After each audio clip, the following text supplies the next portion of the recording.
More than 200 years ago, there was a powerful necromancer. As powerful as he was, he became egotistical and prideful. As we all know, pride goeth before a fall. Modern day. The necromancer was out for a walk one night. While crossing the road, a man bumped him with his shoulder, and he did not apologize. The necromancer would not let this stand. The necromancer turned, ready to curse the rude pedestrian. But he wasn't paying attention, so he didn't notice the truck barreling towards him. All that power, undone by a truck.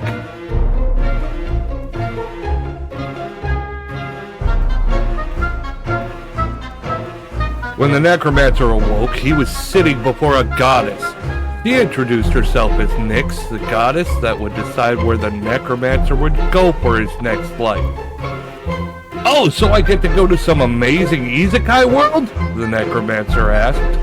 No, I've decided you'll return until you've learned some humility. I pray you learn from this lesson. Little did he know she'd send him back in his already dead body. I will admit, it's kind of comfy. I don't care if I have to raise like a whole horde of like zombies. Every time I wake up in the morning, I look over to the side and I go, honey, I feel an evil presence. And then she turns and looks at me. I'm like, oh, there it is. Sorry. Good morning, honey. Attacking woman. I've got ectoplasm all up my crack. That's my cousin! Tay-Tay! It's alright. Hey. There we go! Everyone come to the BJ store. This will attract customers. The wind chill. Something's off. Yeah, Let's go I in and farted. take a look. Meat, dog. We have meat. I can tell you and I are going to get along just like fire hoses. And I bet you can do some things with a fire hose, can't you?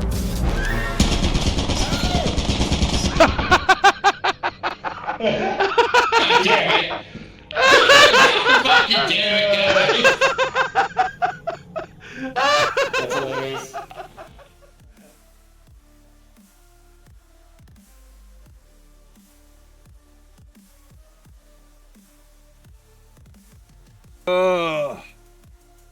Yep. What? That is so...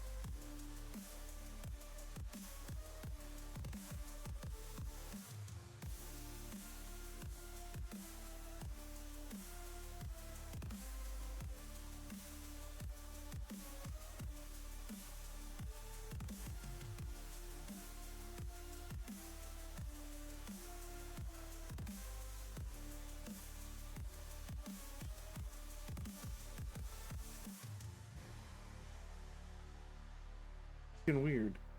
Okay, there we go. Now my there we go. That is very unusual. That is very weird. You gotta hear me, Jessica? Yeah, I just of course wait till right when I'm about to stream, and then it's like, oh, surprise, here's some weird shit. Alright. Well, we'll run with things as they are. Just checking some final things, making sure I'm not fucking something up.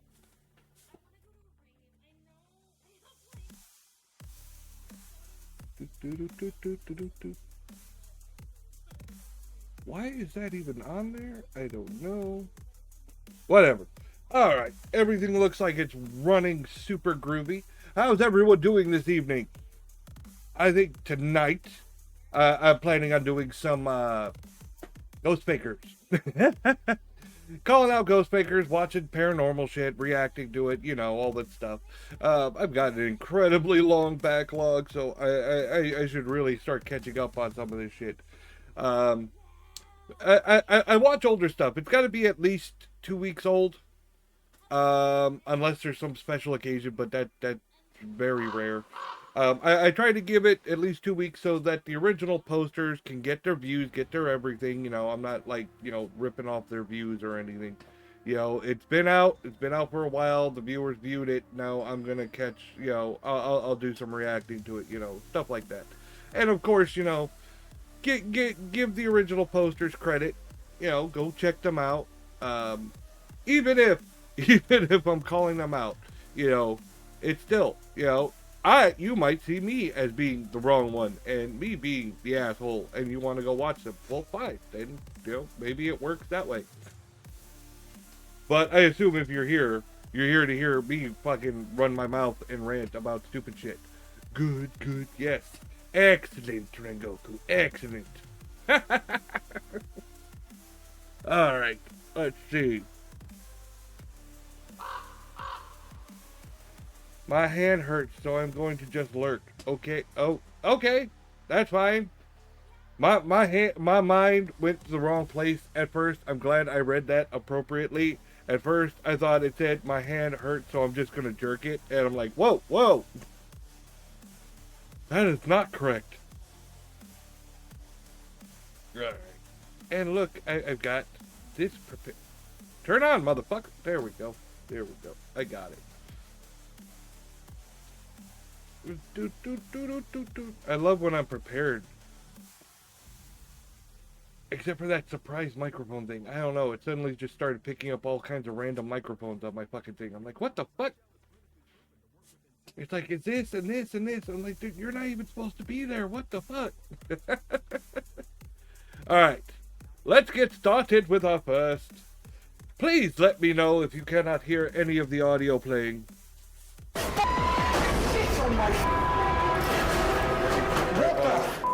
I also found it odd that Joe and Elliot seem to react to the door falling at the exact moment it starts to ever so slightly move. We got us here some side-eye guy. Side-eye guy. Ghost Theory. Oh wait, this is supposed to wait. Why is side-eye guy playing? It's not supposed to be side-eye guy. This is Ghost Theory fake. My thoughts. Beardo gets scared.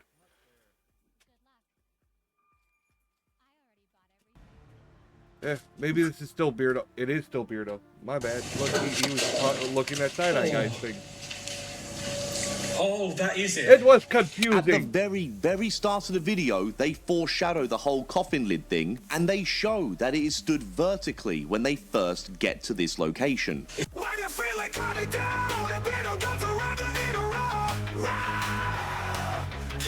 Oh, great.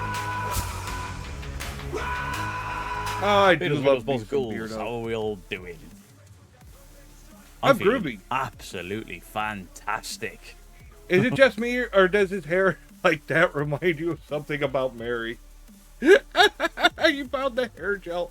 I can't help it. It does. Oh, God. I'm so awful. I can't help it, but that's what it looks like. Is that hair gel? Oh, I could use some. I don't know if I like that so much, but hey, it's his hair. He can do what he wants with it. Some people are going to be angry at me. So, people are always angry. Know, fuck them. Some of the first big-time drama that I was involved in were two chaps from a channel called Ghost Theory. They don't like me. Theory. I don't like them. They promoted me to help me get to 1,000 subscribers. All was good. I did a reaction video to their stuff. All was good. And then somebody said, hey, check out this video because they've missed 3 different ghosts. And I looked at the 3 different ghosts and was like, nope, visual pareidolia in every case. And the reason Ghost Theory have missed that is they've realised that it's just pareidolia. They hasn't even registered with them that it could be a ghost, so they've ignored it. Okay. Fair enough. All hell breaks loose. And in my opinion, what happened was Ghost Theory saw my thumbnail debunking whatever it was and then them in the title, and then used any excuse to have a pop at me, so they went via my wife because they're big strong boys. There was a whole argument about the way they treated security at the location. I stand by my wife with that. I stand by security with that. Okay, let's leave family out of the shit. Unless they actually did anything, staff were fired, and then I checked, and they weren't. But they must have found out I was checking because suddenly they released a statement saying they weren't fired. We were just told by somebody who knew somebody who...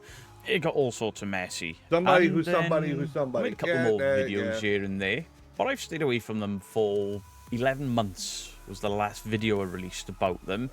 9 months ago, I released a video where I was on an investigation. There was a latch on the door, and I pulled a stupid face and looked at real evidence. I'm speeding this up because this is a long fucking like video. But if there's nothing of any Apparently interest, for the two I'm jokers in turn Ghost this Theory shit that the love fuck to off. laugh and joke and take the pee out of each other, they can't take jokes very well at all. That's why the guy made a video 16, You'd be surprised how many 14 people months can't ago, take a somewhere fucking along joke. that sort of They time. claim they Beach Brothers can. haven't mentioned them in God knows how long. And when they until fuck up, they say, "Oh, last I was week They did a joking." live stream, and they were like, "We've got no clue what to do. We'll take it to a vote. What do you guys want us to react to tonight?" And I knew what was going to happen. I joke Ghost about Theory's most name things, were but everywhere. I mean, Not let's be necessarily in a honest. negative connotation. A lot of people that are fans of the Beach Brothers love Ghost Theory. Absolutely fine. I saw make a great the target for comment section. jokes. I'm a giant Ghost Theory fucking fans boner. starting to have a little bit of a pop at the Ouija Brothers fans that are not Ghost Theory fans, and I was like, do you know what? As much as I would enjoy what could be a decimation of two people that I cannot stand, Yeah. I'm going to leave. Even as a moderator for the Ouija Brothers, I want no part in this, because anytime I say the words Ghost Theory and then say something negative, the Ouija Brothers get blamed for it. Or anytime the Ouija Brothers say something negative about Ghost Theory, which isn't very often, I get blamed for it. So it's like, do you know what? I'm just going to not bother. Save the drama. Now, Side Guy brought out a video on Saturday, and what a video it is. And I'm going to be reacting to that video now, because he says it's not debunk. I think it absolutely is. When you do your research, and through your research, you prove the same things happen again and again and again, that's a debunk of scripting, or that is at the very least a debunk of staging, which means ultimately that there are things going on in those videos that are fake. I believe the Pablo caught them faking and then was bullied basically into removing the video and then stopping debunking because of the sort of backlash that he received. Okay, I love Beardo. I'll save this for another time. Like I'll watch it on my own. Where's now my playlist is fucking missing. Where the fuck did my playlist go? God damn! Oh, it's right in front of me because I'm dumb. The brutal and bizarre unsolved murder that shocked Britain. Okay, well that's interesting.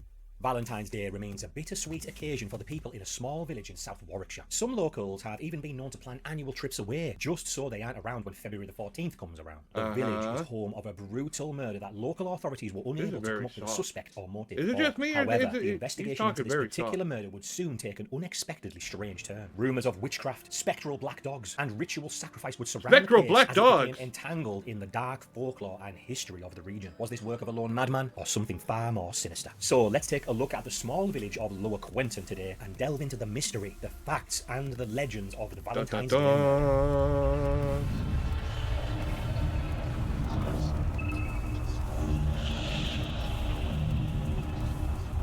The murder victim at the heart of this gruesome and mysterious tale was 75-year-old Charles Walton, a farm labourer who had lived in Lower Quentin all his life. He shared a cottage opposite the village church with his niece Edie. The cottage is still there today, although it's now been converted from 3 small cottages into 1 large one. Despite Charles being a bit of an older gentleman, he continued to help out in the local farms until the day of his murder. He was a real countryman, and he knew many rural tales and the old ways of the countryside. He was well liked in the village, although it said he was an unusual character. Some of the rumours that circulated were that birds would flock to be fed from his hands. It was said that he had the ability to tame dogs with his voice. He was meant to breed natterjack toads in his garden. Pretty funky. And apparently the year before his death was a difficult harvest, and the beer brewed from his crops was undrinkable. On the day of his murder, 14th of February 1945, Charles was trimming hedges on the edge of a field at the bottom of Meon Hill with his pitchfork and trouncing hook. Later, when his body was found, villagers were shocked at the savage and downright bizarre nature of the unusual murder. Walton's throat had been cut 3 times with his own hook. The wounds were so deep that they nearly severed his head from his body. What the fuck? What the hell was going on? He had also been brutally beaten, leaving his skull split, 3 ribs broken, and heavy bruising on his body. Now, you thought that was bad? It gets even worse. The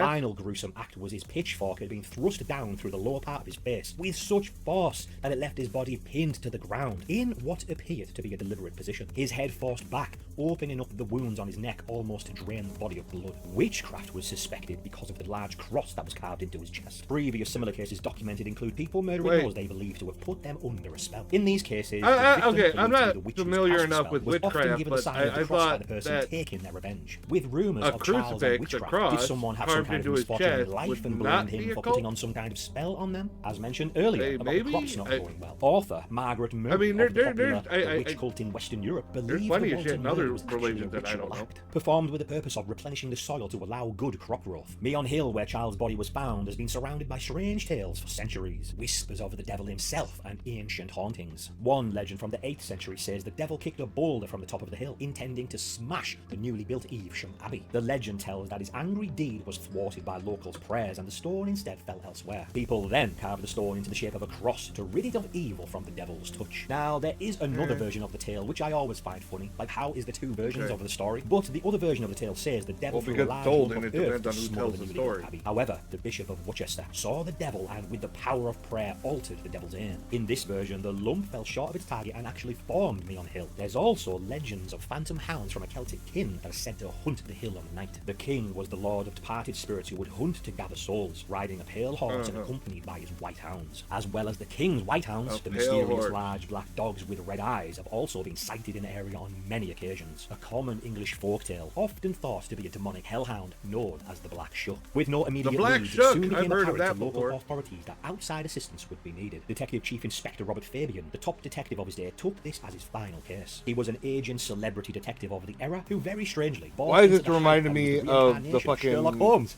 Out of this Wolfman movie. Of the devil, hellhounds and things. I think that's the bit that actually makes me laugh the most. So, Robert and his partner Albert Webb were soon dispatched by Scotland Yard and tasked with bringing Walton's maybe killer that's or where it killers was inspired to from. justice. To the surprise of Detective Fabian, not a single person came forward with any information. He and his partner personally interviewed nearly 500 locals during their investigation, only to be left with more questions than answers. Fabian noted that no one seemed to fear for their safety, which you'd think would be very odd, right? An elderly member of this small community had been violently butchered in broad daylight, and there was little concern of a madman on the loose. Were they frightened or suspicious of outsiders? Were they bound by some secret oath? Fabian was convinced that the residents of Lower Quinton were hiding something. Left frustrated by his interviews and with few clues that could help bring light to the case, he began to look into both the personal life of Charles Walton and the history of the region. He acquired a book that spoke about various folk stories and superstitions unique to the region, many of which seem to tap into a broader sense of darkness that permeates the area. For centuries, the county has been known as a hotbed of witchcraft and paranormal activity, and to some degree continued to be steeped in these beliefs at the time of Walton's murder. Given the unusual, almost ritualistic nature of the killing, Fabian began to consider the possibility. How is it ritual? Okay, wait. They said his neck was slashed 3 times. He had a bunch of broken bones and was beaten and he was stabbed through. How is that ritual? Somebody just beat his fucking ass. Okay, somebody carved a cross into his chest, which he didn't even list until the end. You know, they went and listed all the wounds and everything. They're like, some people said it was a cult because of the cross. I was like, well, why didn't you say the cross earlier? I don't know. Maybe I missed it. I don't know. I thought I was listening pretty closely, but I don't know. This feels like some fucking psycho did this shit. But I thought that everyone thought this guy was the occult person because he had all the weird things. So if who's the fucking occultist in this one? Are they both? Did he piss off a fucking coven? He's like, hey, my magic's better than your magic. And they're like, nah. And then they come beat his ass. I'm just... okay.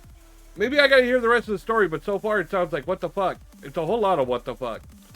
But then again, I'm assuming that this story was told and passed down, you know, and anyone who knows about stories being passed down, you know, it's like playing fucking telephone. The story changes as it passes. Broad conspiracy at work in the village. The theory seemed far-fetched at first, but there were certain details that would continue to point the case in that direction, including the background of Charles Walton himself. From what little information locals offered up, a curious assessment of his character started to emerge. Most described him as an eccentric but solitary man. However, as mentioned earlier, there were some who spoke of him in a fearful way and claimed that he possessed certain powers. I thought they all said he was nice. Gifted with a unique ability to communicate with animals. As a young man, Walton was alleged to have been an accomplished horse whisperer, someone able to control horses through hand and eye motions. According to witness accounts, Walton had been seen on many occasions imitating the songs of the nightingale and chirping to other species of birds. The strange thing was, they seemed to obey his requests to stop eating the seeds sown in the fields of his little plot. There was also talk of Walton being a clairvoyant and seer of spirits. Interestingly, an example of his supposed clairvoyant powers was documented in a book of local folklore. Yeah, that is pretty odd, isn't it? So there's some written documentation of him maybe being able to see spirits. A quote from the book said, Alright, I think that a lot of that could be bullshit. Either stories that he told to impress people, like, look at what I can do, or people talking shit to make him, you know, get in trouble. You know how fucking people are. Gossip, gossip, gossip, gossip, gossip. We got a problem with somebody, we gotta talk shit about them behind their back. And back then, you know, when people were scared of fucking witches and shit, they're like, oh, this motherfucker must be a man witch. Man witch. You know, but you know what I mean. They're like, they look, he talked to the birds because he could do a special whistle. So he told the birds not to do this. And I swear, trust me, bro, that, you know, the birds listened to him. Yeah. That's the vibe I'm getting. Is there's a whole lot of bullshit in this story. I don't know which side the bullshit's coming from. It's probably coming from all directions. A lad named Charles Walton met a black dog on his way home 9 times in successive evenings. On the 9th encounter, a headless lady rustled past him in a silk dress. And on the... Okay, wait. Why? I never understood why, like, black dogs, black cats, stuff like that are so fucking... What's the big deal? Like, you see them all the time fucking now. There's fucking breeds that are just black. What the fuck? Alright, the neighbor's dog was black. He happened to walk past the neighbor's dog. Does that count as, like, seeing the same black dog 9 times, so he must be supernatural? What the fuck? Like, what are the rules to this shit? Why is it such a big deal? Why do they... Oh, this nonsense.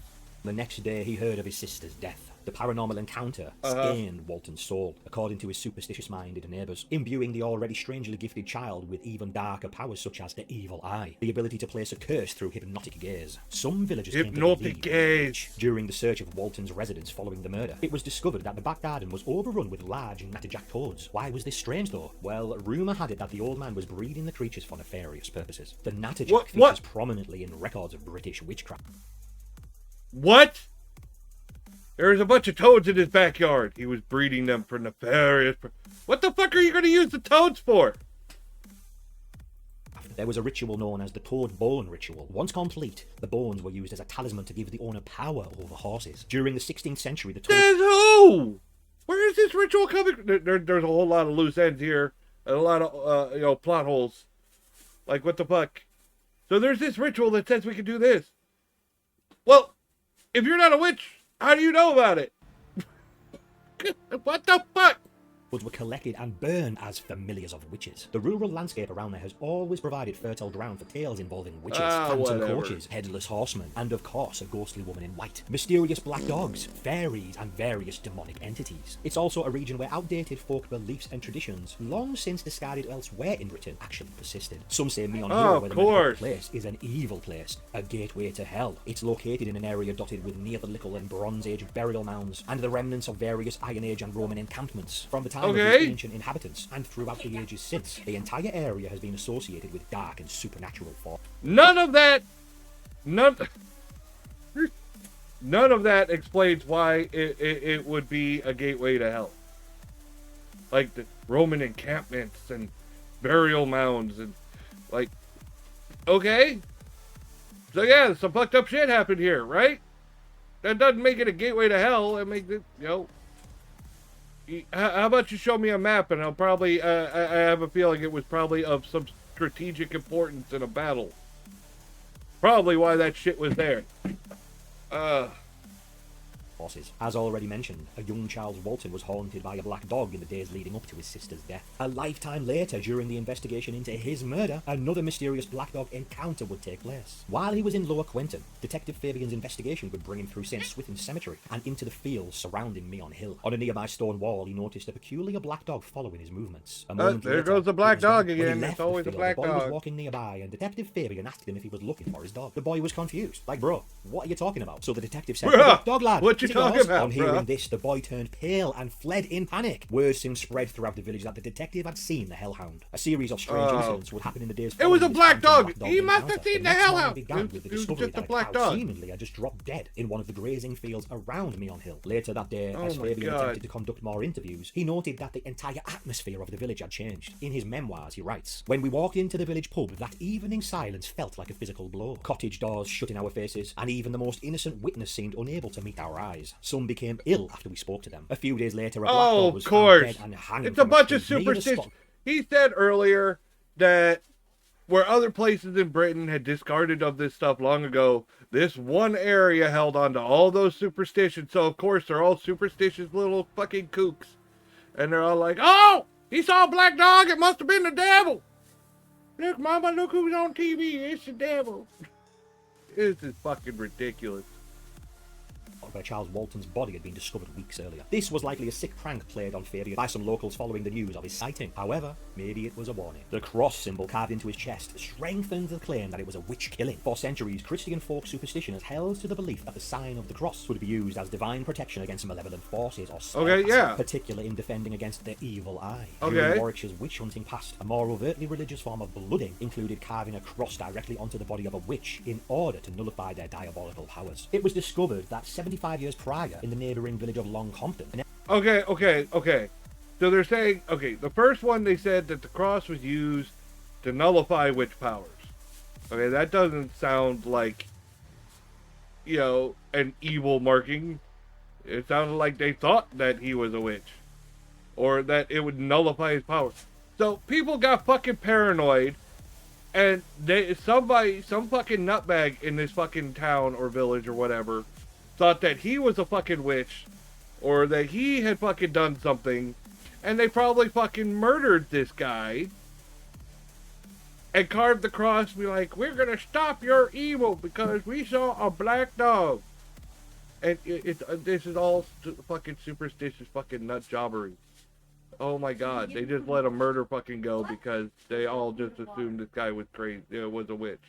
An elderly woman named Anne Tennant was attacked and killed with a pitchfork by a farmhand named Haywood. According to court records, Haywood believed Tennant was one of 16 witches who lived in the village. He believed that she possessed the power of the evil eye, and that 16 witches bewitched the cattle and the land of local farmers. More directly personal, he also blamed her spellcasting for a death in his family and severe cramping that prevented him from working in the fields. Haywood defended his actions to the court, explaining how he felt it was his duty to protect. It's never anybody else's fault. It's always somebody else's. It's not my fault. That somebody in my family died. It must have been this person. It couldn't have been sickness or any other natural cause. It was this person's fault. They did it, so we have to kill them back. This is fucking dumb. Protect the community from Tennant's black magic. To prove the righteousness of his cause, he insisted that the judge dig up the old woman's corpse. He said they should weigh it against a church Bible to confirm that she was indeed a proper witch. Of course, the judge declined that offer and instead charged him with manslaughter. He was later found to be criminally insane and lived out his remaining days at the Broadmoor Criminal Lunatic Asylum. Although James Haywood was believed to be a man who suffered from delusions, his belief in witches was in fact shared by many people in the community. So, was Charles Walton England's last witch killing, as many have claimed? Initially, there was some suspicion placed on his employer, a farmer named Alfred Potter, who owned the land where the murder had taken place, but he was soon cleared. Further rounds of questioning also provided no new information. Before slamming the door on detectives, one elderly villager shouted, "He's been dead a month, man! What are you worried about?" The Walton case would be Chief Inspector Robert Fabian's single unsolved murder throughout his long career with Scotland Yard. That's not the point! That still lingers on. Wait. He's been dead a month! Yeah. You're like, let's just sweep this murder under the table and we're just gonna fucking ignore it, right? It's fucking stupid. Like, that's not the point. The point is that someone murdered this man and we're gonna try to find who did it. Almost 80 years. And to this day, the case continues to be the oldest unsolved case on record with the Warwickshire Police. Wow. Well, yeah, because you got a whole fucking town of people all covering up for each other. Because they're all superstitious fucking nutbags. That's right, you're never going to find out who did it. It's fucking ridiculous. That is pretty crazy, isn't it? How it's just gone unsolved. What actually happened? Who slit his throat so brutally? Who shoved a pitchfork through his face? And who carved this cross into his chest? The thing is, though, in one final mystery, Charles Walton's corpse would eventually go missing. He'd been buried in St. Swithin's Cemetery in the churchyard directly across from his cottage, and a short walk from the field where his body was found. But there's no longer a gravestone that bears his name, and no one can seem to remember exactly where the plot was located. It's assumed that the villagers of Lower Quentin had just become tired of being associated with the infamous occult murder, and removed the marker to discourage people, probably like me, who would go there and disrupt the peace of the cemetery. Now, of course, I the peace of the cemetery. But you know what people are like. The thing let's is, though, just get rid of his fucking body, because, that's fair and right and everything. No, I think it was a bunch of fucking nutbags doing more of that fucking shit. They already went that far. Why would they fucking stop? Fucking stupid. The Chad renovations that happened 50 years after his death. Or maybe his remains have just been removed altogether and transferred to some other location. With no surviving family, Charles Walton's memory will simply live on as another dark chapter in the records of Warwickshire legend and folklore. And whoever spilled his blood on that faithful February day will forever remain lost to the shadows. Wow, so a pretty insane murder hopefully with ties to they- witchcraft and the occult. I just thought that was a cool story which happened on Valentine's Day. If there to is share an on afterlife- Valentine's Day with you guys. I hope everyone is doing good today. Other I than hope being everyone's all stuck right. in a Thank you for fucking watching the video. rotting If you've made corpse. it this far, you're an absolute legend. If you haven't, please just make sure to Maybe drop a they like on this. fucking That would really paid help me for out. it. And subscribe if Who you're not. knows? You may as well, because it's absolutely free and you can see more videos like this in the future. Or if you want to go back and take a look at some more, there's plenty to take a look at. Thank you so much, and I will see you in the next one. Thank you, Mythos.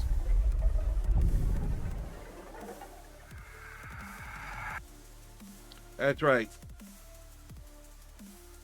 Check out Mythos Paranormal on YouTube. I like Mythos stuff.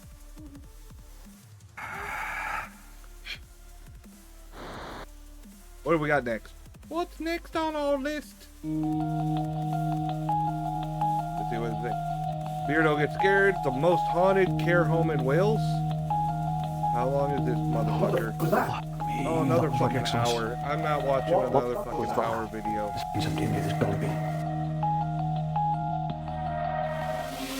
Alright. If this is him debunking, I might skip through it. If this is him doing his own investigation, and come to a care home that I've his seen own a couple of teams get some good evidence at. So I've come out with Carl, Nathan and Lucy from Exploring the Entity. So do you want to just give us a little... I'd rather just go to fucking any evidence. I don't like watching these long fucking extensive fucking hunts where most of it is finding fucking nothing. I'm just not in the fucking mood. Like, come on, guys. We could be doing better stuff than sitting here watching like a long thing where they don't find anything. Just give me the fucking evidence and let me fucking judge for myself. Just get to the point. Am I wrong? All right. Let's see. Let's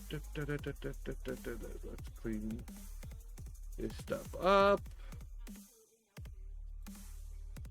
Alright, what do we got next? Here we go. Here we go. Let's get to the funny, funky shit. 9 creepy videos that will give you nightmares from Sir Spooks. Alright. This is where we really call out the bullshit. And this is probably going to be full of bullshit. Hello everyone, my name is Sir Spooks, and today we'll take a look at 9 scary videos. Yeah. But before we begin, make sure to subscribe to I my doubt channel they're for more that scary scary. content. Alright, with that said, let's begin. Number 9! This first video we'll be taking a look at today comes to us from a TikTok user known as Megan Jimako, who said that she was house-sitting one day, and because she was bored, decided to put on a movie. Good As for she was her. watching the movie, she started to hear some seriously strange noises, and decided to pull out her phone to record it just to be on the safe side. What makes them This is what she seriously ended up capturing. strange?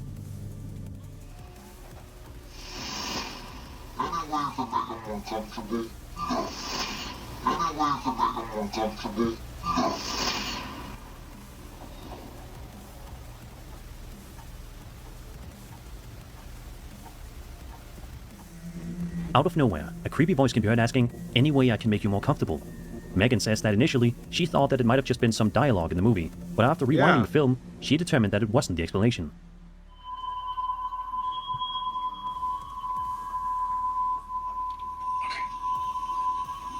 Yeah, but Also, what's freaky is that if you look carefully at around the 14-second mark, you can make out what appears to be some kind of a dark shadow figure's reflection walking past the TV. To this day, Megan has absolutely no idea who or what was in the room with her that day. Who knows, maybe it was just a friendly spirit who wanted to watch a movie with her. After all, it did ask her if there was any way it could have made her more comfortable, so at least it seemed to have good intentions. That's a bit of a reach. Alright. The following comes to us from the paranormal video. Hey, you hear a sound, somebody does this.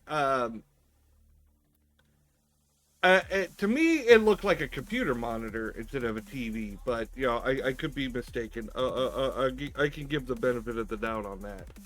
But my problem is anything where they have strange audio, especially on fucking TikTok, because I don't fucking trust any fucking TikTok paranormal shit worth a fucking damn. It's mostly people trying to get TikTok famous.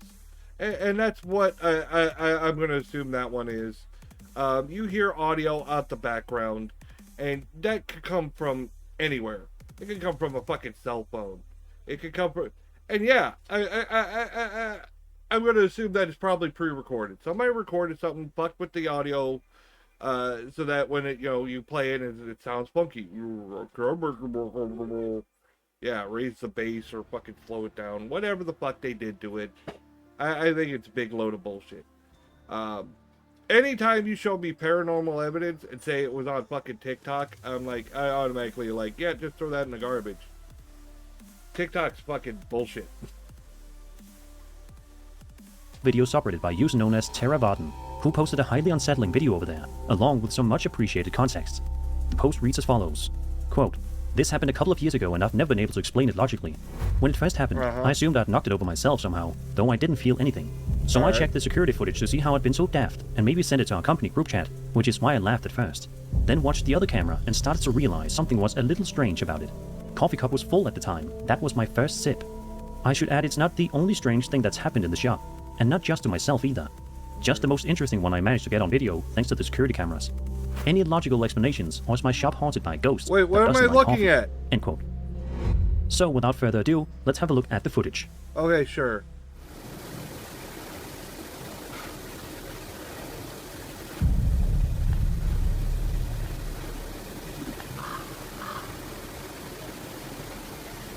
Okay, so the cup fell down, that's it?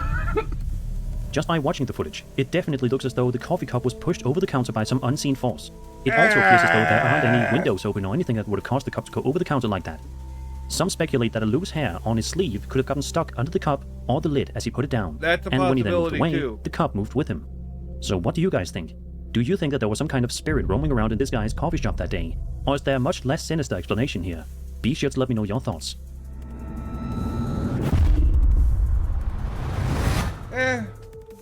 A woman named Amelia, aka Haunted Amelia, posted a video to her TikTok account in which she explains that she was roaming around her 250-year-old house when she made a shocking discovery. Okay. After looking under the hold on, before we get into this new one, let's discuss the coffee cup. All right. If you're trying to make a video to go viral, I will agree if he was faking. Always, less is more. Less is more with paranormal videos. You go too far, it becomes ridiculous, and people are going to call you the fuck out.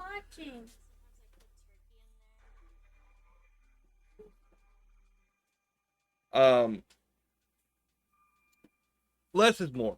So, he's got the coffee cup. If you're planning on making a video, try to go to viral on TikTok or whatever.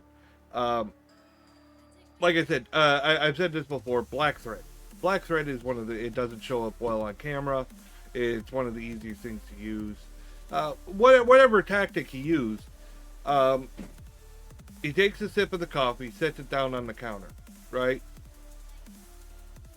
If you're going to fake it, you just put it, you stage it. You make a show of the fact that, look, the coffee cup is full. He even made a point in listing and describing that the coffee cup was full. This is my first sip. All right. Well, how is that relevant other than knowing that the cup is fucking full? Right? He makes a show of it, like, look at my coffee. Places it on a specific place of the counter. Turns. It doesn't fall until he turns. And he moves the chair. It could easily be a setup that, he sets it down right on top of the thread or whatever setup he has or is using and does the pull. And it doesn't take a lot to pull the coffee cup down, right? Especially since he did put it on the edge of the counter. It wasn't close enough to the edge that it would tip on its own. I will say that. I looked at it. It's definitely, there is another force pulling it. That doesn't mean it's a ghost. That's just my take on it. There's too many things that are suspicious to me. But at the same time, it's not the worst one I've seen. Could it be paranormal? I suppose, but there's still no real evidence of paranormal. It's so fucking... There's so much bullshit out there that just fucking muddies the water. That if someone actually does get real evidence, it gets fucking drowned out by all the fucking garbage and people trying to go fucking TikTok famous. Okay, so let's see. What does this one say? I noticed that there's nothing actually holding this floorboard down. Good for you! Floorboards of the house, she managed to find this extremely old and dusty looking book. Amelia also finds some old nails and old papers, but those weren't of high interest. At first, all seems to be fine as Amelia flips through the book. She finds some old portraits, but things take a creepy turn the more she starts to page her way through the book. As she kept flipping pages, she noticed what seemed like a very old photograph of her house. This is when the pictures took an unsettling turn. The rest of the album is filled with pictures of empty rooms that have an unsettling feeling. Okay, this shit sounds like this has been done so many fucking times. It has been done. If you look it up, you can look it up on YouTube, you can look it up on TikTok. It's been done so many fucking times. Somebody gets a new fucking house, they're searching through it, and there's a loose floorboard or something in the fucking attic. They find something in the fucking house. They do these fucking books. You know, the books could be fucking plants for all you fucking know. Alright? It's not that hard to go to an antique store and find an old looking book and shove it in this fucking hole and set up the whole fucking video. I call bullshit. It really is. I'm so tired of seeing these. A dark shadow appears in all of these photos. Yeah, sure, okay. The rest of the photos in the book are photos of empty rooms that just have an eerie sense of dread to them. In another video posted by Amelia, she posted something super creepy happening inside of her house sometime after discovering the book.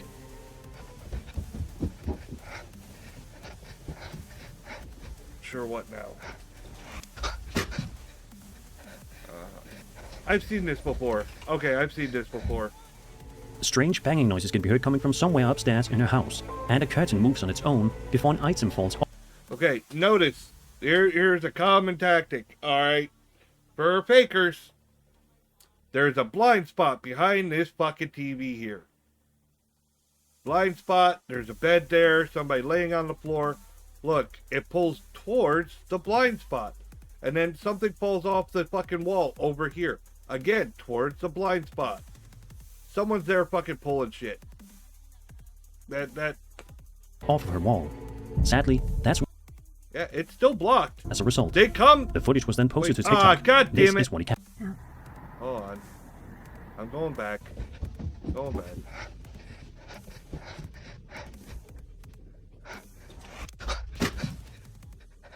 Yep. And they go... they still don't show everything over here. There's still a blind spot. See, look. They come over here. Behind the curtain. Alright. I wish I could fucking... They're still under the bed. God, I wish I had something to fucking scroll through slower. Strange banging noises. No, I didn't want you to go full screen. I'm fucking tired of that shit. God damn it, fucking YouTube. But coming from somewhere upstairs in her house, and a curtain moves on its own before an item falls off of her wall. Sadly, that's where the video ends, leaving us all to wonder what happened next. Let's just hope that whatever Amelia's up to these days, she's living in peace. And hopefully, that book has been destroyed. And you have to keep in mind, too, they're not going to show you the person behind the curtain. Alright? Remember that. They're never going to show you the person behind the curtain. So she does step up and goes and investigates the curtain, right? Well, when the curtain gets pulled back, she's blocking the view of the rest of the room so the person can escape. Escape. Just like when you see something's happening outside the door and they go and they charge the door and they open the door. But they always look everywhere except one specific area because it was planned. It was planned. So if they don't look to the right, it's because that's where the person is. They're not going to look. They're going to like, oh yeah, I looked everywhere. Blah, blah, blah. For good.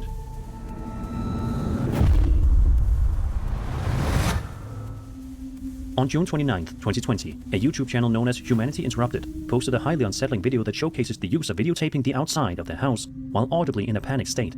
The first few seconds of the video seem to be completely fine, but it's around the 8-second mark in which it becomes clear that there is definitely something creepy going on here. Why? What?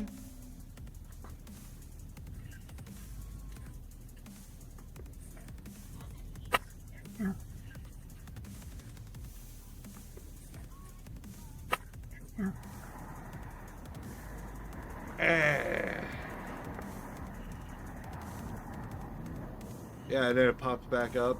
That looks like CGI to me. This looks like fucking around with CGI. That's what that looks like to me. Did you see it? If you look on the ground right next to the Yeah, tree, that's you can make out some fucking sort around of with bizarre CGI. shadow materialize and then dematerialize just a few seconds later. Materialize This and happened several times throughout the course of the video, fucking eat leaving it, the dick. uploader absolutely baffled and creeped out in equal measure. In the description of the video, Like, look, the shadow from the fucking bush is it's not even very fucking big, and it's facing this way. So there's a shadow coming over here, You can see a solid line around it, so it's definitely not, like, look how cloudy the shadow is around this. You can see that's not a fucking shadow, it's got a solid line. And the way it zips in and out, you can see it's fucking CGI. It's like shit you'd see in fucking movies. It's not even good fucking CGI like in movies. the uploader states the following, quote, "This is not fake. No editing was done. There Bullshit! was nothing and no one around that could have caused this. No lights or Bullshit! anything else. A random event that I captured on film." Yeah, right. Fucking eat a dick. You're so full of fucking shit. Of course, if you're faking it to try to get fucking views, you're gonna say the fucking disclaimer. Oh, yeah, of course. I just caught it. Yeah. Bullshit. You're full of shit. You're fucking lying and you know it. Original footage, end quote. Trust me, Sadly, bro. to this day, Yeah. there have been no updates to this story, Of leaving us course all in not. the dark here. Do you guys have any theories as to what could have been going on here? Let's just I hope that do. it wasn't anything too I just sinister, told you. and that the uploader doesn't have to see this creepy shadow again. Oh, shut up. Over on TikTok, this Vietnamese user posted a video that shows him sleeping in his house when suddenly he wakes up just after 3 a.m. and has an overwhelming feeling that he's being watched by something, but is unable to capture anything on camera. A few days pass, and on another day, he wakes up at around the same time yet again, with the same lingering feeling. This time, he decides to take a picture of the room, and it's then which he ends up capturing something absolutely horrifying. What? Take a look and see for yourself.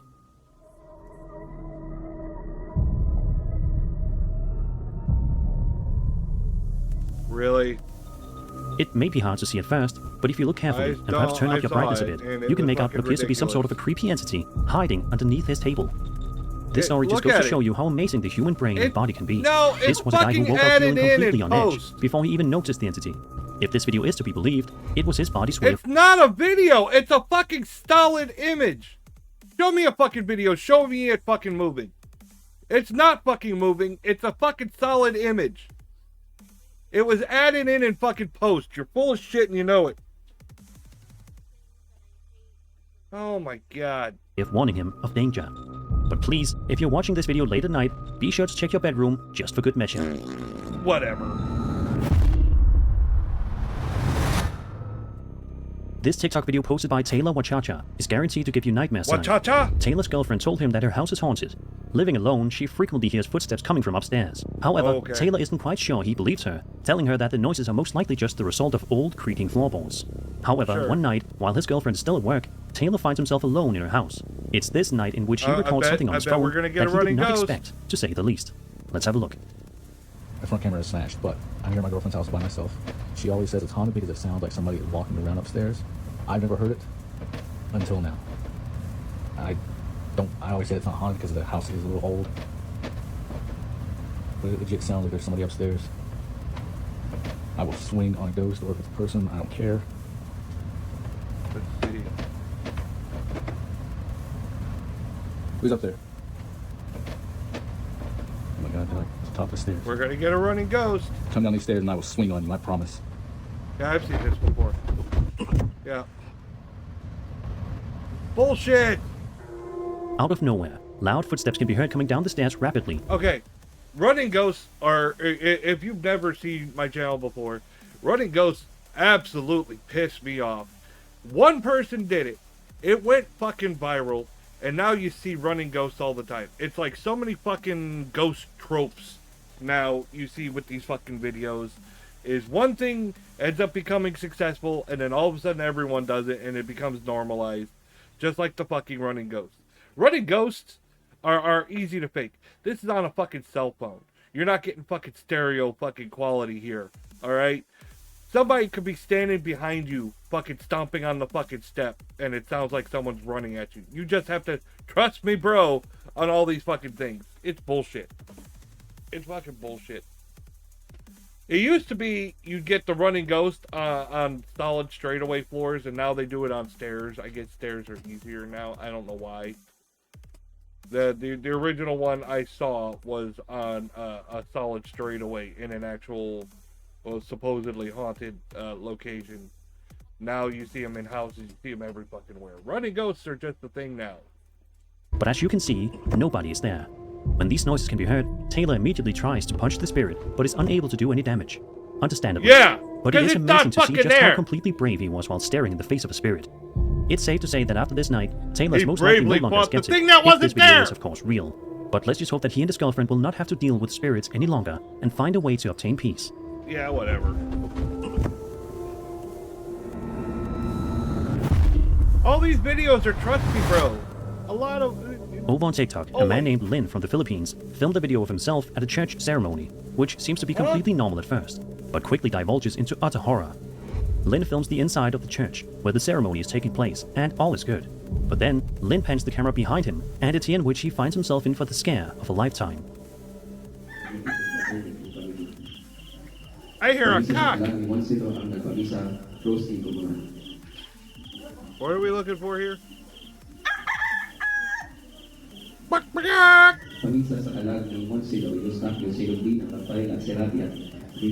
What are we looking for here? I'm not seeing anything other than rooster. As you can see, some kind of strange and frightening entity is watching him from behind a fence. Although the view of the entity is a bit blurry, and from a far distance, it almost looks like some kind of horror movie entity, like one from The Ring or The Grudge. What? No updates were ever posted by Lin, but we can only hope that no harm It's ever not came to him. doing it. But what do you guys think of this paranoia. eerie footage? Do you think this is real footage of a... This? Are we talking about this? That could be a fucking post for all we fucking know. It's paranoia. It's not moving. You saw something weird in a bush and you're like, it must be a ghost. It's staring at me. Oh my god. This fucking... man being watched by a horrifying entity? Is it possible that this was all set up somehow? If so, why? Yeah. Let me know all your thoughts stupid. down below. It's stupid. Give me a fucking break. That's so much better. I looked right at that fucking thing and immediately dismissed it. I was like, they can't be that fucking dumb. Nope, they were. That was it. This next video was shot in Ohio and comes to us from a user known as Mr. Dylan369, who posted the footage in question over on the interdimensional NHI subreddit, which specializes in UFO sighting videos.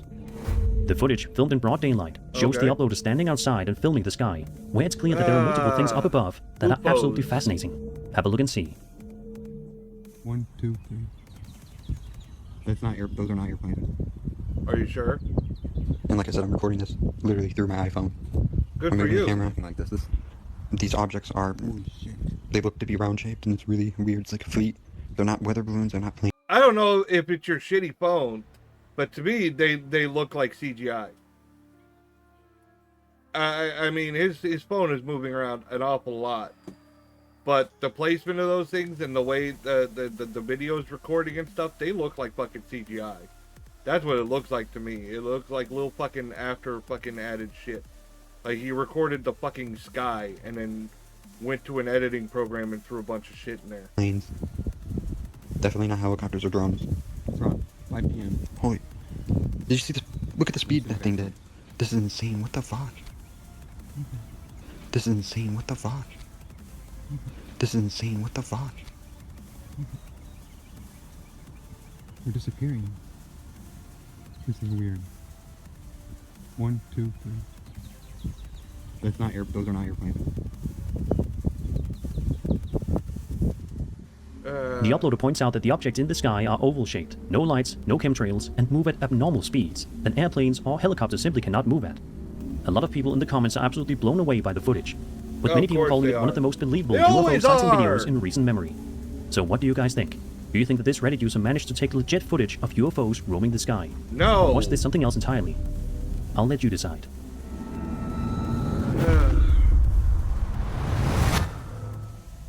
A Filipino teacher received a motion alarm from the classroom late one night and recorded something creepy as a result. The footage was then posted to TikTok. This is what he captured. Bum, bum, bum.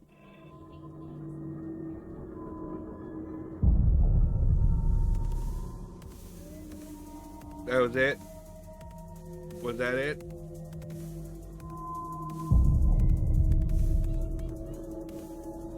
Okay, this is at around the definitely 13-second After mark of the Effects. video, you can make out what appears to be a silhouette of a ghost standing in the doorway creepily. After a few seconds, it mysteriously disappears. And they stay A little bit stationary later on, and they don't you can see move the at all. exact same ghost appear elsewhere in the classroom, and again, it can be seen disappearing into thin air just a few Yeah, short it seconds appears and afterward. disappears. It's a It's a fucking highly stupid unsettling and effect. bizarre video, and one No, that still it's does not have any fucking concrete not. explanation given to it. Let's It's just hope that the simple teacher shit has you peeped can do into the with bottom of this fucking, mystery, you so we can can do it return with to work in fucking peace, Adobe and so that the editing kids can learn in software. a safe and ghost-free environment. It's just messing with the opacity. And that was 9 scary videos. Oh I my hope you enjoyed God, the video, this and if is you so did, fucking dumb. then subscribe for more scary content.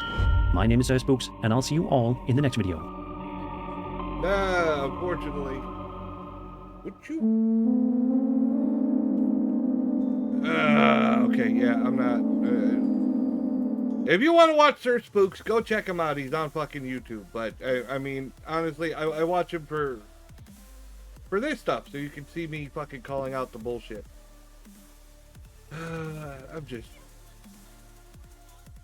I'm so disappointed. Here's How you doing? I'm Callan, and this is Slapped Ham. Slapped Ham, another famous one. All right, I watched Slap Ham for a long time, and I watched like one of his Halloween live fucking things, and yeah, he's entertaining, but after watching him for so long, I started getting annoyed. Like, any ghost that happens in Mexico has to be La Llorona almost every fucking time, and it's fucking annoying at this point. Long fucking stories that take away from how bad the fucking video that they just showed was. It's good quality, but they're still garbage. The videos he's showing are still garbage. I'm like, Left hand. You're about to see some freaky. What is it? What do we got on this one? Creepy footage. What happens next will leave you speechless. I doubt that. Video clips that are trending right now. So Hit that subscribe button and get ready for more creepy content. Just like this. But do I have to? Do I have to watch more content just like this? A Facebook post from user Elan Spa has captured widespread attention after sharing strange footage of 2 glowing orbs of light being followed by a Black Hawk helicopter over the skies of Sarasota, Florida. The video, which shows the bright orbs moving steadily while the military chopper trails closely behind, has left many wondering what exactly they witnessed and why the media is staying quiet. Unlike traditional aircraft, the orbs exhibit no visible means of propulsion and seem to maintain a synchronized flight path. It's also dark. One observer, Jeff B., commented on the post, "Have you noticed how quiet the media has become about what's going on? I can't find a story about it almost anywhere." His comment reflects growing frustration among many UFO enthusiasts who feel sightings like this are being ignored by mainstream outlets, despite increased public interest in unidentified aerial phenomena. Whether the orbs are a genuine mystery or part of a military test, the Sarasota sighting has only fueled ongoing debates about what's flying in our skies and why we're not hearing more about it. For now, the footage stands as another puzzling entry in the growing list of unexplained They're aerial not saying phenomena. anything. It must mean that it's an alien and the government's hushing them up, or it really wasn't anything and they're like, yeah, this is stupid. Back in 2014, new homeowner Michelle Widwinter was settling into her recently purchased house in a quiet English neighborhood when she experienced a chilling encounter that would leave her questioning everything she thought she knew about ghosts. After moving in with her 2-year-old what does daughter, she know quickly about discovered ghosts? that her home came with more than just 4 walls. It may have come with the spirit of a man who died in the 1870s.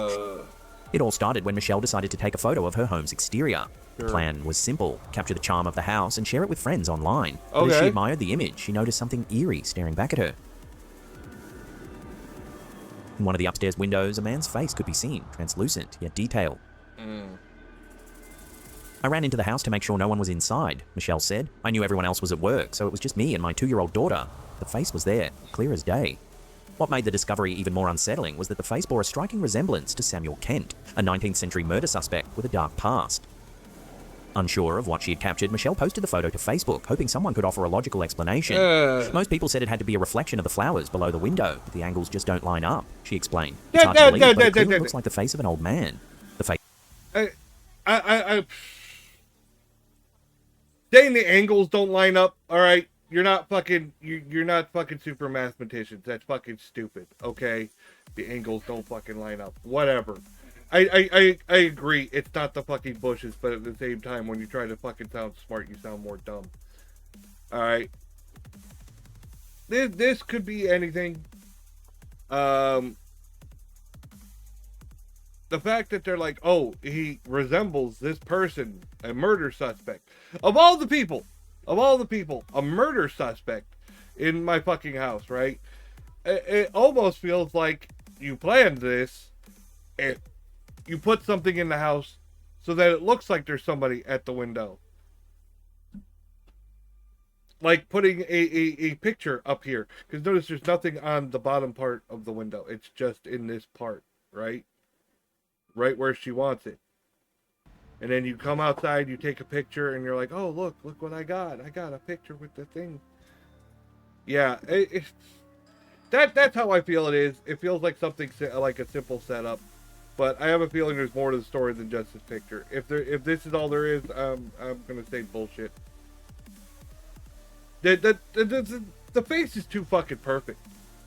But then again, I can't disprove it. I can't go there and fucking show it. But I don't believe it. That's for damn sure. Face wasn't the only strange occurrence that day.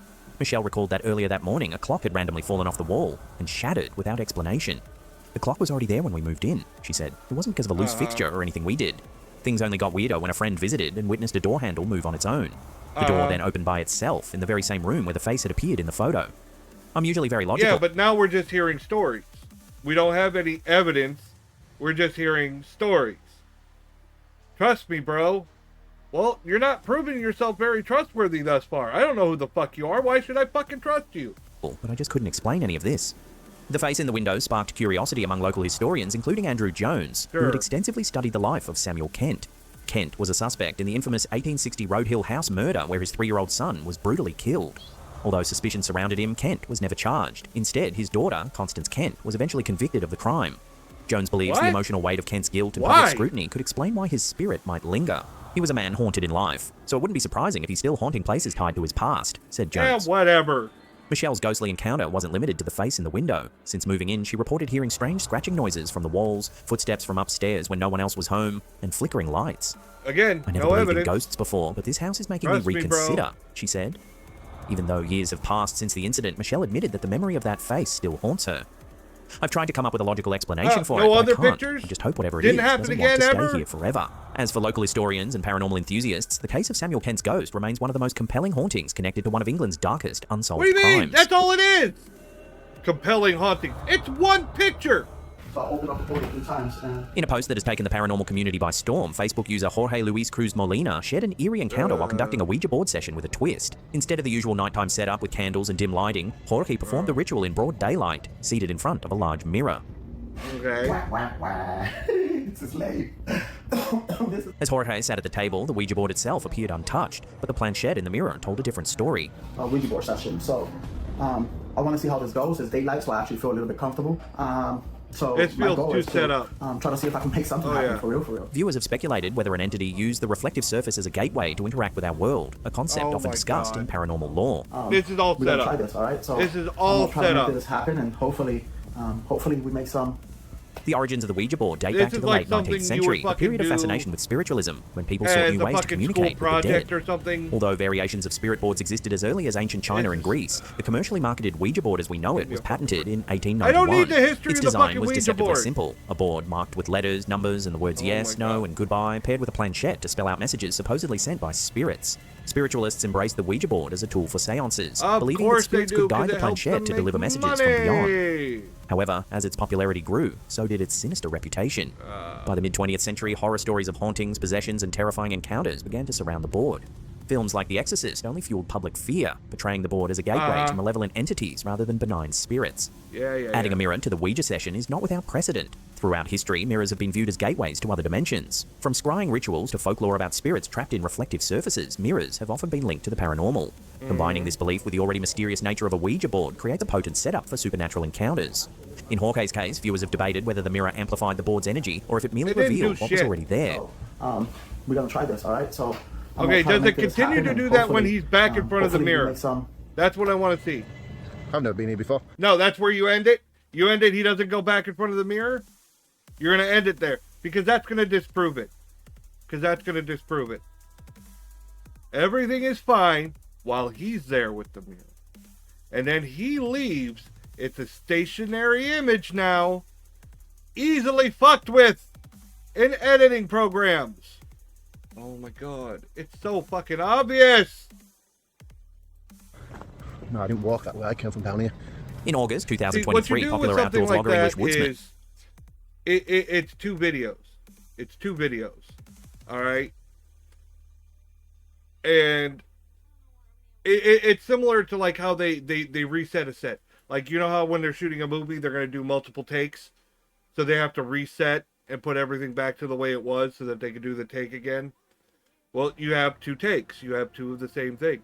One of them where he moves the planchette and one where he doesn't. Now, when you're going in the editing program, you take that other video, you superlay it over the fucking mirror, and guess what? Now it looks like something's happening in the same scene, but it's actually two videos.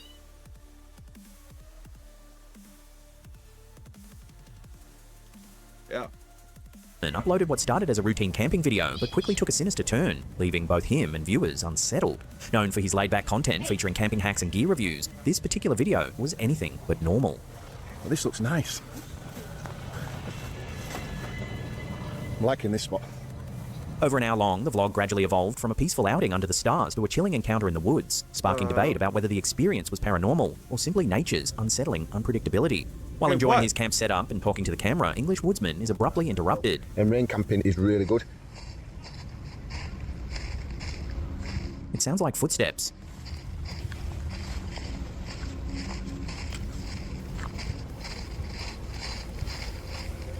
The noise is so close that he stops mid-sentence. And rain camping is really good.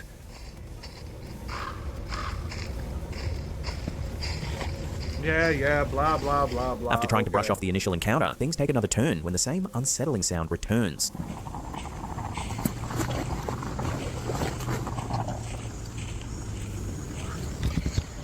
The vlogger hears what seems like someone or something walking through the dense foliage again. Hello? Hello? Despite attempting to stay calm, his nerves get the better of him. He begins packing up his gear, admitting that the repeated noises feel too unnatural to ignore. I am nervous. I'm not going to lie. Doing it once is alright. But 2 times, it almost sounded identically the same sort of noise. I don't like this. I don't like this spot. I don't like any of this. You said you liked it before. English Woodsman's eerie encounter has left viewers divided. Some believe he experienced a cryptid or paranormal encounter, possibly a ghost or spirit tied to the location. Others think the noises were caused by nocturnal wildlife like foxes or deer, or perhaps even a human lurker. However, the strange consistency of the sounds, especially the human-like footsteps, has sparked speculation that something more sinister was at play. Regardless of the cause, the video showcases how the wilderness can quickly transform from a peaceful retreat to a nerve-wracking experience. English Woodsman's decision to share the unsettling footage adds a layer of authenticity, making it one of his most memorable and haunting Because, yeah, I uploads. wouldn't chalk it up to a ghost. I chalk it up to fucking stalker.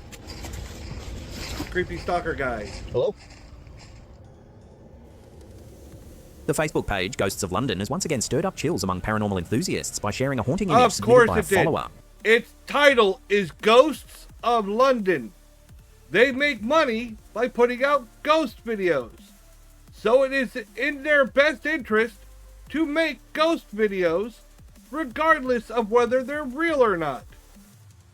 The eerie photo, reportedly taken by someone trying to document a water leak outside their house, unexpectedly revealed what many are calling a ghostly figure. Sure, where? According to the post, the man was alone at the house when he took the pictures, but upon reviewing them, a translucent woman can be seen reflected in the window. Okay, A, she doesn't look translucent. I can't see things behind her. See, that's not really translucent. The face looks a little fucking odd. Like this weird fucking line here, and you don't have it on the other side. I think that there was just somebody else in the reflection, and they probably tweaked it, Photoshop, whatever. Many believe this could be genuine That's what I proof of a ghost, while skeptics suggest it could be an optical illusion or reflection from a nearby object. Regardless of the explanation, the chilling nature of the image has captivated viewers, with theories ranging from a wandering spirit to a residual haunt tied to the property's history. Or a big load of bullshit! Hello guys, ads ko pala. In early 2024, TikTok user RJ.TTK sent chills through his followers when he shared 2 eerie pieces of home security footage. After sensing Only an ominous 2? presence in his home, his security cameras captured what many are calling supernatural events, sparking heated discussions about spirits and unexplained phenomena. What The makes first them clip heated? reveals footage from a security camera dated back to October 2019, which the TikToker claimed he recently rediscovered. 17 seconds. recently rediscovered. Way back natin, 17. Tingnan nyo dito. Ayun. Kita nyo? Ulitin natin. As the video plays, a strange mist-like substance appears, swiftly moving across the screen at 10:29 p.m. Yan. Tapos sa time na to, parang lumalakad na lang siya. Tingnan nyo, parang usok. Tapos, nawala siya dito. In the second clip, a follower sent in additional footage after seeing the original post. This time, the video focuses on a phone lying on a sofa. Tingnan nyo yung phone niya. Di ba patay? Tapos ito, kung nakita nyo, dumaan siya dito, and then umandar yung phone. Kita nyo? As a shadowy figure glides past an electric fan in the background, the phone mysteriously turns on by itself, despite no visible interaction. My phone does that shit all the fucking time. Nandito It's siya annoying galing, as hell. and then pumunta siya dito. Okay? The figure moves quickly, appearing and vanishing near the fan before circling back. Nakikita nyo? Yung buti. Di ba? So, ayan siya. Dito siya. Tingnan nyo, dadaan siya dito sa electric fan. Yun, kita nyo? The TikToker highlights how unsettling it is to see the phone's activity in sync with the ghostly movement, creating an eerie sense of intent. Followers natin. Tingnan nyo mabuti. I still The say viral that footage this has left is viewers more divided. Some believe these clips are fucking, genuine proof of spiritual activity, video linking the mist to a editing, lost spirit trickery. trying to communicate. The strange phone activity, coupled with the shadow figure, That's only what it looks solidified like their to me. suspicions. Skeptics, You on can the say other what hand, you want, argue the believe mist could what be you smoke want. or dust particles, while That's the what phone's it looks activation like to could be a me. simple It looks like electronic video glitch. editing nonsense. As the debate continues, the question remains: are we witnessing a genuine paranormal encounter, or is it The all an shadow, elaborate coincidence? the shadow, the way it moves, it looks too much like fucking after image type shit. Coming up on our last segment, in just a few seconds, we take a look at some strange footage sent to us by one of our viewers. But before we do, remember to hit that subscribe button, smash like, and leave some comments below. The more you interact, the more you'll see us in your feed. In December 2024, Slapcam viewer Colette technology Doherty shared now, eerie CCTV footage from her automotive business in New Everybody's using fucking technology nowadays. AI, fucking photo editing, video editing, all this fucking shit, all this software, everything fucking is there to help you make fucking crazy, fucking wild shit like this. And it's fucking, it's ridiculous. It's not like the old days where, you know, you could catch the spoofers because all they had was crude shit. Like, that's it? That's it? That's 6 cans? Oh, where did the cans? Ruby had it, I don't know. Somehow she got another one. No, wait, this is all that's left. There were 6 cans. Did you dilute it? I had 4, yes. I had 4. So Ruby had one, but I gave her the rest of mine. Somehow she got another.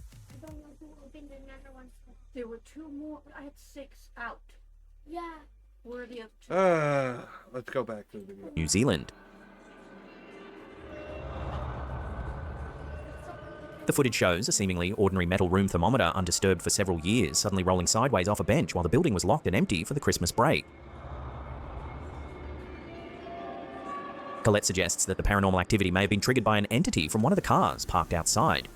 She recalls a friend who claims to have psychic abilities and informed her that a young man who passed away within the last 20 to 30 years may have been responsible for the... You lost me at that part, okay? One of the cars outside, I have a psychic friend. Oh my god. Mysterious movement. What's even stranger is that despite owning the business for 13 years, Colette has never experienced anything like this before, or since. It appears to be an isolated, unexplained event, further cementing the idea that it could be tied to something supernatural. I'm trying to see where it came from. Okay, there's cars driving past here all the fucking time. The thing will rumble and shake and cause things to fall. And that's what I think happened here, is just over time, is it finally just slipped and fucking fell. It's not even that big and heavy. Now, if you want to watch some more scary ghost videos, then hit these 2 links right there. Remember to follow us on all our other socials as well. All the links are in the description box down below there. And that's it for me. I'll see you all next time.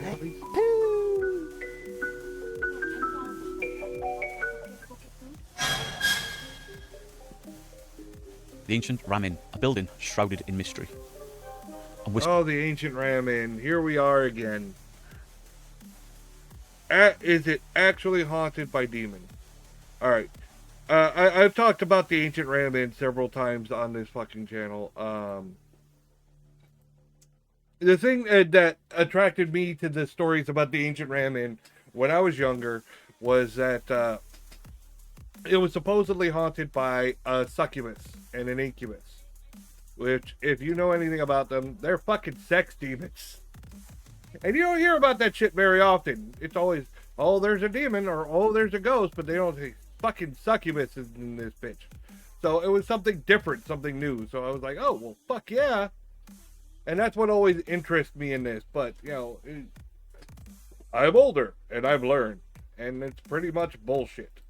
With tales of hauntings. It's a place that draws in ghost hunters, historians, and those with an inquisitive mind. But how much of the legend of the ancient Ramin is rooted in fact? And how much is simply legend? In this video, I'm going to dive into the history of the ancient Ramin in an attempt to separate what is documented fact from the very exaggerated claims of the paranormal. So, the story begins in 1145. The ancient Ramin was originally constructed as a dwelling place for the masons of the nearby St. Mary's Church. It was technically more of a construction site office, not really a portal to the other side. Kind of seems far from the den of supernatural activity that it's become. Later, it became the residence of the first vicar of Watton under Edge, a vicarage.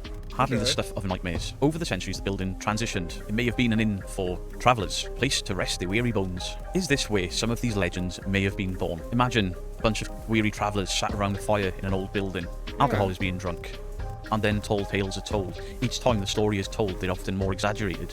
Like the Chinese whisper. People start talking of smugglers and highwaymen, or romantic figures from folklore, witches. And then these stories become known as fact of people that have graced this wonderful hall. But no matter how hard you research, any historical fact for any of these colourful characters is severely lacking. Fast forward to 1968, where John Humphreys takes ownership of the inn. And this is the time period that marks a turning point. You see, John Humphreys, an eccentric man, embraced the inn's growing reputation for being haunted. He spoke of encountering spirits, of feeling presences, and of unearthing skeletal remains. He also made claims of an incubus and a succubus being present at the property, both of which have attacked him. Now, I'm not going to say what an incubus and a succubus do, you're going to have to look that up for yourself, but essentially, they are a male and female sex demon. John then opened up the inn to paranormal investigators, and this seemed to cement the ancient Ramin as one of the most haunted places in the UK. And John's claims were eventually bolstered by UK paranormal heavyweights, Most Haunted.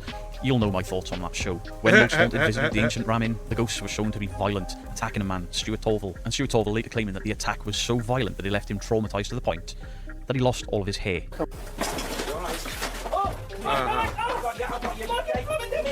But so many people have been there, and themselves. nothing like So that the Bishop fucking Room. happened. It's the most well-known of the rooms at the ancient Ramin. Apparently a hotbed of paranormal activity. This is where stories of ghostly cavaliers, ghostly monks, and the incubus and succubus stem from. Then we have the Witch's Room, which is rumoured to be haunted by a witch that was burned at the stake. And the attic is often rumoured to be haunted by the spirit of the lady who met a tragic end. And the bar area is apparently the stage for former innkeepers and other apparitions. The list at this building goes on and on. But here's where we have to apply a bit of logic. Most of these tales lack any historical evidence. The tale of a woman burned at the stake, quite a profound event that would have been recorded. Yet there are no historical documents to say that there was a witch burned at the stake linked to the ancient Ramin. There are no records to support this claim anywhere near this area. The claims of ritualistic sacrifice.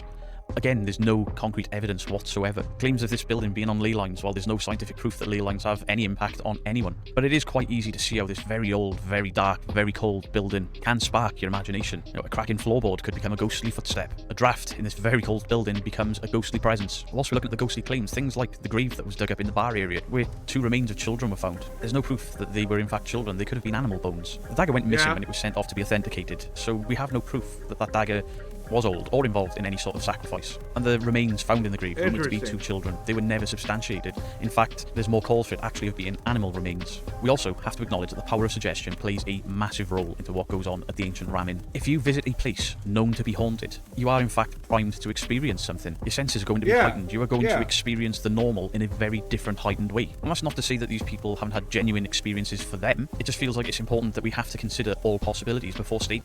Yeah, if you're going into a place and you've been told for years, this place is haunted, this is there, and this is there, and this is there, you're going to go there expecting that. You're on edge. You're ready. So the smallest fucking thing is going to set you off. It's one of those things, I think. Especially for people who truly believe that shit, is that they're going to look for anything that will validate that experience for them. Even if it was really just nothing, like a breeze. A breeze blew against me. Oh, it must have been a ghost. I felt a cold chill. You know. In this building is the most haunted inn in the UK. We need to look for alternative conclusions. Humphreys' era undeniably shaped this building's identity. And John Humphreys' enthusiasm and his storytelling undoubtedly added to the building's mystique. But is it not also possible that John, over time, embellished some of these tales? Like the tales told in the bar at earlier times around campfire with alcohol, could these tales have become more and more dramatic with each retelling? Despite all of the wild claims that are made of the ancient Ramin, I have never seen any convincing evidence of this building being haunted. In fact, I've yet to see anything that even remotely remotely piques my interest, something that requires a deep dive, a deep debunk into the footage that I have looked at from some teams, and you'll see those videos on this channel, is at best questionable, but in my opinion, all faked or staged. I have seen and made videos about numerous things being faked there. Tables being shunted when it's clearly people moving around the table. Table tipping that is clearly people pushing the table. Stuart Torval, almost to comedic effect, throwing himself around, pretending to be attacked. How's it going, Darth Shadow Voorhees? Sam and Colby hearing voices on the second floor that couldn't possibly be coming from the Long outside. time no Claiming see. that the second floor was too high up to capture these voices, whilst leaving out the fact that the second floor of the ancient ramen is actually at street level. The ground floor or the first floor, depending where you are in the world, is set under the ground. You have to drive down a very steep ramp to get to the kitchen, the bar, and the living room areas. If you look out of the bedroom windows, you look onto the street. My own visit there, at one point we heard kids' voices, and I opened the curtains and there are two faces staring back at me. They weren't ghostly apparitions, they were the locals. And there used to be a sign on the main door as you walked in. Once investigating, keep the lights off and the curtains closed, as the local youths will play up. That sign was removed on my last visit. I wonder why. I have visited the ancient ramen on 2 separate occasions, and on both of those occasions, I experienced absolutely nothing. Whilst people are claiming that they're hearing all this creaking, walking and banging, the building is silent as soon as your teammates stop moving. People that go on these haunted event companies where there's too many people in such a loud building, creating their own false positives without realising. But when you take a team of 3 or 4 people and everybody behaves themselves, the place is silent. No random creaking, no random popping of floorboards. The building is dead. In fact, the only thing to come from my 2 visits to the ancient ramen was being able to disprove other people's claims. Not everybody's claims, but you know, those paranormal YouTubers that go for the shock value. The ancient ramen today still remains with the Humphreys family, and it continues to attract guests and ghost hunters, and those simply intrigued by its reputation. But it is a business, and the haunted part of it adds to the attraction. Also take a look at the way that guests are treated at the ancient ramen. For example, a group of debunkers go there with much smaller channels, and we're just given a PIN code for a gate and a PIN code for a door.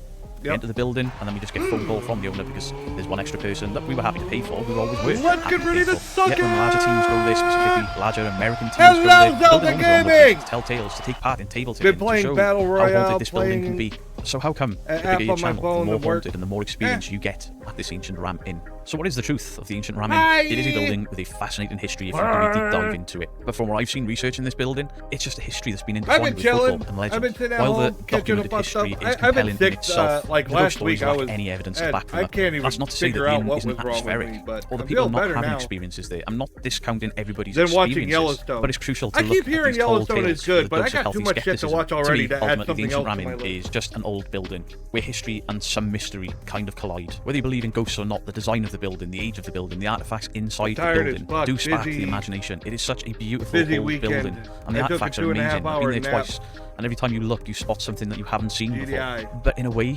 it's kind of almost like a haunted attraction too. And in with this design and in I with all think- these items, I think maybe by naps all design the just to fucking feed time, into all our throughout the fascination fucking with the day, unknown. and I still feel So let me know in the comment tired section down and below, have you ridiculous. ever visited the ancient ramen? Have you ever experienced anything there? I mean, I would Because go to I the haven't. ancient ramen And all the just to legitimate say teams that have I've been I there, trust. but I've I don't worked with, expect anything not a to single fucking one happen. of them has ever experienced anything that they've even had to debunk. In fact, none of them have ever experienced a thing. Hope you enjoyed this different type of video. Obviously, when I've gone to a location a few times, I get Imagine a feel going for it. to There's a little bit more to say birthday other than parties there's the 3 paranormal days straight. investigation That sounds video. like And fun. 2 visits, I just felt the place was completely flat. The first time I slept there, and there was nothing. Okay, wait. I didn't hear No, that a sounds thing, exhausting. even when sleeping. The I second forgot. time, it was I'm not just so young cold that anymore. we all had to leave by about 2 a.m. I should have left the first time, but it wasn't much warmer then. If you are going to go to the ancient ramen, In my wear younger warm days, clothes, I'd be like, take this is sleeping fucking bags, awesome. quilts, Let's get everything you can hammered to all keep 3 warm, days in a because row. At certain points, Now I I'm was like going old. outside I'm to like, keep no, warm. just Not saying one that's the fault sounds of the awful. building. They don't allow heaters and things to be taken in. Yeah, I'm burnt. Tested, Yeah. but it's an uncomfortable stay if you've driven a long, long way. Much love to you all. Beardo out.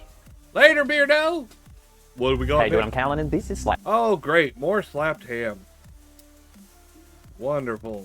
Let's see. What's this one called?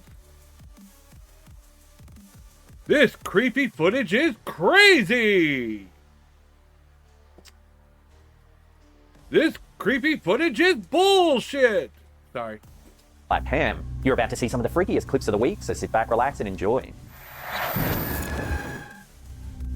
She always says it's haunted because it sounds like somebody walking around upstairs. No, you I gotta never be heard it. fucking shitting me. This Until fucking now. video again. On January 30th, I 2025, just TikTok user saw this Chawachi fucking uploaded a video. video that quickly went viral, amassing over 5 million views. The clip claims to capture possible paranormal activity inside his girlfriend's home. 5 million In the video, the views uploader on explains this that he's alone at his motherfucking girlfriend's video? house, where she is often reported Y'all hearing some strange gullible noises near the motherfuckers. stairs. Though he had never experienced anything unusual before, he acknowledges that the house is old, and that this is the first time he's hearing the strange sounds himself. Yeah.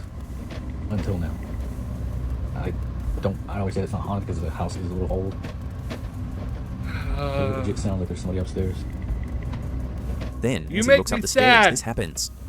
The running ghost down the stairs. Of course it is. Who's up there? Oh my god, they're like it's up the stairs. Come down these stairs. I'm and I gonna will swing you, on I the thing promise. that's not there.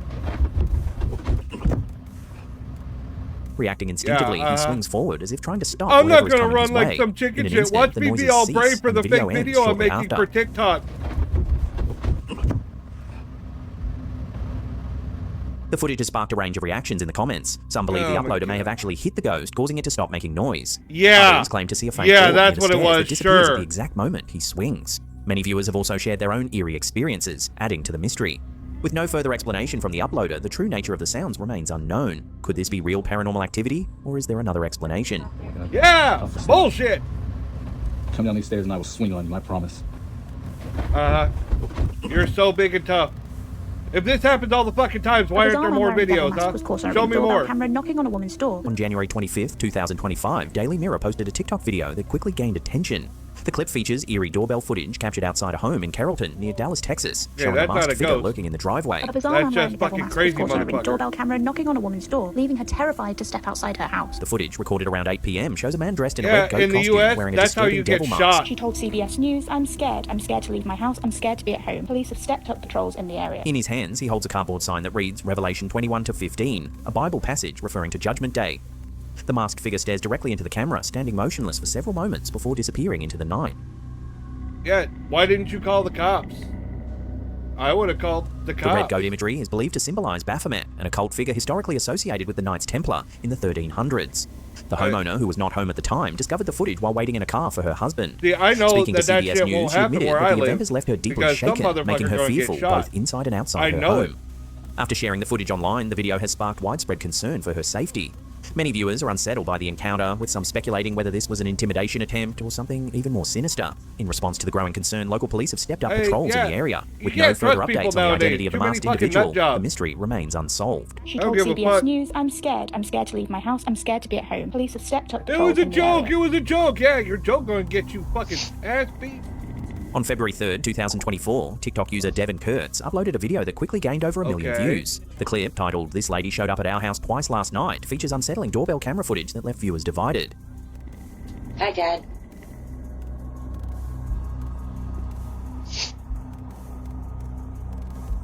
Video also captures the reaction of the police officers who later reviewed the footage. They were Okay. visibly unsettled, calling it a disturbing encounter with a random stranger. That's terrifying. Viewers in the comments have expressed mixed reactions. Some are concerned for the woman, speculating that she might be lost, searching for her father, or suffering from dementia or another condition. Others, however, believe the situation could be a setup, warning the uploader to stay cautious, as the encounter might have been an attempt to lure them outside. In response to a No, the way the way I read that situation, the way she's sniffling and she says, "Hi, Dad," maybe she's on drugs, maybe she's not, maybe she has mental health issues. She's mistaken this home for her father's home, either by, due to intoxication or honest mistake. Maybe in a moment of clarity, she realized this is not the right home, and she decided to walk away before it got more embarrassing. That's the way I read. It seemed like they were definitely having an issue. Maybe that's why they were sniffling. Of course, the video is not clear enough to see if they were crying or any more. It is eerie. They said she came twice in one night, but I only saw the one video. So I don't have any more to go off of than just that. But she didn't seem hostile. I still wouldn't have gone outside for her, but she didn't seem hostile. comment asking if the woman's father had ever lived in the house, the uploader clarified that the previous residents were a couple in their 40s. With no clear explanation, the unsettling encounter has left viewers questioning the woman's true intentions. Hi, Dad.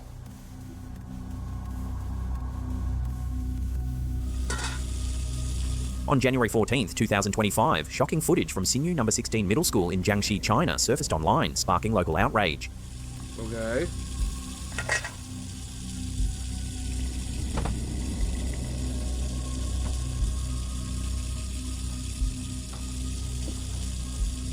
Yeah, The video, put your captured foot inside the all school up in there. cafeteria, shows two workers preparing food. One of them, identified only as Jian, is seen washing peeled potatoes in a bucket of water, using his boot to mash them.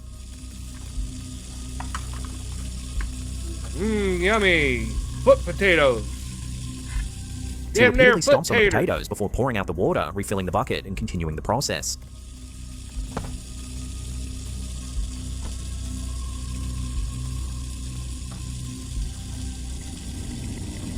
Local media reports confirm that the Ushuaia District Education and Sports Bureau launched an immediate investigation and verified the footage as authentic. As a result, the school's principal, Liu, has been dismissed, and officials have announced plans to take further legal action against the cafeteria worker involved. With the investigation still ongoing, the footage has left locals horrified, raising serious concerns about food safety in school cafeterias. Oh, come on. This shouldn't even be on this fucking list. Okay, it's fucked up. Yeah, but ghosts and demons and On September 2nd, people, 2024, ringing Twitter user doorbells creepy.org, and known for foot sharing potatoes. eerie and unsettling content, posted some Give me a doorbell break. security camera footage that quickly gained attention across the platform. Are we talking As the man ghosts gets here? closer, it becomes clear that he's engaged in a conversation No, it's all with doorbell himself. camera nonsense. Yeah. Dog attack. Speaking in different voices, he continues his unsettling dialogue for a few seconds before knocking on the door and attempting to open it. Come here. Hello? Oh, no. He then lingers for a moment, still talking to himself, before walking away. The poster This- sparked mixed reactions, with some believing the man is possessed by a demon or an evil entity. I don't think he's possessed. I think he's schizophrenic. I know someone. I have a friend who's schizophrenic, and they do very similar shit when they haven't taken their meds. So that's what I think is going on. Entity. Others speculate that he may be experiencing a mental health crisis, possibly schizophrenia, while some argue that his behavior suggests drug use. With no further context, the eerie encounter remains unexplained.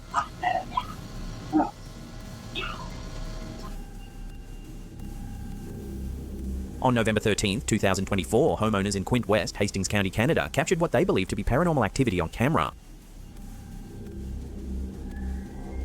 Okay, door open. Like, that's a hard one to pull off. The footage shows the mirror Is doors that of their it? bedroom closet slowly That's sliding it. open on their own before stopping halfway, with no one in sight. Yeah, you know there's two halves of that closet, right?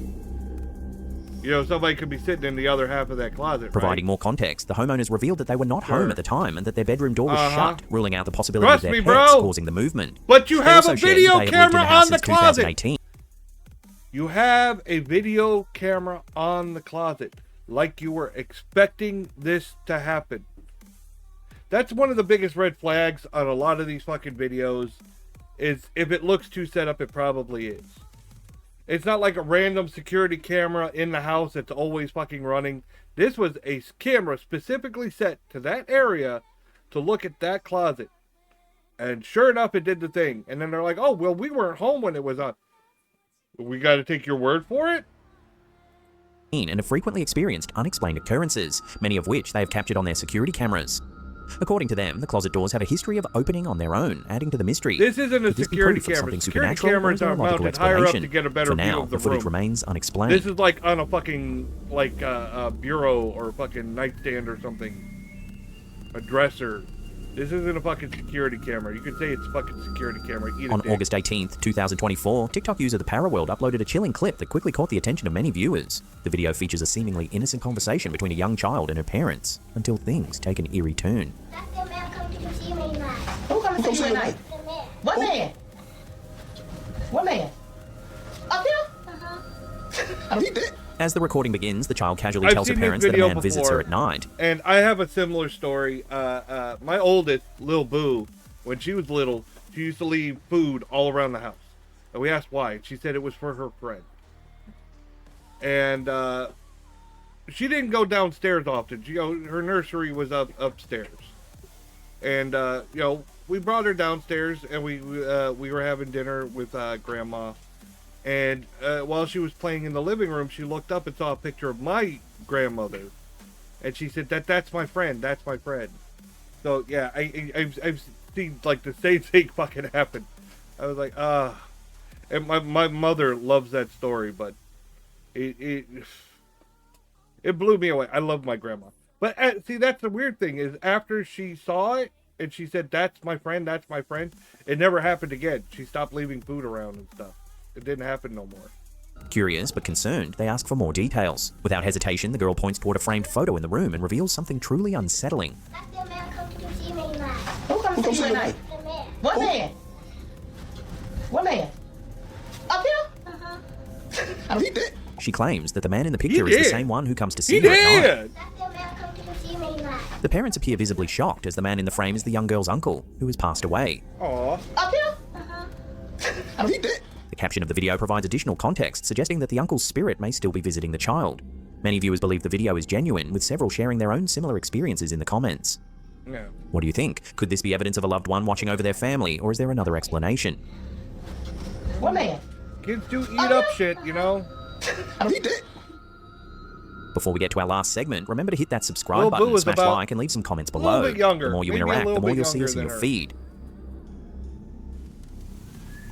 On November 22nd, 2021, Apitor, a popular YouTube channel run by Tor Eckhoff, uploaded a video titled I Am Not Dead, I Am 57 Today, which has since gained over 8 million views. The I've video heard featured about Eckhoff celebrating his birthday in his signature style, sitting in an outdoor bathtub filled with ice with 57 written on his forehead. That water nasty though. As the video continued, he took shots of vodka, walked through the woods, kissed a tree, chopped wood, and even placed a plastic bag over his head. Why? His tradition of making birthday videos declaring he was alive had become a recurring theme over the years. Okay. Tragically, just 5 days after uploading this video, Eckhoff passed away. Reports state that he fell through the ice while filming at Jakobs Dam near Kongsberg, Norway. A witness immediately alerted emergency services and divers were sent in to rescue him, but by the time they retrieved him, he had been underwater for too long. Despite doctors' best efforts, he was placed on life support, and the machines were turned off the following day, November 26, 2021. His partner, Tove Skjerven, later confirmed the heartbreaking news in a Facebook post, revealing that he had gone out to skate and record one of his signature videos when the tragic accident occurred. Eckhoff, a rectal cancer survivor, was known for embracing life with humour and adventure. His passing has deeply saddened his fans, with many leaving heartfelt comments about how his videos brought them joy on their darkest days. I bet. Damn. Over on our second channel, That's just Slap Ham depressing. Mysteries, That's we not recently took a deep scary. dive into the history and lore of ghosts. The concept of ghosts has been part of human culture for millennia, reflecting our fascination with the afterlife, the supernatural, and the unknown. Across civilizations and eras, ghostly beliefs have taken on many forms, from spirits haunting the living to benevolent apparitions to restless souls seeking justice. Ghosts have served as messengers, omens, and reminders of morality, embodying fears, hopes, and spiritual beliefs of countless societies. Whether revered, feared, or simply observed, these spectral figures reveal the ways humanity grapples with death and the mysteries beyond. From ancient rituals to modern ghost hunting, the legacy of ghost lore continues to evolve, offering glimpses into our most enduring questions about what it means to live and what it might mean to die. Dying sucks. You get a fucked up goddess and she If you want puts to catch you the in full your own episode, dead I'll put some links in the fucking description bone. box below, and it'll be pinned in the comments too.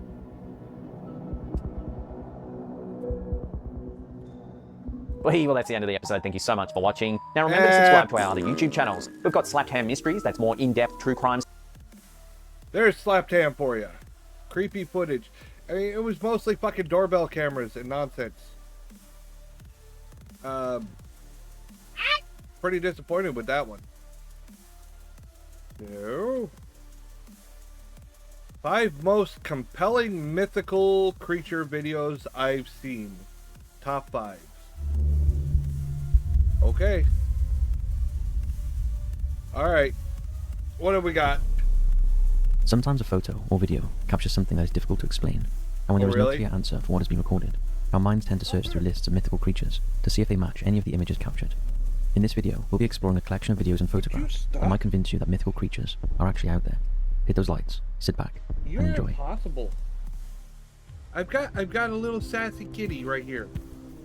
And anytime someone is Creepy eating, creature on island. little sassy pants has to come stick her nose Vancouver in it. Island, located in British Columbia, Canada, has a long history of Yes, little Bigfoot and sassy Sasquatch girl. sightings, dating back hundreds of years, and the You island is cannot adorned with have various my Bigfoot dinner. sculptures, reflecting the local You have fascination your with this own legendary dinner. creature. Typically, the creature is described as an unusually large, 8-foot-plus hairy human, and most sightings in BC tend to be more humanoid in Thank nature. you for the kids. Over the years, numerous Okay. credible sightings have been reported in and go around the island. In 1939, Ellen Neal, a resident of Alert Bay, reported seeing a hairy creature known locally as Zoo No Choir, a female Sasquatch, walking along a beach on Cormorant Island before disappearing into the forest. Later, she and her friends discovered enormous footprints in the sand. In 1968, two fishermen spotted a Sasquatch on Broughton Island, about 40 kilometers from Sasquatch! Cormorant Island. Bigfoot! As it watched them while they clam dug, they panicked and ran to their boat, while the creature disappeared into the bushes. More recently, in January 2015, Arthur Dick encountered a massive hairy creature while walking his dog on a trail on the eastern side of Cormorant Island. He noticed a pungent... Okay, but everybody nowadays has a fucking camera on them. Let's be honest. Everybody has a fucking cell phone camera all the fucking time. Why do we still not have better fucking video of the fucking Bigfoot? odor, and that the creature was silently following him. His dog was terrified and hid between his legs. Dick had a similar sighting in 2019, and believes both times he saw the female Sasquatch. In late 2015, residents of Alert Bay began hearing eerie howls coming from the forest at night. These vocalizations were attributed to the female Sasquatch. The community believes that the howls are not produced by dogs or other wildlife, as their tone is unique and too loud for any dog, and there are no bears, cougars, or deer on the island. So when an elderly woman from a British Columbia hiking group posted a photo on Facebook, I used to hear claiming it was eerie taken on howls Vancouver back Island, in college, the first thought that comes to mind but that this was is a Bigfoot. because of my roommate's girlfriend.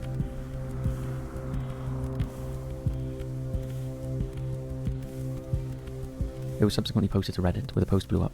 Some commenters believe it was fake, and just someone dressed up, while others told their own stories of strange things happening on Vancouver Island. One comment said, "It looks almost like a mask, but in the middle of nowhere is a weird place to try and scare people if it is a costume." The comment is relevant, because the Really? female Sasquatch is a figure in local mythology, Really? which is depicted on masks and totem poles, with bright red purslet and a black head.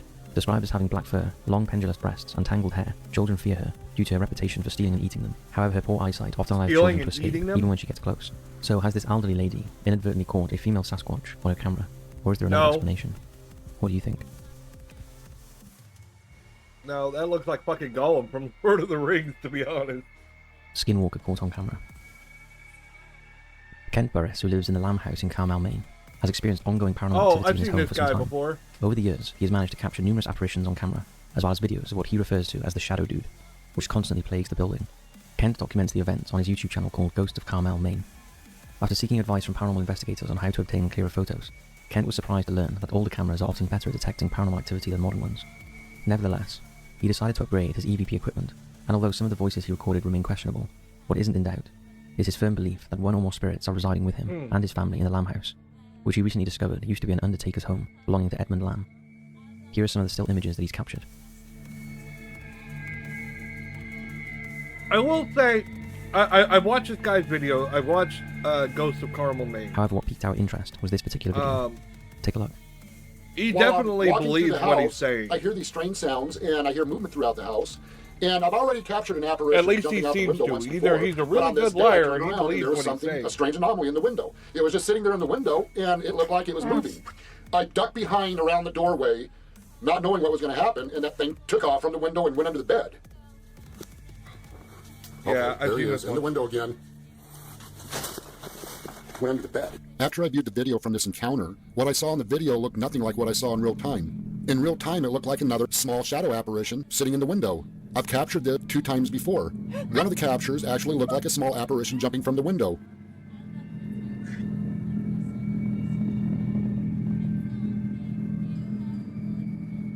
Well, why does it We go believe under the the apparition bed? resembles a cat, and although Kent owns a cat, he insists that this spirit is not his pet, as it appears too large. He also noted that when he encountered the apparition in person sitting in the window, it looked much bigger and a different shape to what he recorded, when the spirit moved and hid under the bed. By the way the anomaly changes shape, it could be a skinwalker, a malevolent witch or creature from Navajo folklore, Really? A with the ability to skinwalker? transform into an Really? animal. It's believed skinwalkers can transform into, possess, or disguise themselves as animals, and can take the form of any animal, but commonly assume the shapes of a coyote, wolf, fox, or bear. They transform to travel or move quickly, as that apparition did. There is clearly something unusual happening in the Lamb House, and Kent has collected a significant amount of photo and video evidence to support his claim. He has also collaborated with other paranormal investigators who have witnessed the presence of something in the house. So could these be the spirits of the deceased, who were prepared for burial within the building, or is a skinwalker responsible for the considerable paranormal activity he experiences? This saga has been ongoing for over 6 years, and Kent's channel is well worth watching if you're interested in seeing raw footage of spirits as they invade his home. Unfortunately, comments are disabled on all of his videos, making it difficult to gauge the reactions to his footage. What do you make of this one?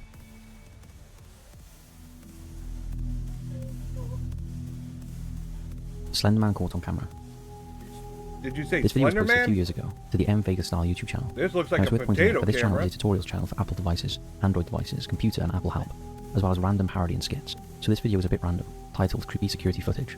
The channel looks owner like explained shit. that he had installed security footage because there had been some strange activity outside of his home. A couple of years after having it installed, the guy's wife sent him some footage from outside their home, as she thought it was a little creepy. Take a look.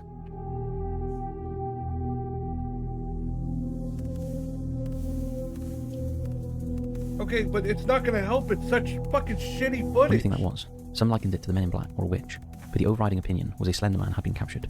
Although the Slender Man is supposedly fictional and originated from a creepypasta, there are some who believe he actually exists. Depicted as an unnaturally tall, Supposedly? thin humanoid with a featureless white head and Supposedly face, wearing fictional? a black suit, Slender Man People have stalks, talked to abducts, the and fucking traumatizes writer. people, They made particularly it children. up. Starting in Y'all are 2014, stupid. a moral panic emerged surrounding Slender Man after some readers of his fictional stories were linked to several violent incidents, notably the near-fatal stabbing of a 12-year-old girl. in Yeah, I Wisconsin. remember that. Two 12-year-olds, Anissa Weira and Morgan Geyser, lured their friend, Peyton, into a wooded area of a local park and stabbed her 19 times. Both claimed that they were traveling to meet Slenderman at his residence, known as Slender Mansion, located in Nicollet National Forest, where they attacked Peyton. During their interrogations, which were conducted without the presence of a guardian or legal counsel, Geyser exhibited a lack of empathy, while Weira did display signs of guilt for stabbing their friend. However, both maintained that the attack was necessary to appease Slenderman.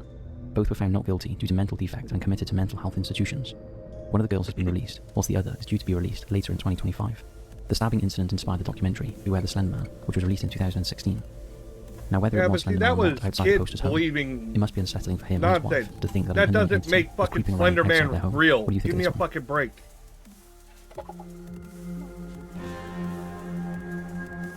Wendigo. Where, baby? Right here? In the early hours of May 21st, 2021, Yeah, the game camera there's a station little outside the one. Not Amarillo Zoo very in big, Texas captured an upright dog-like creature when it still camera. One of the kittens Take a got look. the wife. I mean, my legs are all fucking chopped up. Zoo officials say they have no idea what the creature is, and the city of Amarillo in North Texas shared the photo on Facebook to see if anyone could identify the creature, that left wildlife experts baffled. The bizarre image led to speculation that it could be the infamous chupacabra, the mythical vampire beast that hunts for the blood of livestock. However, many pointed out that it looks more like a wendigo than a chupacabra. It don't look like either of those. What the fuck is wrong with you? In folklore, so it would have had to have travelled a long way to appear in Texas. It is often portrayed as a malevolent entity that possesses humans, causing insatiable hunger and a desire to consume others. It is sometimes depicted as a giant humanoid with a heart of ice, accompanied by a foul stench or an unseasonable chill. Described as an emaciated figure with ashen flesh, it can grow up to 15 feet or 4.5 meters tall. It may have sunken or glowing eyes and sharp yellowed fangs and claws. Allegedly, its lips are chewed or entirely missing because it has eaten them. It can be hairless or have fine fur and may have pointed ears and antlers. Yeah, like a lot of Wendigos are people thought to possess chalk the exceptionally sharp Wendigo eyesight, to hearing, being and sense of related to smell, as well as superior cannibalism strength and speed, shit like that. which enable them to stalk and overpower their victims. They inhabit And, cold climates, particularly in the woodlands. I and actually lakes of like Canada in the and original northern Pet United States, Sematary although movie they in can the easily book, travel long the, distances through all kinds of weather. A shaman, maybe the only links person to who can the subdue and destroy Wendigo Wendigo in the using story either of a Pet silver, steel, or Sematary. iron bullet or a dagger. However, some legends claim that the only way to truly vanquish a Wendigo is for its heart to be cut I out did not and like the melted Pet or burned in fire. Sematary fucking The bizarre upright remake. creature What certainly the had the locals fuck? baffled and has earned the name Unidentified Amarillo Object. Of course, it could just be a strange person dressed up, but what are they doing on that bit of unused land in the middle of the night? To date, the community is open to suggestions about the identity of the unidentified Amarillo Object and whether it was in fact the never-before-seen Wendigo. What do you think?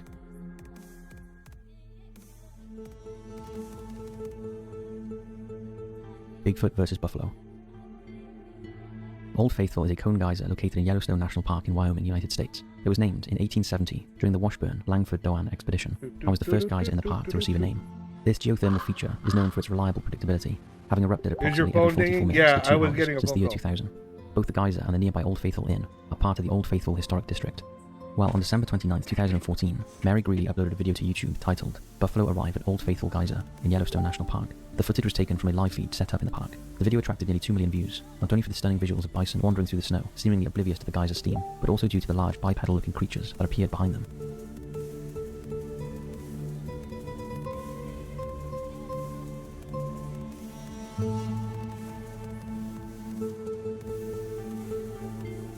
This video has been analysed by the YouTube channel Thinker, who estimates that the 4 creatures in the background are approximately 7 to 8 feet tall. While that does not completely rule out the possibility of these being 4 tall men dressed in black gorilla suits, it seems unlikely. It would also raise the question of why 4 very tall men would choose to walk around in such freezing conditions. It's unfortunate that the camera pans away just as the figures begin to emerge. My so it sister cannot has be my more real closely. cell Either this phone is an number, elaborate hoax, or but a she family of has 4 to Bigfoots call me were on captured in Facebook Canada that day. Messenger It's worth pointing out that every the uploader time for usually some posts reason. about earthquakes, and not Bigfoot.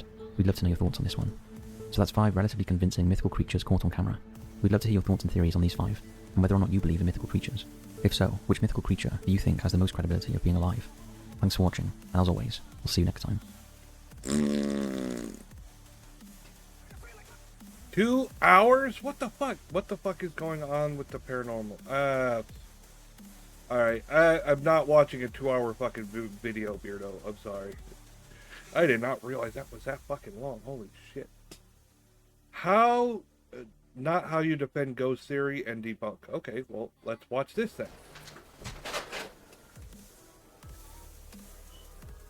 Call radio. I thought I could hear her talking a minute ago. Hey those Wheels, Boss Goals, how are we all doing? Now, you'll have seen a little clip there from Ghost Theory. They go into a location, and in this location, some music starts playing. And at the end of the video, I'll give my thoughts into what happened there, because this video isn't about me debunking Ghost Theory. This is about the attitudes of some people within the community in regards to teams legitimately investigating. We are two investigators. Do some investigating. So, Ghost Theory go to a house. A jazz-style tune is played. This jazz-style tune that is played has been found by many people that watch Ghost Theory and watch other channels, and suspiciously, the artist that made that song is in one of the books in the house. I think it may even be one of the books that is thrown. It's a little too on the nose, but that's not what this is about. So they put out this video. There is a fantastic element of something that happens. Music is played in a house with no power. Yes, there are 3 ghetto blasters on the floor, we'll get to that. But they go to an abandoned house, and music plays that links directly into the property because of that. But that right there is a fantastic claim. When a channel goes to a location and they capture something incredible, like what we've seen or heard in a video, everybody in the paranormal community, their alerts go up like, oh shit, this could be real. We need to go and have a look at this. We need to investigate to see if we can experience that or debunk it as something normal. That, despite what people in the Weeds Brothers comment section and Ghost on Trent's comment section, isn't toxic. That is paranormal investigating at the foundation level. We are two. If you find something, other people want to see if they can find something. some investigating. Everywhere I you found go to treasure. paranormal Well, investigator, every team that's who where watches we should paranormal dig for treasure. investigators are looking for specific claims or for something to happen that could be paranormal, and then they're looking for proof of the paranormal or to then debunk what they've experienced. So when somebody puts out a video with something very profound, ghostly music playing, of course, other teams want to go to that location to experience it. That's why you have paid locations. And they probably won't a find family it. was violently attacked by a poltergeist, according to them. Everybody that has gone there since has gone there because they want to experience the paranormal. They want to experience those claims. I've gone to 30 East Drive 4 times now. I've got a 5th time booked. I'm going for 2 nights this time. We'll have some wonderful guests turning up there to investigate with us. And it is because the claims are quite bold. I mean, a little girl was picked up by her neck and dragged up the stairs. So we all go to investigate. Is this the home of the most violent poltergeist? It's not toxic for us to then go there to hopefully recreate, re-experience, or disprove. It's fact-finding. So why would that be toxic? What the fuck? Of course the Weeds Brothers Ghost and Trent are going to be like, hey, we know where that location Who the fuck's bitching about that? Incredible. We have to go. I've had a look through the Weeds Brothers comment section. Now, I didn't attend the premiere last night. I was on a family meal. And apparently people were getting quite narky and in the comment sections, and I've seen some of the comments, and it's like, you're attacking Ghost Theory, you're bullying Ghost Theory. Now, Ghost Theory claim to be paranormal investigators. They go to locations to try and experience the paranormal, and they document their findings. As paranormal investigators, they should be open to people looking at what they have experienced and seeing if they can experience it. Now, Ghost Theory, in their defense, haven't said anything here. It's the fan base. They have taken the Weeds Brothers and Ghosts on Trent, go into this location and try and so many fan bases see if they can are experience the same thing as some form of attack. Too far. And that's not what it is. It is paranormal. It's fundamental, basic paranormal investigating.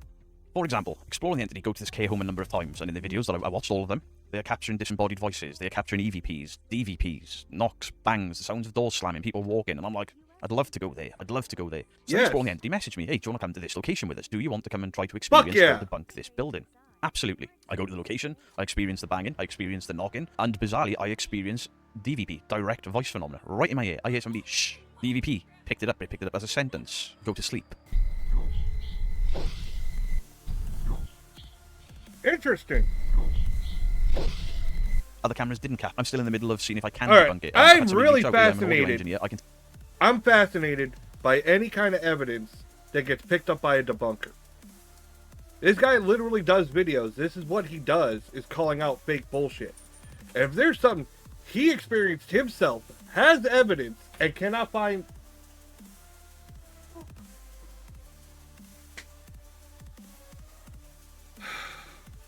If he's sitting there, he's got evidence. He says he witnessed it. He's done all this after, you know, his to be honest, his word goes a long way with all the evidence he has, all the footage, all the what he does for a living. It goes a long fucking way. So when he says, I found something, there is something here, fuck yeah, I want to go there and see it.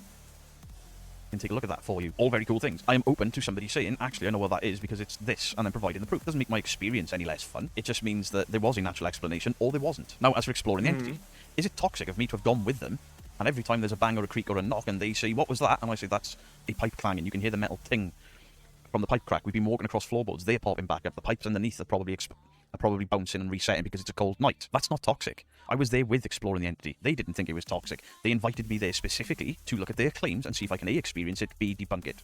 It's called investigating, and investigating properly. We are two investigators. Oh, at one point, and it's not on camera, Carl says to me, "You're watching us, aren't you?" Of course I am. Of course I'm going to watch you three. I have heard a woman's voice, and there is a woman with us. So yes, there is a reason. For most of the video, I was closer to Lucy than anyone else. When they have had female voices, when I have heard a female voice, I'm going to stick close to the female. Those sounds did not come from Lucy. It's not because I'm mean-spirited, it's not because I'm nasty, it is because I want to either experience or disprove. And they, Exploring the Entity, wanted me to experience or disprove. And I left that building scratching my head, very excited. Oh my God. That's investigating. And that, what I did there, is not seen as toxic. Nobody's shouting at me in my comment section like, "I can't believe you said that's a floorboard pop." It was clearly a knock. You've just shit all over Exploring the Entity. And the reason nobody kicked off about it is because they're not even the ones doing it. They're just sitting on their fucking asses at home watching shit, like I am. Video, ghostly music playing. So two different teams go to that location to see if they can experience the same thing or disprove it. There is no difference other than they weren't invited. It's an abandoned property at the end of the day. Anyone can go there. It is not toxic for Steve Griff to say the following at the end of the video. 2 weeks ago, when you guys, when we was doing a live stream, you told us you need to check out this place, you know. So we did. We checked out another team being here, and we actually did say it's a cool looking location, and we've come here, and it is cool, and it has got that creepy eeriness, like a lot of these abandoned places do. You know, when you see like the artifacts and like books, photos. You know, the bed and everything. It always makes it feel pretty real that, you know, this was someone's home. So this sounds like when it comes down to the paranormal, I don't believe we have witnessed anything. That are being a bunch of fucking assholes. At the start. It sounds like they're being the toxic ones. But I think it's just something to do with upstairs, like the wind, because there are a few windows bashed out. You know, was that just like knocking the doors or banging the doors? Or and again, we did sound like it was sounding like voices, but again, we're in the middle of nowhere and sound like that can travel, can't it? Everywhere. I mean, just like hearing that rumble from airplanes in the sky, exactly, and then like hearing like little bits from outside. At least I'm happy knowing that boners, my boner fans, there's are not fucking crazy like that, right? There's a lot of second consideration, but nonetheless, y'all are fucking cool as fuck, right? Have a look around, do some investigating. The building is massive. There you go. They say it themselves. They were claims. They've gone to investigate those claims and didn't experience those things. And the things that they did think they were experiencing at the beginning are not paranormal, or they don't think they're paranormal. Animals, doors banging, wind, there's holes in the ceiling, you can hear the wind whistling through, there's plasterboard hanging off the ceiling, so every time there's a gust of wind, or even a slight breeze, something could fall. Sound is obviously reverberating around the house, because Steve and Griff hear the same thing, but from different directions. Sound in these abandoned places is bizarre, absolutely bizarre. None of that is toxic, none of that is nasty, and none of that has any ill will to any particular person or channel. It is investigating claims of the paranormal and coming up empty-handed. At no point in that video do the Weeds brothers say, "Oh, Ghost Theory faked that. Look, here's the stereo, here's the CD, here's the book." I wondered if they put batteries in, the dirty bastards. They didn't do none of that. It is a specific claim that they have looked at. They put the camera on the stereos as they should, as Ghost Theory did. Ghost on Trent did the same thing. The Weeds brothers go outside to play music loudly to see if they can hear it inside, and they can, which means that the music didn't come from the road in a passing car, because that is such a ridiculous debunk, but I'll get to that. They have investigated specific claims. That is what every paranormal investigation channel sets out to do. Investigate specific claims, specific hauntings, specific ghosts, specific activity. The list is quite extensive, but it is investigating. I can't believe you have to explain this. Are these people... a few things. Yeah, it's not nasty, it's not toxic. There's always those investigating. If a police officer turns up to a crime scene and starts dusting for fingerprints, looking for, say, a murderer, that police officer isn't being toxic, he is investigating. Yes. His job. Paranormal investigators, their job is to investigate claims. Claims of the paranormal, claims of weird stuff outside of the normal, whatever. It's in the fucking name. When I've looked at the comments, but there are people saying that Ghost Theory have been attacked, and this vindictive nature of Ouija brothers, myself, real evidence. It's all vindictive. It's like this witch hunt. Witch hunt is a phrase that is used in these comment sections. It's not a witch hunt. I mean, for us to have been vindictive and nasty and horrible. This is people being fucking nasty. They're like, you were saying that ghosts aren't real in this place, or you were mean to my favorite fucking YouTuber, so I'm gonna be mean back and say nasty shit that makes no fucking sense because I'm a dumbass. That's the way I see it. Well, I said in my last video about Ghost Theory, they haven't been covered for 11 months by anybody. And then the side-eye guy blew the doors off with critical thinking and logic. And if people can't see past that, that is on you, not the side-eye guy, not me, not the Ouija brothers, not Ghost Hunter. None of us had any idea side-eye guy was bringing that video out. And you're damn right I'm going to react to it. Because everything the side-eye guy said in his video is shit that I was shouting about 2 years ago. There is far too much stuff in their videos that they later debunk that looks staged. The side-eye guy proved it. And we'll get to why I think this music is another example of that. So we're all being vindictive, we're all being nasty, we're all being toxic, we're all being horrible. But when we pay, £300 to £500 to go to 30 East Drive to film, to debunk, to investigate, to try to experience something, why is that then not toxic? Because I've gone to 30 East Drive, stood on the stairs, Dean thought he saw something move, and I'm like, the EMF is through the roof up here, no wonder you had an experience. Doesn't matter at this point what my thoughts are on EMF, because his argument's 2 and 4, but it wasn't toxic of me to say the experience that Dean had on these stairs can be dismissed by very high EMF. That's not toxic, Okay. that is investigating. And Yes. that is no different to what the Ouija Brothers and Ghosts on Trent have done. So all these people shouting witch hunt and all that, absolutely not. If you took Ghost Theory's name out of what was captured there... Okay. In Ghost Hunters, in the original Ghost Hunters, I've brought this up before. In the first season, they didn't find shit. They didn't find nothing for ghosts. And that's when I liked Ghost Hunters, because they debunked every fucking thing. Alright? But one of the things that stood out to me is one place. I know it was like an office. It was the place where the guy worked. They had incredibly high EMF. But they didn't say that that was because of ghosts. They found all the electrical around the area. It was electrical EMF. It was actual from fucking devices. And they're like, you're in basically a cage surrounded by this shit, and it could cause hallucinations. That might be what you're seeing, is not ghosts, that you're surrounded by so much electromagnetic field that you're hallucinating. So if he's saying that this place has incredibly high EMF, that could be causing that as well. And inserted any other team. If real evidence had gone there, heard that music playing, included it in the video, Ghosts on Trent and the Ouija Brothers still would have gone there, still would have made the same videos. They still would have investigated those claims. What wouldn't have happened then is real evidence fans piling into the Ouija Brothers or Ghosts on Trent's comment section saying this is a witch hunt. You're acting vindictively. This is all Beardo's fault, which is absolutely fucking bizarre. The people claiming that I have some sort of power over these teams, where I'm making them go to locations to debunk for me, that I have somehow made real evidence drive all the way down to that underground church with Dorset Paranormal. Hey, all of you, you must go to this church and you must prove that this was a lie for me. I don't have that power over these teams. Absolutely not. Am I friends with these teams? Yes. Does our every waking hour revolve around looking at Ghost Theory and going, let's disprove them, let's shit on them? Absolutely not. We've got better things to be doing. Playing Warzone with Griff is far more fun than watching Ghost Theory all day, in the hope that I can catch them out. I didn't make a video for 11 months on them. And then Ghost Theory fans and Ghost Theory themselves claimed that this is some sort of attack on them. By the Ouija Brothers, by myself, by real evidence. Of course. Absolutely insane. Ghost Theory now at the talking point of everyone because of the Side-Eye Guys debunk, and that debunk ultimately proving everything I said 2 years ago as correct, in my opinion. There are people like, I've been a massive fan of yours for 2 years, 3 years, whatever, and I'm unsubscribing because you said Ghost Theory in a negative connotation. And then when you look, it's their first comment, and I'm pretty sure the Ghosts on Trent and the Ouija Brothers will be experiencing the same thing. And what that thing is people coming into the comment section and lying to defend their favourite team. By all means, defend your favourite team, but don't lie about it. Don't sit there trying to hold some moral high ground, or hold the channel that you're shouting at to ransom always with, do. I'm unsubscribing because you said this, when you're not even subscribed in the first place, you don't watch and you don't comment.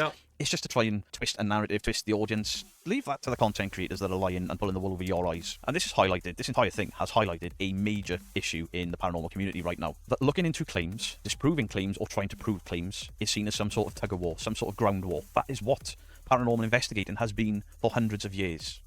Somebody makes a claim, somebody investigates that claim, either disproves or proves. So why are people so angry that somebody has made a claim and others have gone to check those claims to see if they can experience it? You should be or encouraging it! Now, if either of these channels had gone there and experienced the exact same thing, they had heard that music, would you then be as angry at them? No, you wouldn't. You're angry because they've gone to a location for a specific claim and that thing didn't happen, and you're angry at them for it. That's like somebody going to, say, the Ancient Ram Inn on the 1st of January. They go there in the 1st and they experience poltergeist activity or a violent attack or something of that nature. And then they go on the 31st of January and absolutely nothing happens. And then saying that they're attacking themselves for disproving. It's insane. It is absolutely insane to think that investigating claims from anybody is an attack. There's my thoughts on people being pissed at the Ouija Brothers and Ghost Theory for investigating specific claims. My thoughts are you need to grow up a bit. That's not what that was. It's paranormal investigating by numbers. This is how it should be done. This is what Ghost Theory should be doing. Hey, this team went to this location. They've claimed this. Let's see if we can experience it, disprove it, or whatever. Okay, so all of you Ghost Theory supporters, Beardo haters, this is your time to shine. This is your time to have a go, to show me for the toxic, nasty idiot that I am. Let's have at it. I, personally, for me, believe that entire thing with the music playing in that house was absolute bullshit, designed by Ghost Theory. It fits the pattern that the Side-Eye Guy has called out very recently. It fits the pattern that I called out 2 years ago. I didn't prove it, and I should have. Side-Eye Guy did. Ghost Theory go into a location, and they hear ghostly music playing. I am a paranormal investigator. I am in this abandoned property. It is oh so scary. Wait, there's a book about jazz just on the shelf there, and I'm hearing jazz music. What are the chances? So what you've just heard there, as I was talking, is an artist called Woody Herman, and the song is called Giant Steps. And it's the very beginning of the song, because once that intro's over that you hear, it goes into full jazz shenaniganry. They hear a song being played from the very beginning to a point just before the out there jazz kicks in. Maybe it carries on a bit longer, I can't really remember. What are the chances that they're in a property where books move? And one of the books they zoom in on, Humphrey Linnerton's Jazz and the Big Band Quiz. Amazing. There's jazz music playing and there's a jazz book in the background. And then with a quick Google search, music, jazz, Little Store books, Humphrey Littleton's Jazz and Big Band Quiz, Littleton Humphrey, The Swinging Herd by Woody Herman and his orchestra. How very strange that one of the books featured in this pile of books, some of which fell, featured jazz music playing, and that that's book in all itself part of features debunking that too. jazz musician.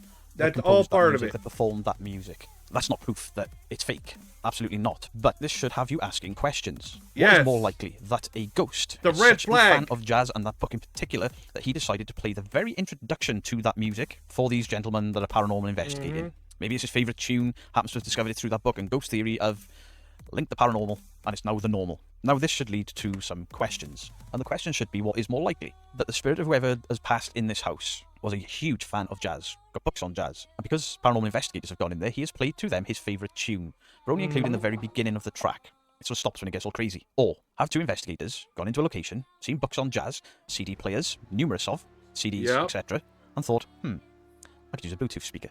I could play this through my phone. I could overlay this in editing, and we can Right. freak the fuck out. All of that. Which is more likely? For me, it would be more likely that two investigators go in there, see the books, play some If music it's somehow, too good to or be overlay some true, music, it probably and then is. claim it to be paranormal. Now, you That's also have the to look biggest at thing, in the my opinion. debunking efforts of this music. There is a road out there. You know, maybe a car has gone past and played the music. Was the car doing half a mile an hour in the middle of winter, of a very cold UK winter, with the windows rolled all the way down, playing that specific tune, jazz music, while you're in a house that contains jazz music books? Bear in mind that that road is half a mile away, approximately, as noted by Ghosts on Trent and the Ouija Brothers. So the Ouija Brothers go outside, they play some music, and you can hear the music inside. And, okay, it's metal music, but does this sound like a very similar volume to the music that was heard in the Ghost Theory video? Almost like somebody outside was playing music from in the garden, not the main road. The reason I highlight that is this falls into this pattern that I talked about 2 years ago, that the Side-Eye guy definitively proved has happened again.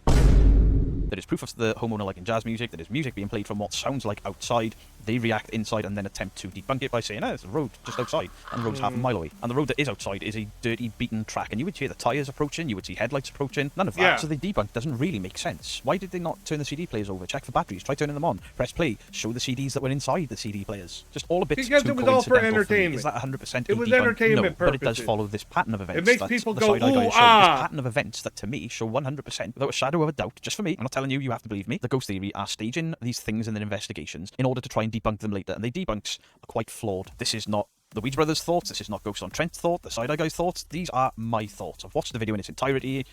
It's the same thing. It's the same thing. Something spooky wooky happens. Yep. This time, instead of a door falling, it's jazz music. They get all freaked out a bit. And then later on, there is potentially poltergeist activity that they debunk.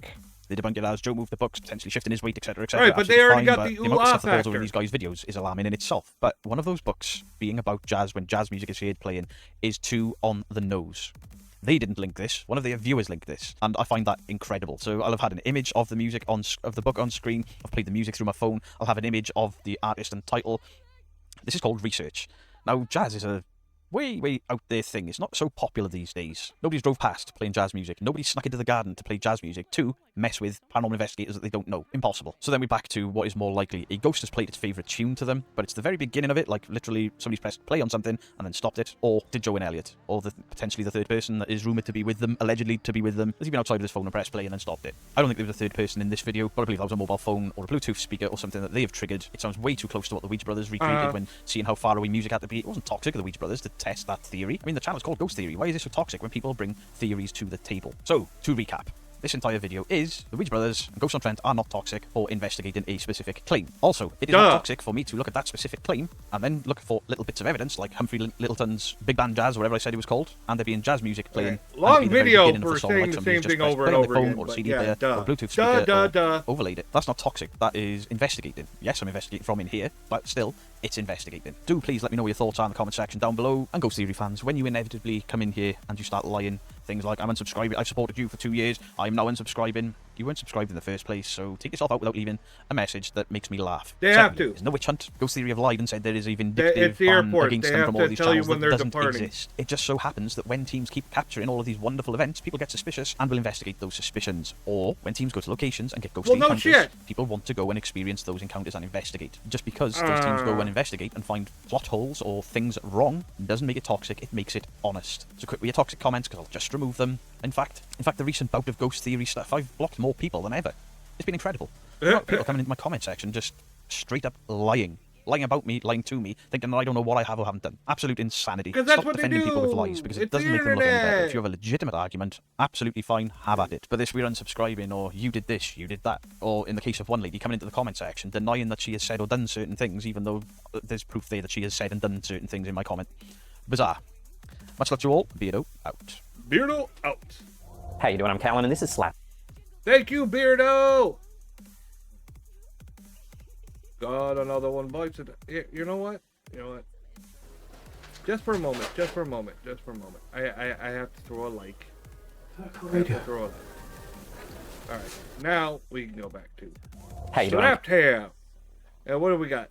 They caught something terrible. Ah! Shit!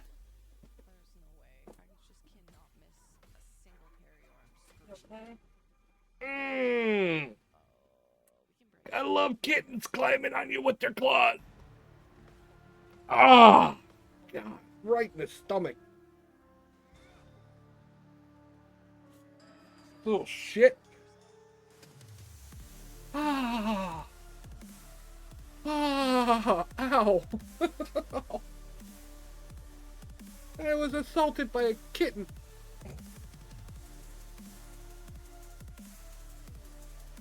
Oh, little fucking claws. God damn.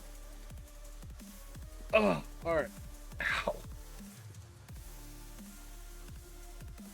They caught something terrifying on camera and it can't be explained. Okay, ow. Motherfucker. Alright, let's watch this. I'm pretty sure it could probably be explained. Callan, and this is Slapped Ham. You're about to see some of the scariest Slapped videos Ham. this week. So hit that subscribe button and get ready for more creepy content. Just like this. Paranormal investigator and Instagram user Jazai Ahmed Khan, known for sharing eerie content from Pakistan, recently posted a chilling video sent in by a homeowner from Karachi. The video, which has gained traction online, shows strange and unexplained activity occurring in the living room of a newly purchased home. According to the homeowner, the family had been hearing unsettling noises soon after moving in, ranging from faint whispers to random creaks. One evening, after another round of eerie sounds, they decided to investigate with their phone, and what they captured left them shaken. Okay. Viewers have been quick to share their thoughts, with many speculating that the house could be haunted by a previous tenant or connected to a tragic event from the past. Some believe the activity could be tied to jinns, supernatural beings mentioned in Islamic folklore often associated with mysterious disturbances in homes. Others suggest the possibility of residual energy from past occupants. Skeptics, on the other hand, point to potential natural causes like structural issues, hidden wires, or faulty fixtures that could explain the knocking sounds and object movements. Okay, that closet right there. All right. If you notice, this specific door is the one moving over and over again. This one pops open, and you notice it doesn't close back because there's someone behind this one fucking shaking everything the fuck up, and the guy doesn't run in there to check it. No, he runs out of the room because he knows if he opens it, he's gonna find the fucking person in there.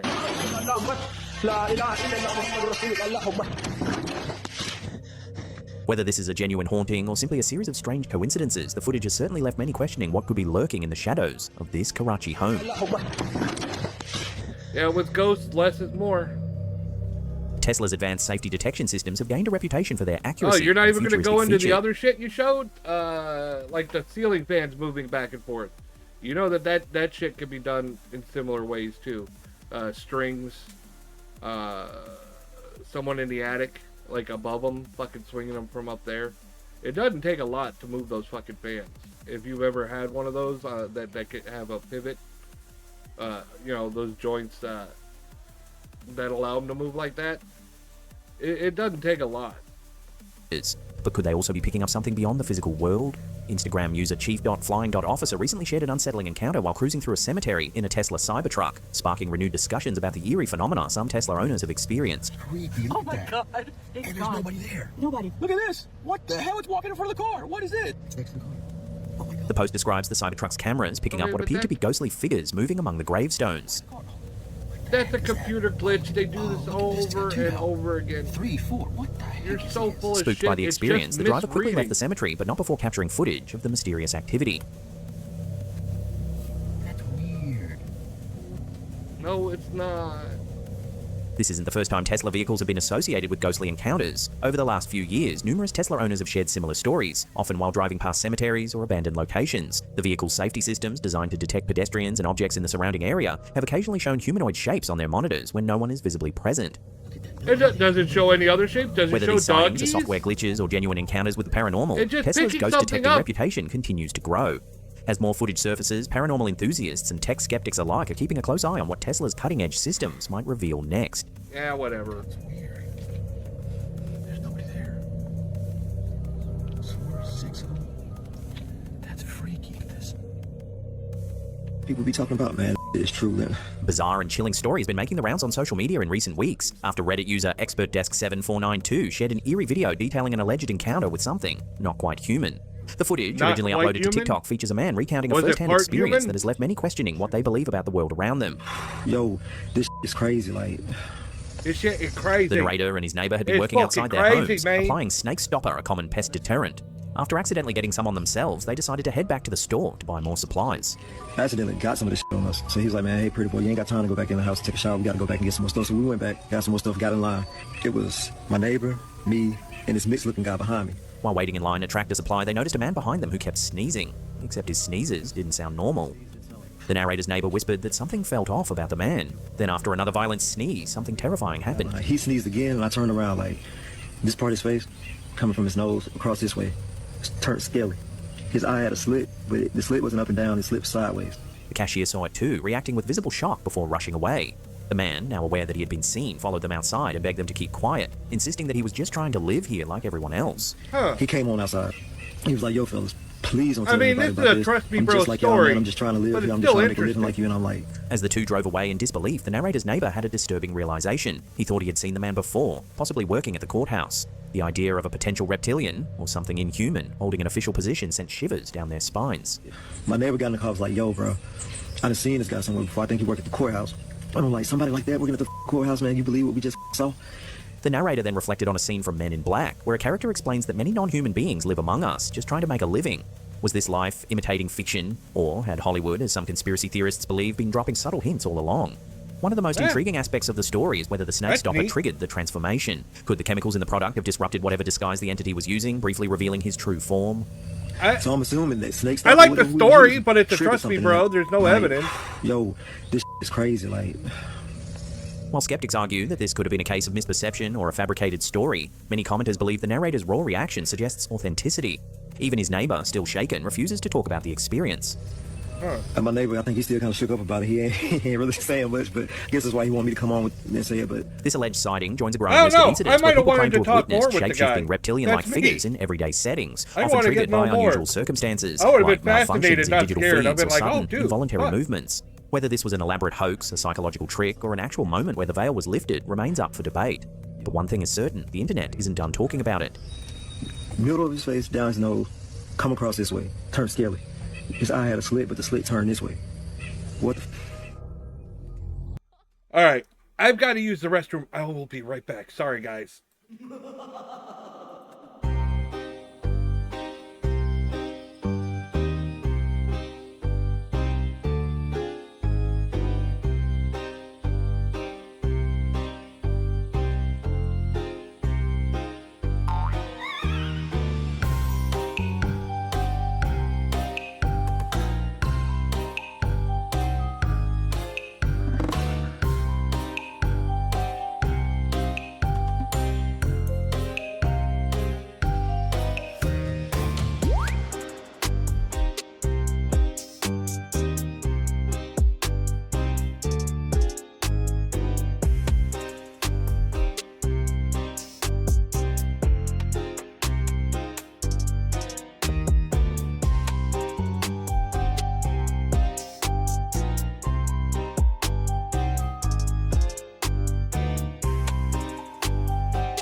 Hello, everyone. I've returned.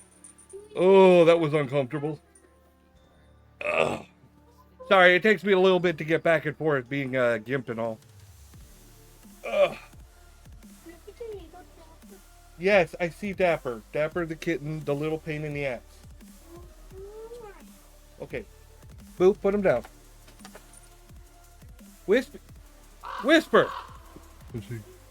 Welcome back. Thank you. Thank you. I love to be back. Whisper, could you get down off my desk? Come on, Scuffy. Come on, Scuffy. Whisper's the mama. Scuff Kitty. Scuff Kitty's the mama. Alright, let's get back into this. Eerie Here's a strange music one from Josh continues. Robillard over on TikTok. Back in 2022, Josh was home alone for the night when he began to hear some strange noises outside. He took out his phone, and this is what he captured. Gotta see the kitty. Oh. Well, I've been Watching that posting again in kitty slow motion, you can see a pictures pale on, face at the window. My Blue Sky and X. Over the years, Josh has captured all kinds of strange activity in his home. Here, we can see more disturbances.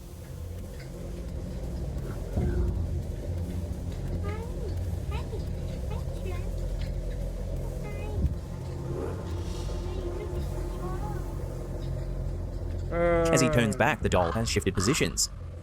I'll follow them. Yay! In this next clip, Josh was about to start watching a movie when he caught something moving out the corner of his eye. Yep, there it goes again. I don't know what to do with this point. So is Josh's home really haunted by some kind of spirit? There are loads more clips over on his channel. Head over and make your own mind up. Links are in the description. Okay.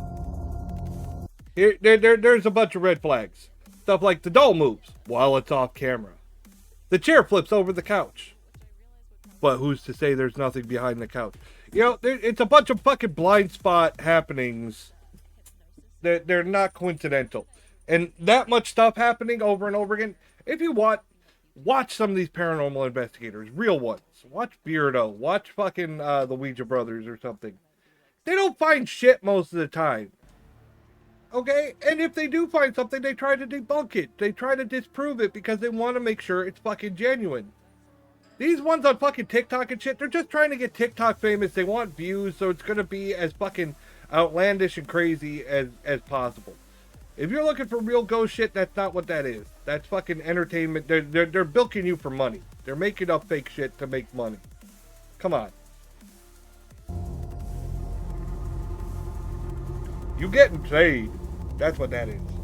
The Facebook page Ghosts of London recently posted a chilling image submitted by a follower claiming to show a mysterious dogman lurking on Cranes Hollow Road in Amsterdam, New York. The image, reportedly taken years ago and later enhanced, has reignited debates about the existence of canine cryptids. But did you notice? Did you notice something? There's an issue. See how it's partly translucent, where you can see through it, right? Well, the tree's got the same effect here at about the same level. It's almost like this tree and this picture was superimposed onto another image. Reignited debates about the existence of canine cryptids.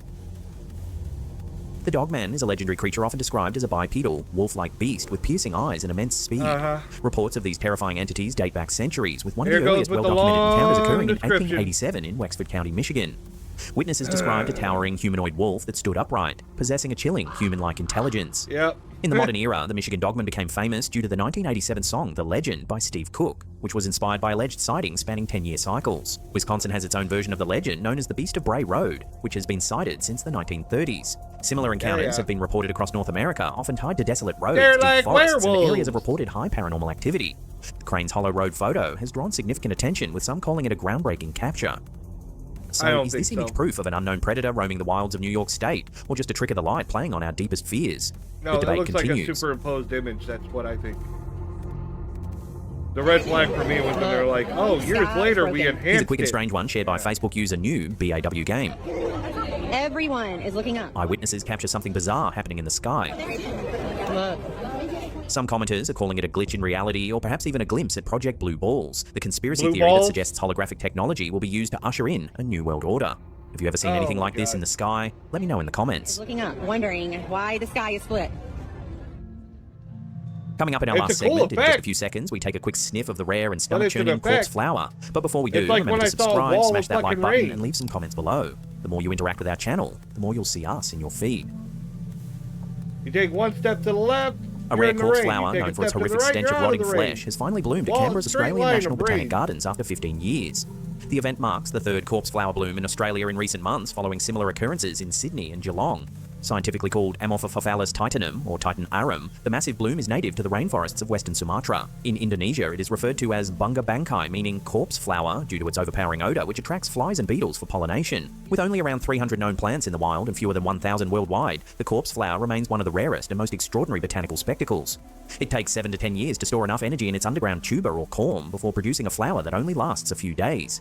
The recent wave of corpse flower blooms across Australia has left botanists puzzled. While some speculate that the plants have simply reached maturity at the same time, the fact that these blooms occurred in different climates and under various cultivation conditions makes the timing even more unusual.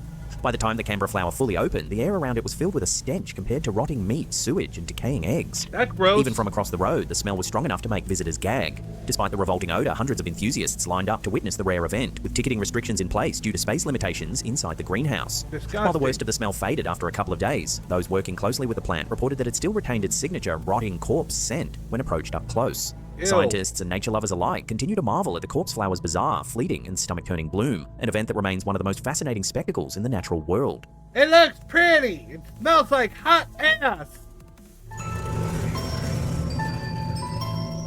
Is that it already? Yep, that's it.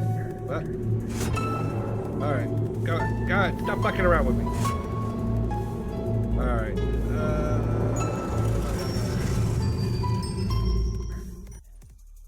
TikTok is killing brain cells everywhere.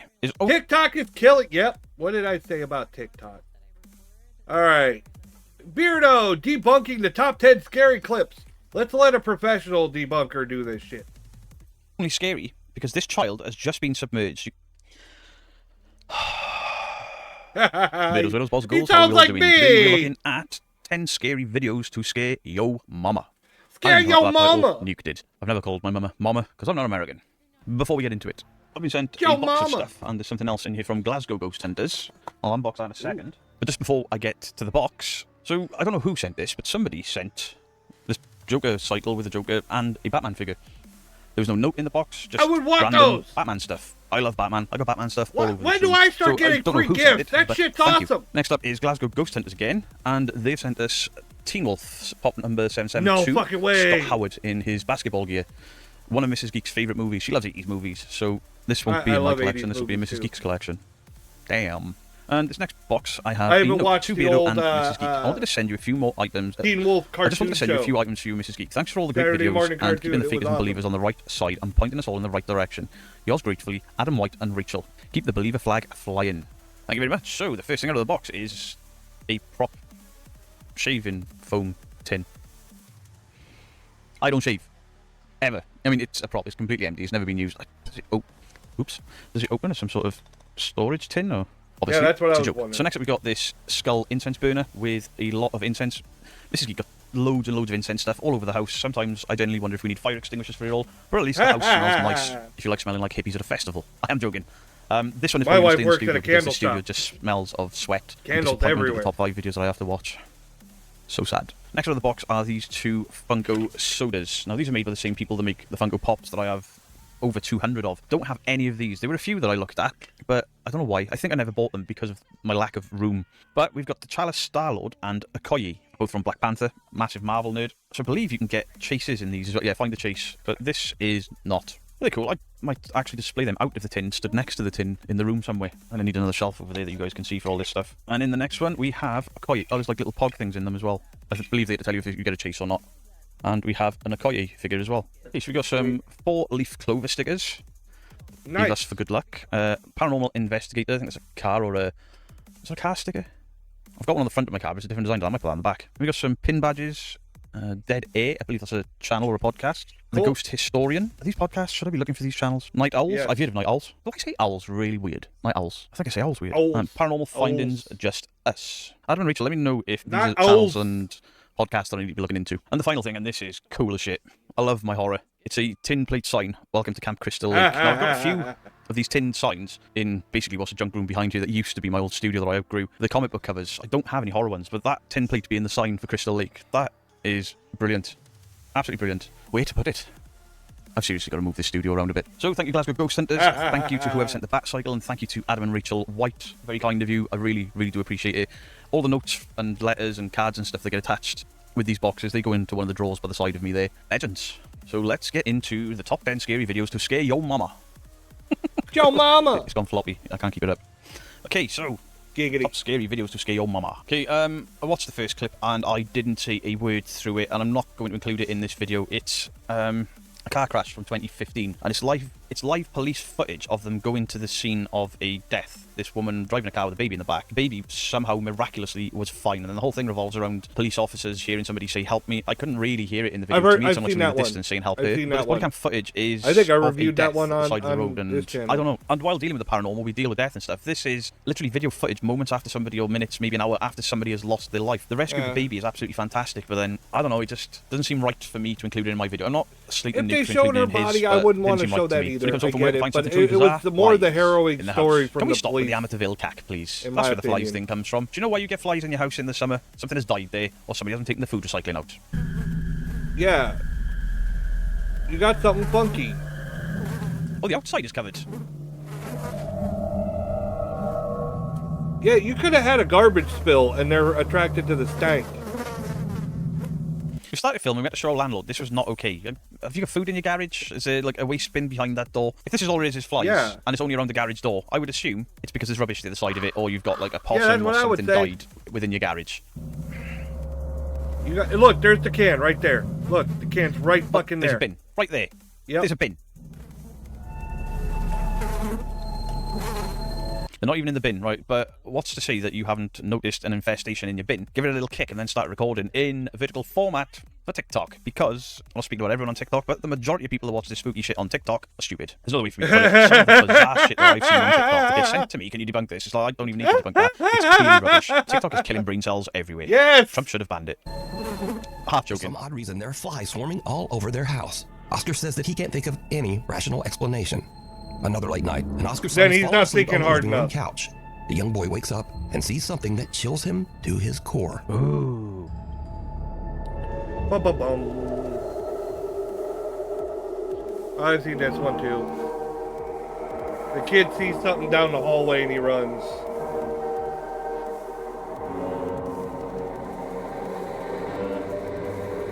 What is it?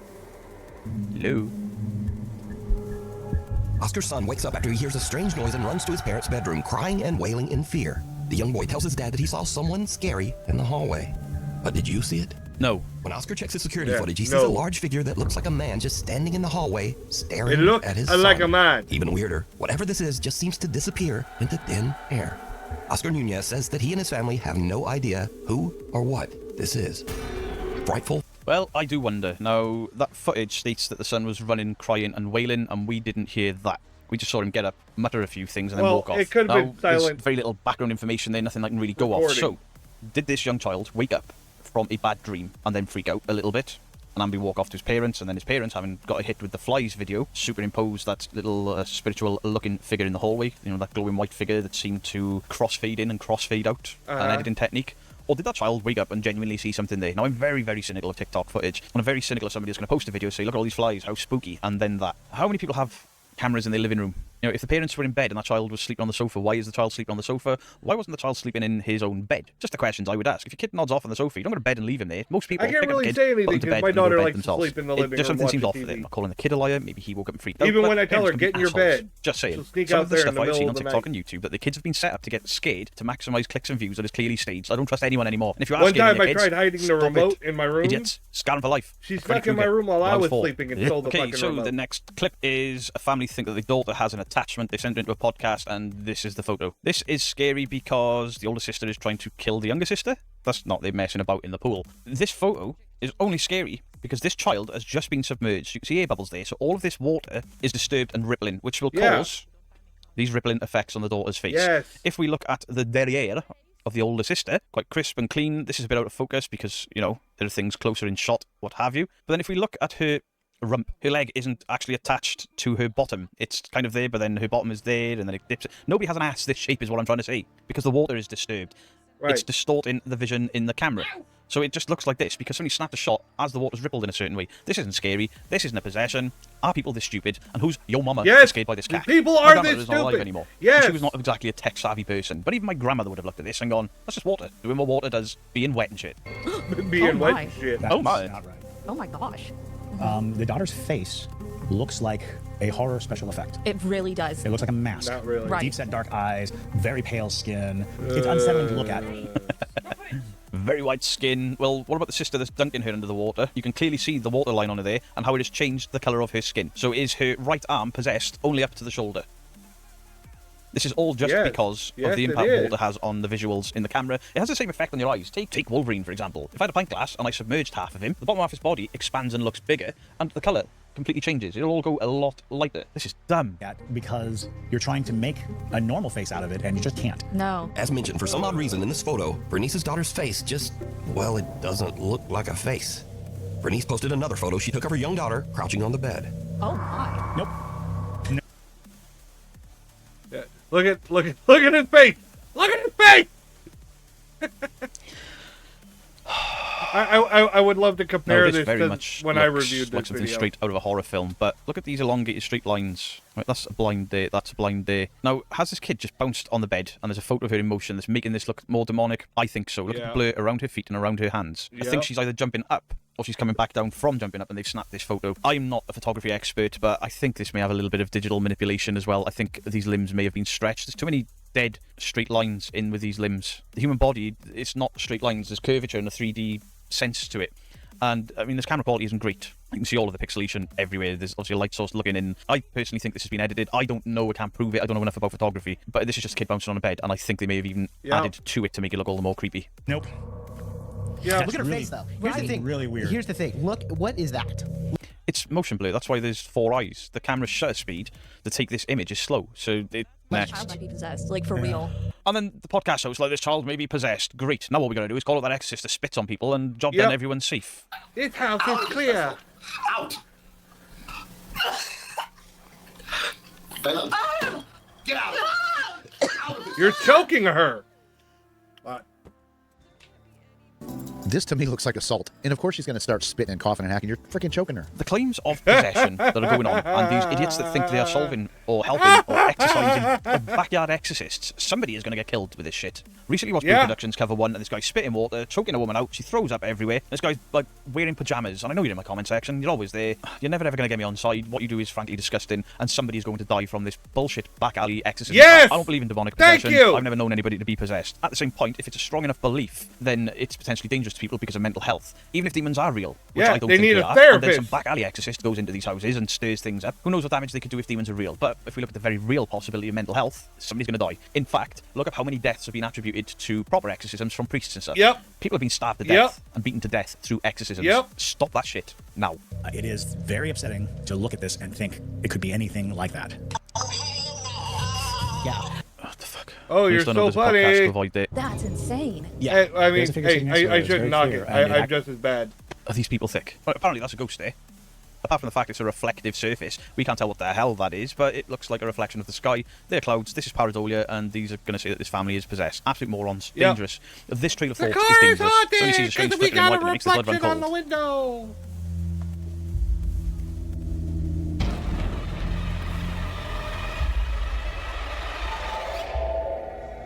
Don't you jump scare me. Flashing lights. Shitting my pants. Bum bum bum.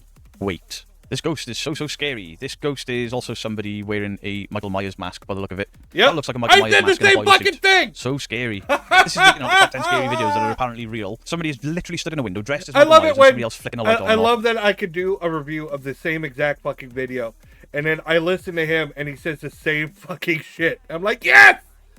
Yes! I feel accomplished. And the meters recorded it. And this has been touted as real. Oh. Now, Antonio is completely alone. There's not supposed to be anyone inside the cabin. Yeah, as he watches trust in me, terror, bro. he sees someone in the flickering light, slowly approaching the window as if to look out at him. And whoever this is has no discernible features. They have no discernible features except what looks to me to be a Michael Myers mask. And even the boiler suit. This is a created to scare people scary video, not paranormal video. It looks almost like a shadow, even in the bright flickering light. Shut up, you... Oh my god, this is yeah. absolute dog shit. Yeah. So, let's look at this logically. Maybe I'm completely wrong. Maybe somebody is flicking, or something is flickering a light inside a rented cabin. Do you A, call the police because somebody's broken in and is fucking with you? Call the or do you popo. B, walk in there, filming with your phone? And that is a debunk. Anyone that behaves like that, you know, you're outside, you are safe, and then you approach said danger with your phone recording instead of a baseball bat, an axe, a gun, a big pointy stick, anything. Anything says absolutely staged, absolutely fake. And the fact that clown is dressed like Michael Myers. Duh!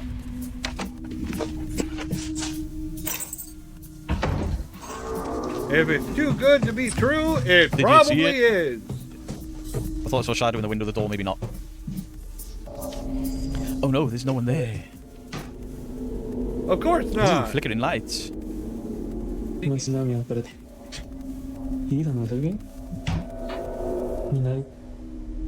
Stop pooping in my bathroom.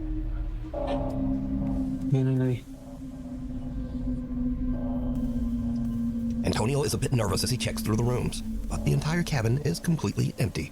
Now, it should be noted that Antonio usually only uses his social media for his business, either to display properties he's worked on or cabins that he is renting. This is the only supernatural video that Antonio has ever posted. So, what do you think? He wanted to see if he could go viral. Okay, 2 ladies in Norway, I think he said, rent out the house. They've just moved in and they don't believe in ghosts but until this happened. Så vi der så Tuva. Her stua, og det her...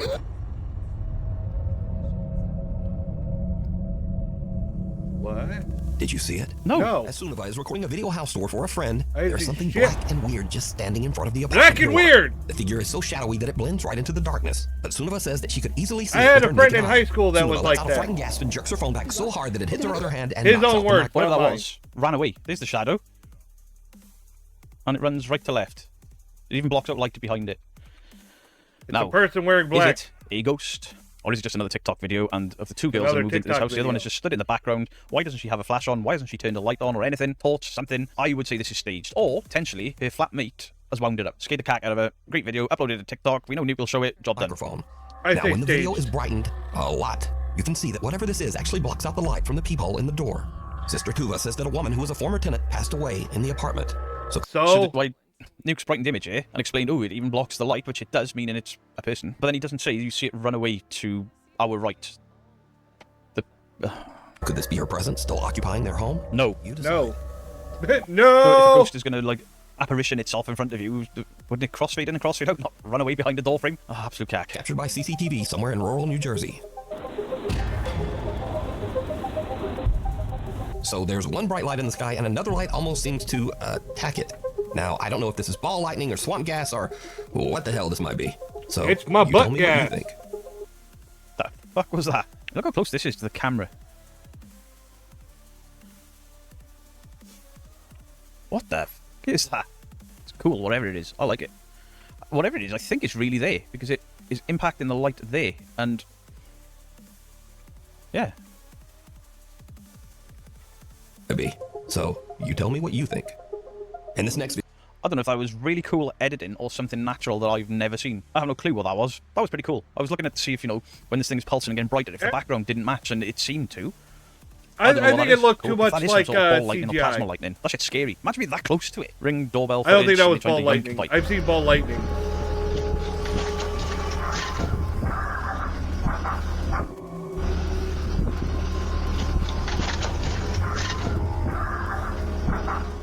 And in this clip, a baby is crawling across the floor when... Clearly a ghost. I was looking at the trees in the background. They weren't moving. The Ring doorbell camera footage is really, really bad. Could there have been something Yeah. tied to that bike to give it a yank to make it look cool for TikTok? Possibly. Probably. I don't know. Something seems to pull its Yeah, leg. that's what I said.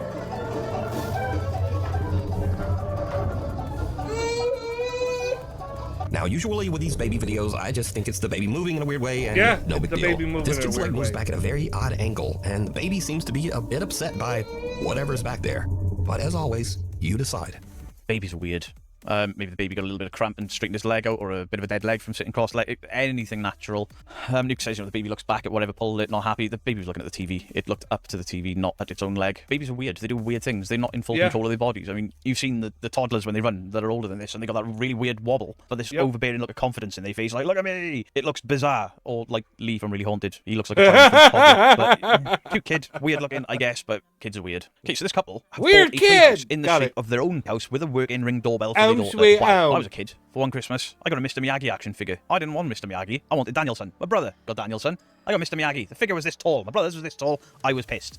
This kid gets a second living space. Kids are spoilt. I'm not a bitter old man. I'm gonna show him the door, okay? I would want Mr. She Miyagi really to wanted be it to have a honest. doorbell camera like our front door. But since then, things around their house have gotten a little I see spooky. this. Jessica's daughter says that she sometimes sees a quote-unquote All scary right, guy let's see if he in says the their same house. thing I said. I said there was someone behind Every pulling the fucking door. She's a scary guy or a scary woman in their house. Every one of them. The guy is at the door. Guy. It's because kids are scared of the together? dark. Yeah. Do you want to open the door or you want mommy to open It's it? totally normal. Okay. He's in there. The guy? Yeah. He's scary. Yeah. He's scary. I'm scared. It's okay. My nephews used to be like that. My nephews. See, what you do as a parent. My David, nephews are so much older than my oldest daughter. All right, they're already out of fucking high school, you know, driving and fucking working full-time jobs now. But when they were little and she was teeny tiny, all right, they were afraid of everything. They used to go, "I scared, I scared." I scared. When we were trick-or-treating, they wouldn't go up to people in scary... I scared. And the little girl was fucking totally fine. I still pick on my one of my younger nephews. We were at... they were too afraid to go into this haunted house, right? So they stood at the exit of the haunted house. And he was holding the stroller with my daughter in it. And some guy saw them from inside the house, and he had a chainsaw. And he comes running out, and both boys start off running, and leave her just sitting there, and she's sitting there giggling and laughing. She loves the guy with the chainsaw.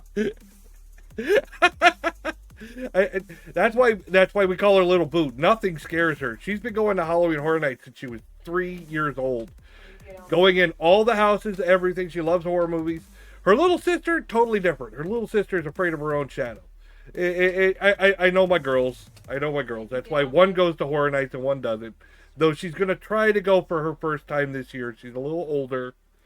And she's looking forward to see the Five Nights at Freddy's house. But I just think I think it's so funny.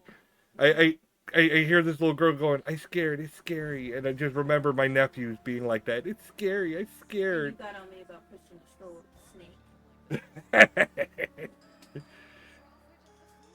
It is. You see, it's not scary. You turn on the light, you walk in, and you say, "See, nothing can hurt you. It's your imagination, kid. Don't worry about it. Let's go get some banana milkshake or anything other than letting the kid run the narrative and scare the piss out of himself. Even if there is something scary there, lie to your kid. Lie to your kid. Make them feel safe." Daughter claims that the scary guy is in her room, but Jess doesn't see anyone or anything. Right. She just If you dismisses the go whole in incident there as likely and being her act like daughter's something overactive spooky's imagination. going on, you're just But going to then, scare a your few kid nights later, more. something happens that absolutely freaks Jessica You out. got to go in Jess there is sitting and in be her living room when brave she and suddenly turn the receives a lights on and be motion like, alert. "Look, Not there's from her nothing own here. doorbell See, camera, you're but fine." from the one on If her you go in there daughter's and little go, playroom "Oh, it is house. scary," you're When just Jessica fucking making it worse. What she sees is like something right out of a horror movie. I bet it is.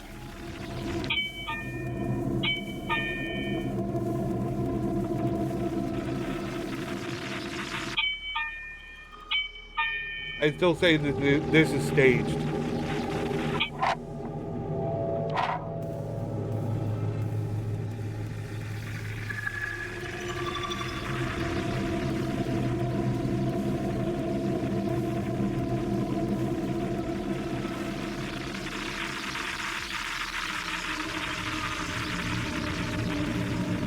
I was waiting for that head to turn. It didn't happen. The hair I'm disappointed. moves. It keeps going. The hair does move.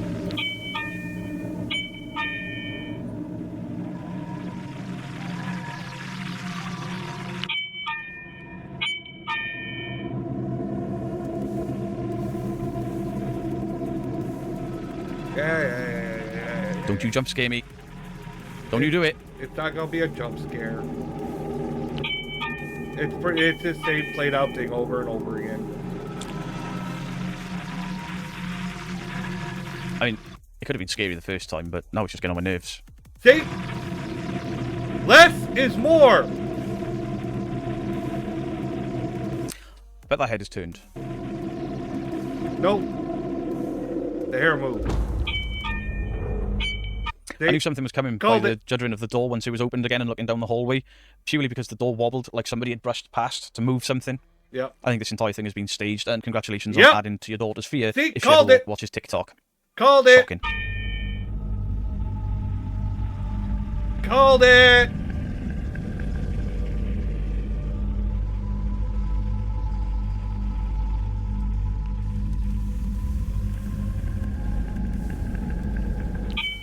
I like doing this with having someone like Beardo as a comparison. Oh, she's got the hip hand. I'm the angry mama.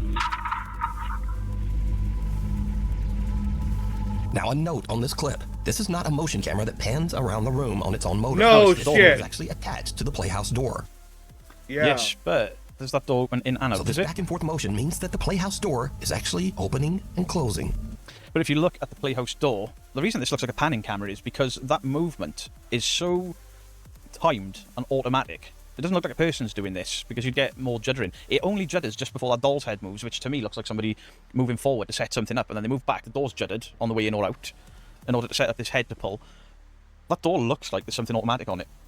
Like there's some form of rig on that door. The hair is already It just pulled didn't out look- when the door comes around, and then it just releases. The movement of the door was too I'm like, consistent. it's It bullshit. looked like it's been attached to something, like a pulley or push system. No. Less is more. But it gets even weirder, because the camera repeatedly catches a little playtime mannequin head in the corner of the playhouse, and its hair seems to be lifted up by some unseen force, and then just suddenly drops back. Yeah, that doesn't mean shit. And just suddenly drops back down. After this, Jessica has had about enough. I don't know about that. Poor quality footage again, hide strings and wires, magician's string. I've got magician's string and wire here. I've used it in a few of my House is Really Haunted videos. Really easy to hide. I think this has all just been an elaborate setup. She says that she took down the little playhouse. People want but TikTok, her daughter still sometimes babe! says that she sees the quote-unquote scary guy back in their house. Okay, guy doing the recycling or the rubbish and something they can't explain. I don't know if I've seen this. I'll tell you what is already disturbing in this. A man wearing flip-flops. Never trust a man wearing flip-flops. Hey, I wear flip-flops! They're comfy. I have seen this. As Alicia's husband heads back to their house, an odd, creepy mist or apparition seems to pass right behind him, possibly partially through him. As you can tell in the video, Alicia's husband feels something strange move by him, but he has no idea what he just felt, and he doesn't see the bizarre mist. The couple reviews their ring cam, and they are a bit spooked. After Alicia posted this to Facebook, there were many theories as to what this could be. I mean, to me, it looks like powder or something getting blown off of it. Mist is. What could that odd mist That's what possibly it looks be? like to me. Like if you had could it be baby something powder natural? on you and a strong. Could he have felt a fog? Yay, No. TikTok! Let's just A say place that this where may people be spoil shit set for you. up. Yep. Hey, honey, let's go make a scary video with a ring doorbell because I don't we do watch really well TikTok. on Well, TikTok, I do YouTube, and sometimes. Facebook. So what I'm going to get you to do But is just walk for, like, towards the house funny with your flip-flops, animal with your videos toes with, hanging like, out. my kids. I'm going to stand off to one side, and as you enter, you jump while I do this. Now, it's clearly a cold night. There's his footsteps from his flippy flops. I think what he's done there is he's walked towards the camera, and he may have slipped on something there and looked down, and he's exhaled. I mean, maybe. To me, it looks like that mist. They say it's a mist. To me, it looked like powder. Like he had baby powder, and you blow on it, and you see it come off. You know, that's what it looked like. Like a gust of wind blew baby powder out. That's what it looked like to me. Powder or dust. Play it back a little. There's no fog that night, and no one can figure out just... It came from over there. Watch this area. Right by his arm. You see this cloud move? Aha! There's a secondary cloud. I think this is somebody... There you go. I think this is somebody vaping off camera. And no one can figure out just what this odd... I think that's somebody vaping off camera. They've just tried to create a scary video. Next clip, something about a gin. Fact, I'm not getting spoiled for Pokemon Legends AZ Go. Okay, I'll make sure I check it out, and I'll tell you then. Somebody is knocking the door. He can hear it. You can hear the door shaking in its frame. Ding, ding, ding, ding, ding. But you hear the door rattling. That door is not moving. It's an overlaid sound. अपना नाम बताओ पहले मुझे अपना नाम मेरा नाम अब्दुल्ला अपना नाम बताओ तुम्हारा अब्दुल्ला मैं हूं तुम नहीं हो नहीं खोलना मैंने All that rattling, that door isn't moving. No, mammy, it's bullshit. It's Cradle of Filth, Danny Filth trying to get in. He's cold. Let me in. It's cold out here. I'm so scared. Okay. मुझे ऐसी कुर्सी आती है मैं ऐसी कुर्सी बना काट दूंगा That Looks door like shaking flour, sound is to so be violent, honest. yet that very, very thin curtain over the door. But he hasn't called it out. moved He a found fraction. the spot. You can see on the other side of the guy where it came from the side. He said it was probably vaping, and it could be. Vaping has a very solid smoke to it. I did vape for a little bit. Or it could have been somebody. It could be powder, and they blew it off their hand. I mean, that's what it looked like, and he saw where it came from. I missed that one, so he got one that I missed. I thought it was like the baby powder. He saw where it came from. I missed that one.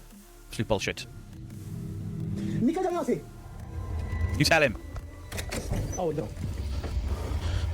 आओ आओ अंदर आओ जो भी हो Oh, see shit. मगर मेरी एक बात याद रखना जहाँ से भी तुमने जो भी करना तुम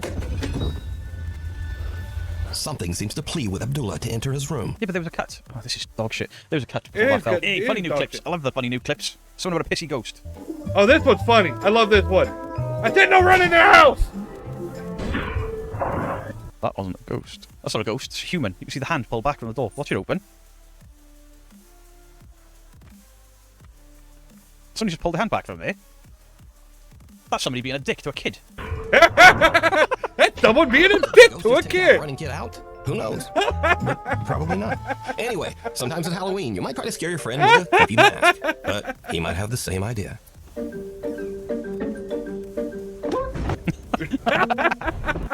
I did this to my daughter once. I got a Michael Myers mask. I went upstairs and I started just like lightly drumming my fingers on a door. She opened the door. I stood with this Michael Myers mask trying to recreate the breathing sound, and she. I had a fake like severed hand I used for a haunted house one year. My sister did, and my daughter was creeped out by it. So while she was sleeping, I put it on her chest and she slept with it. She freaked out when she woke up. She full on punched me in the nose. She punched me in the nose hard enough that my nose was pouring with blood. She was about 10 or 11. Fun times. She's 21 now, and I still jump scare her. And she still jump scares me. And finally, sometimes your ghost hunt in an old building might find a, not ghost. A not ghost? TV. Why did you close, bro? Does it Skinwalker? Oh my god, what the fuck? Anyway, thank you so much for watching, and hopefully I will see you back. That's one of my fears with doing abandons. As you just walk around a corner, there's a very real person stood there, because you're going to shit your pants. Yep. I could watch these nukes funny clips all day. Literally people being scared by nothing and your scary pranks gone wrong. I could watch that all day and get a lot of enjoyment out of it. When I worked at Universal, we had unhomed people living in the property like several times that got caught. The one that impressed me the most was someone was living inside the scenery of the Sinbad show. The Sinbad show's gone now. They removed it. I can't remember what they're putting in place of it. People were making rumors that it was going to be a Legend of Zelda land, but nothing's been confirmed yet. But the Sinbad show is gone. But yeah, there was a 7 Voyages of Sinbad show. Could you? Whatever. Could you not interrupt? Sorry, I worked there. Okay, good for you. Rude. They had an unhomed person living in the scenery, the set scenery for the show. It was up in the top. They said like up above the catwalks and stuff. They said there was a sleeping bag in there, all kinds of stuff. So, yeah. Those funny clips have saved this video for me. Yeah. What was it? I don't want to say his name, not on the air. I worked there for years. Yeah. I can tell you exactly. I'll tell you after the show. I'll tell you who told me that they caught someone sleeping up there in the very top, like in the scenery of the show.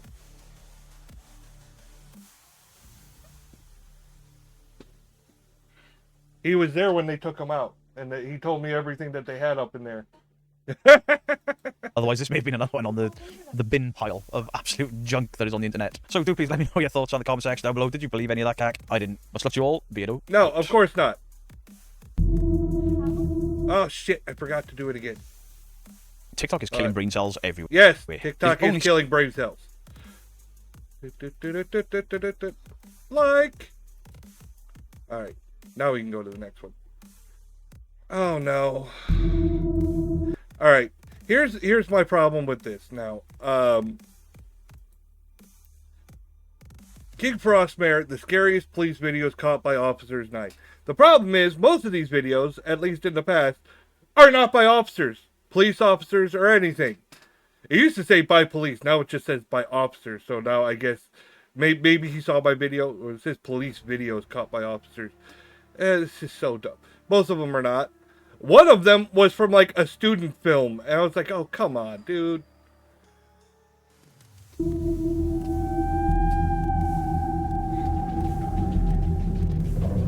And he uses these AI things now. While working on a home remodel company, Elijah Carter was working the surveillance at night when he stumbled upon something the owner never mentioned. Hidden behind stacked drywall sat a secret crawl space nobody had bothered to check. With no co-workers around on his day off, Elijah decided to explore the space alone, a choice he'd soon regret. Why? While I came across something that was really cool, and I feel like it sets this house apart. The reason why I'm just now founding this crawl space is because of this drywall.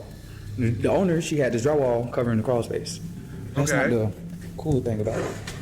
And I want y'all to check this out. So while I was here, I found this table, and I also found this extra space right here. You have a vent right there. I would love to have extra space like that. Somebody walking. Bullshit. I think I just heard some footsteps.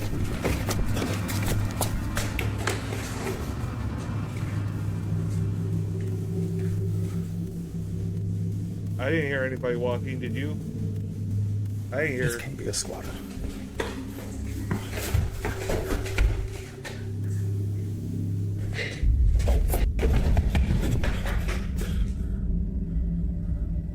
That's a nice fucking house. I'm Elijah felt his discovery, I really planning like to share it that. online. His exploration takes a terrifying turn when he suddenly freezes. What started as a simple video for his Facebook group quickly turned into a nightmare. Despite the empty house, floorboards creaked with phantom footsteps. Even more disturbing, childlike giggles and whispers echoed from somewhere inside the space. The crawl space door... It's too easily set up. You can see that this is TikTok style. He says it's for his Facebook group, but look, it's a fucking TikTok. It's the up and it's the vertical cup fucking camera. I say it's a setup. He moved into a new house. It's the perfect time to come up with new ghost shit. Because if you're already living in a house and you live there for a while, you got to come up with some convoluted story why it's suddenly fucking haunted. No, you move into a new house, and then you can make up a brand new ghost story because you just moved into a new one and didn't know it was haunted till you moved in. And that's what I think is going on here. I think the house is beautiful. I would love to live in a house like that. That's fucking nice. And the extra space, fuck yeah, I'd probably turn that into a fort for my kids. Let them play in there, like a playroom. Or then began to swing open by itself. There were no signs anyone had been in the house. This raises a chilling question. What exactly was with him that night? Nothing! A security guard was working the night shift, keeping an eye on the monitors when something caught their attention. The property was closed and empty, or at least it should have been. On one of the screens, they spotted someone, or something, that didn't look quite right. The guard couldn't make sense of what they were seeing. This wasn't your typical trespasser. Vente, yo viene bajando ahí, te viene bajando ahí. ¿A dónde va a chequear? ¿Cómo va a salir? Ahí por donde está esa luz que está enfocando. Está la mano, mira, un objeto rojo, a ver la arena, mira cómo va el mira cómo sube la pared, ese objeto rojo, mira. Mira cómo está, mira cómo está. Why does it look like a rag being dangled by like a string or something? It's just bouncing around. Looks like a toy I play with my cat with. Mira cómo está picando, mira allá, cómo se mete como el lavadero, mira cómo va bajando el lavadero. Míralo ahí. Mira cómo viene, mira cómo viene ahí. Ya, para mí, yo nunca he visto. The footage showed a dark figure floating through the empty spaces. According to the officer, it drifted around like a shadow, moving in ways no normal person could, before disappearing into thin air. Was this really evidence of something supernatural? A ghostly late-night visitor? No! Or was there a more down-to-earth explanation for what the cameras caught that night? I think it's someone fucking around. That's what I think. Andrea, a young night officer, rented a cabin in the woods for a weekend getaway. On her first night, while relaxing in the living room, she heard strange noises that seemed to come from a neighboring house. When she went to investigate, she discovered something unsettling. It was completely abandoned. The next morning, Andrea decided to document her experience on video. But while filming, something unexpected happened. What? Estoy parando en esta casa que tengo acá atrás. Pero de noche escucho golpes en esta casa. El pollo está mojado. Yo tengo el gato grande en mis Me quiero pantalones. acercar a ver si veo a alguien o a ver si veo algo. I know very little Spanish. Creo que está abandonada.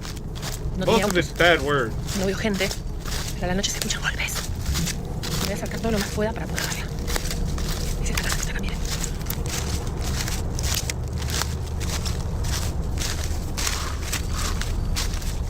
If that thing is demonic, I will sap your energy. Will it sap your energy? Was not is. Was not is? Voy a ir mejor por el frente de la casa. Tiene también esta casilla que está acá, pero está cerrada. What? I missed it! Damn, I was reading my chat. I missed what happened. I don't see nothing.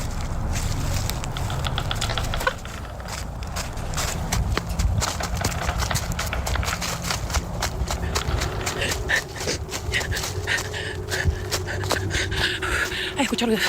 Me vuelvo. A strange sound could be heard in the actual video. It just sounded like trees creaking. That's what it sounded like to me. It sounded As like she approached trees. the front of the abandoned house, the same mysterious sounds from the night before started again. Frightened, Andrea quickly retreated to her cabin. But the story doesn't end there. When she shared the video online, viewers place noticed with a something bunch she of hadn't trees seen while making filming. tree A sounds? dark figure appeared to enter the abandoned house. Some even spotted what looked like a shadowy shape watching from one of the That windows. house looks too well taken care of to say it's fucking abandoned. It was Could completely Andrea have been under abandoned? surveillance by something supernatural? was- Many locals someone's say taking these care woods of harbor it. unexplainable entities, beings that prefer to stay hidden, but are always watching from the shadows. Returning from her night shift as a security guard, a young mom unknowingly brought home an evil presence that would soon terrorize her family. The mother's phone shook I as she didn't hear captured her jack child's shit. I balloon this did. February. It sounded like trees, like tree creaking and knocking. All right, this shit. Houses have an airflow. If you have air conditioning, it will blow through your house in a very specific flow. We had a balloon like this. It was a Pinkie Pie balloon from My Little Pony for my daughter's birthday. It did the same thing. Why? Because of the airflow through the house, not because of a ghost. Come on, stop being paranoid. It's an Elmo balloon.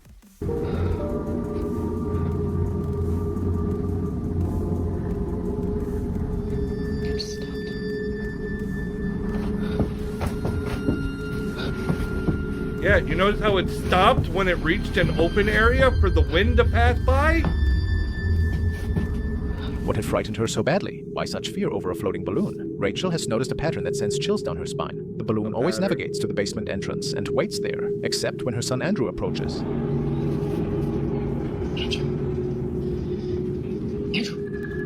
Then it floats inside, beckoning him to follow. Sure, air currents could push a balloon around.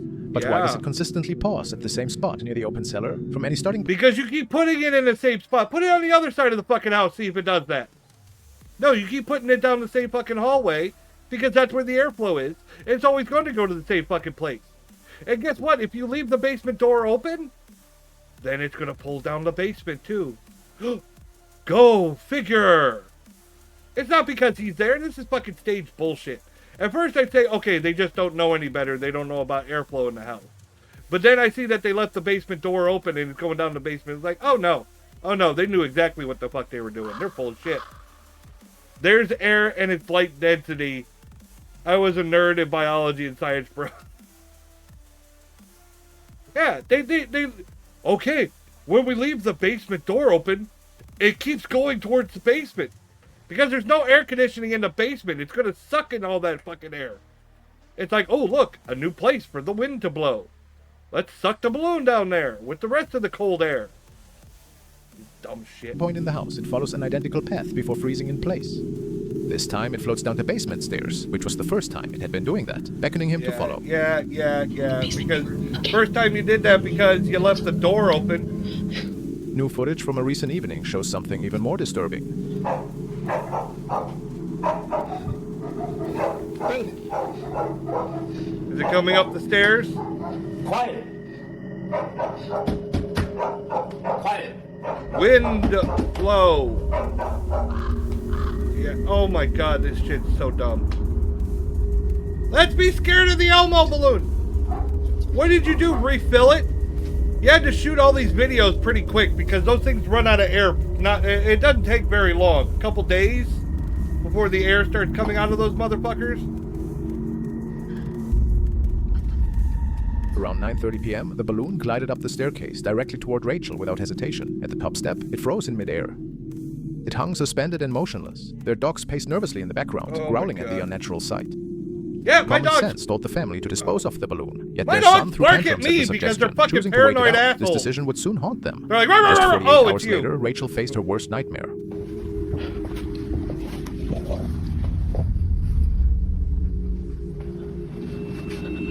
God, they just milked the fuck out of this balloon, didn't they? They just fucking filmed as many shots as they could.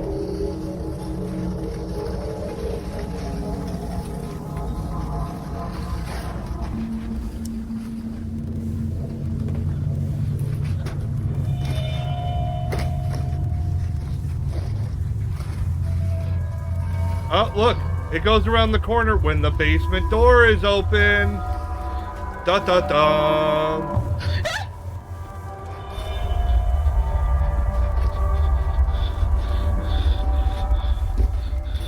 Or you're gonna see something in the basement this time? You got someone While home alone, standing in in the there? darkness, her camera caught a glimpse of something lurking at the top of the stairs. Partially hidden by the doorframe stood what appeared to be a forehead. Her heart raced as she realized what she was seeing, the top of a face, with eyes peering out from below, though something about its appearance has left both Rachel and her husband. Yeah, deeply you disturbed. got a fucking Deciding that person Rachel down there, paralyzed with fear, stupid. Any lingering doubts about strange basement activity vanished TikTok is instantly. rotting She became people's brains. convinced that an intruder, whether human or something else, had taken up residence below their feet. Could this explain the balloon's bizarre behavior? Had something been luring their son downstairs all along? Now, if that Rachel was a immediately locked the 50-pound basement and square refuses weight, to unlock I'd it. believe Without it. answers, the family remains on edge, wondering what exactly has invaded their home.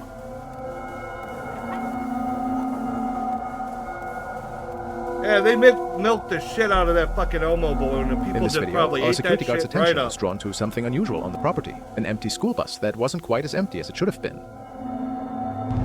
Yeah, but... Okay, here's the problem with it. Look at all the shadows. You can see the shadows from the sun on the fucking seats. Alright? What you're seeing is fucking shadows. You're not seeing people on the fucking bus, you're seeing fucking shadows. Look at it.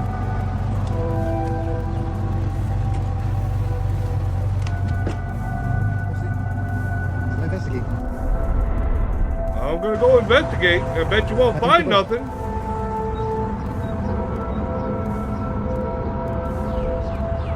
Empty bus.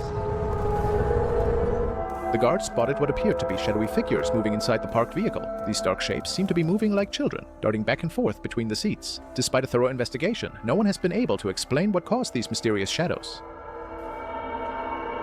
It could What have makes been this other even more kids. puzzling is that the bus was completely locked up and secured at the time. What do you think happened They're here? shadows. Duh. It could have come from anywhere After moving into outside their new the home, bus. an off-duty police officer and Oh his my family God. began experiencing something unsettling. They couldn't shake We the don't feeling know how that an evil shadows presence work was still. watching their every move. As things got more and more disturbing, the officer decided to start recording what was happening in their house. What he captured on camera would leave him questioning everything he thought he knew. Sure. Oh, this again. How many people are going to show this fucking video? You're going to see something at the fucking door. It's a person in a fucking mask.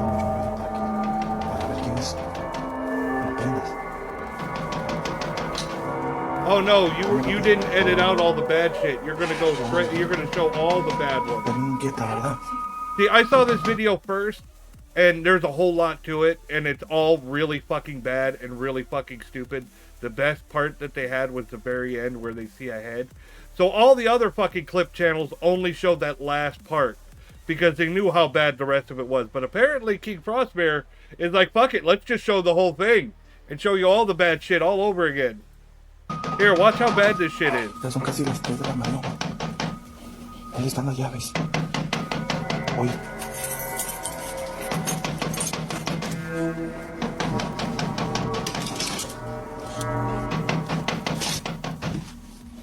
Uh-huh. Just open the fucking door, man.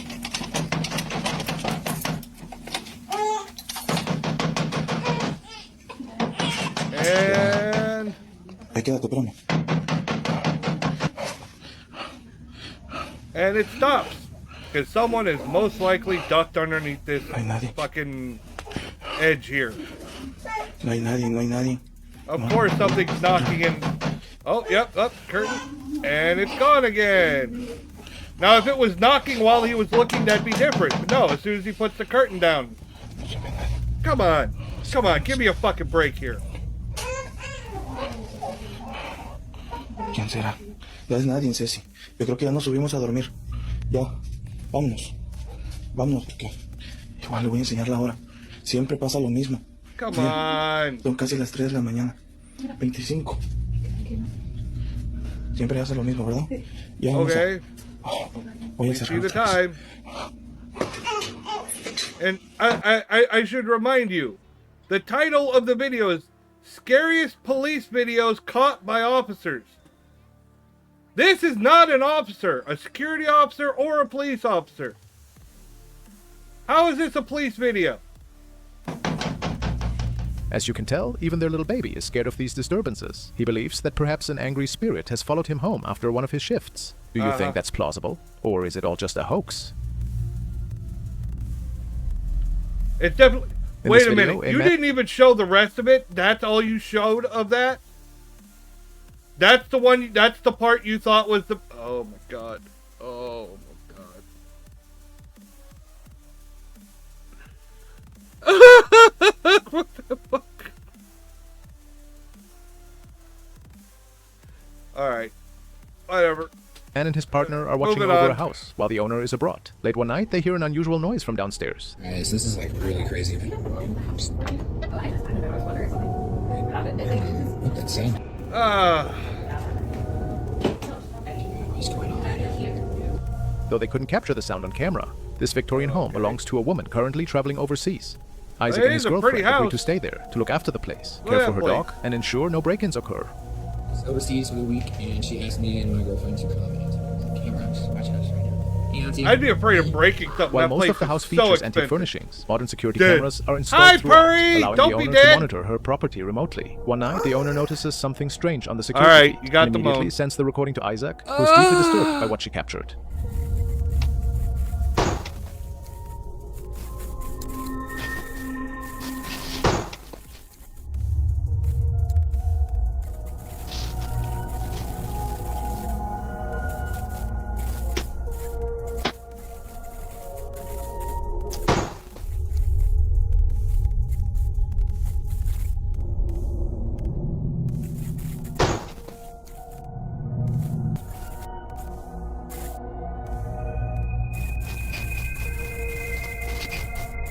Yeah, whatever. Again, it's a standard door close. You can do that shit with fucking, like Beardo said before. While his girlfriend was in Magician another string, room, a black door is thread. seen closing by itself. They initially thought the sound was just a draft affecting a door, but this particular door closes differently. It glides shut gently, as if someone were quietly pulling it closed. Though Yeah. unsettled by the door, they experience something even more frightening days later. According to Isaac, one What recurring now? phenomenon in the house involves a broom that repeatedly falls over by itself. It typically happens at night and always when the broom is left in the dining room. One evening, Isaac waits for the broom to fall again. Okay.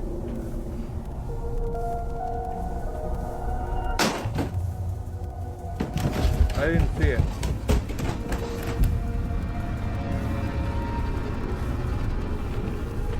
Where is the broom? Why are you looking over the other way?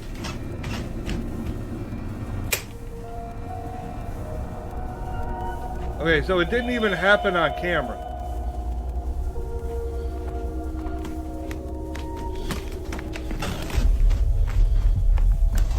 Okay, so a broom fell. La-di-da. It happened off camera in another room Ends up that on the has ground, multiple despite being exits. securely placed upright So against the someone wall. could have It appears to easily fall on done its own. that. He's been documenting each instance, but never thought to check the security cameras until recently. Isaac asks the owner to send security footage from specific dates, showing the dining room where the broom falls. Initially, he doesn't notice anything unusual in the recordings. Upon closer Okay. inspection, however, he spots something truly chilling. I didn't see anything. Circle some shit. Do some video editing. Show me where the fuck the thing fell. A dark figure standing at the window before vanishing into thin air. The figure appears briefly and disappears before Isaac enters the room. Most disturbing of all, the couple believes this figure resembles a child. Later, they discover something that might explain what they saw. On the fireplace mantel are photos meant to memorialize two children who once lived in the house over a century ago. Neither the couple nor the owner knows who these children were. Oh, Given all look the at strange Zelda occurrences Gaming during with their the stay, creepy Isaac music, and his the girlfriend creepy believe girl they captured a sound. ghost on camera. Specifically, the ghost of one of these long-deceased children, making their experience all the more terrifying. The During a Goyle! routine patrol ride, an It's officer the was Goyle! following an ambulance when his dashcam caught something chilling. What? Okay.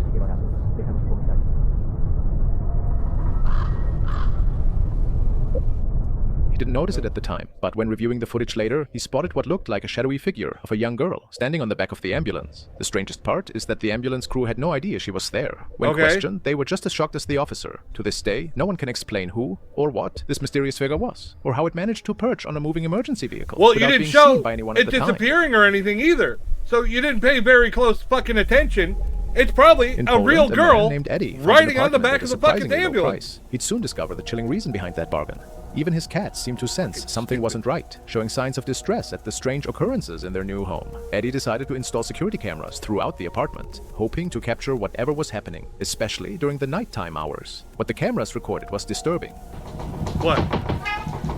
Meow. Meow. cat's like, knock it the fuck off. Like, hey asshole, I'm trying to sleep.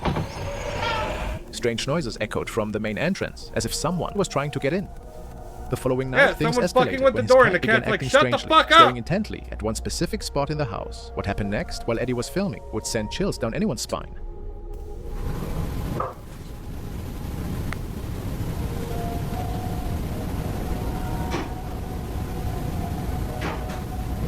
Yep, no chills. And my spine is clearly visible.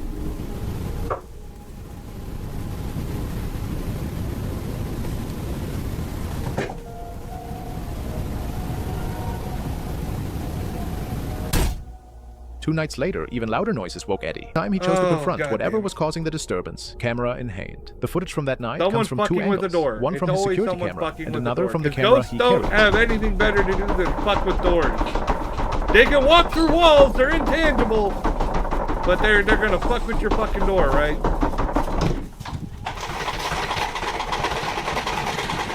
Oh my god.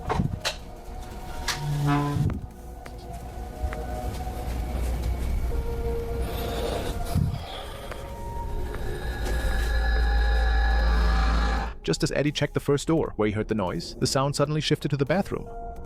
Yeah. I checked the Then came door and something now even it's in more the terrifying. bathroom. The sound of a kitchen chair moving by itself. Whatever was in that apartment seemed to feed off fear, and the activity wasn't limited to nighttime Oh, anymore. fucking It appeared to stop be a it. supernatural entity.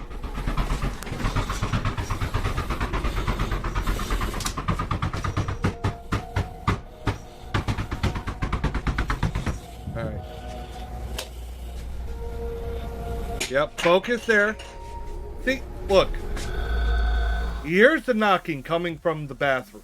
He goes into the bathroom and focuses, zoomed in on the fucking bathtub.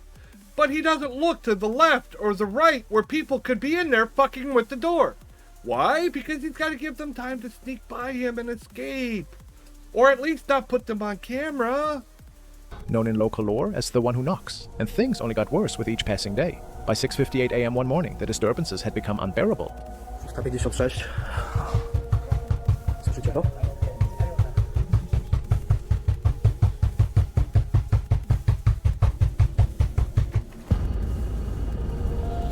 Okay.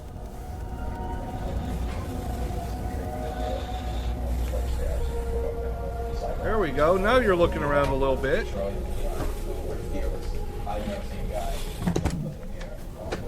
But that knocking might not have been coming from the bathroom. Desperate, Eddie sought help from a priest to bless the apartment. but That's instead of another improving- thing with these things. You look at the door. It's implied that the sound is coming from that door. But this is not stereo sound. It's a fucking cell phone recording. The sound, the banging, could be coming from that door right next door that they just showed. That there's another door exactly the same right nearby. So somebody could be banging on that door and they make you think it's this door. And he goes to this door and makes all the implies it's this door and he opens it. But the actual sound's coming from somewhere fucking else. I mean, there's too many red flags. This is all fucking stage bullshit. Moving, the strange events continued. Nie no, generalnie robię sobie obiad, nie? Znowu się zaczyna. And it's fucking annoying as shit.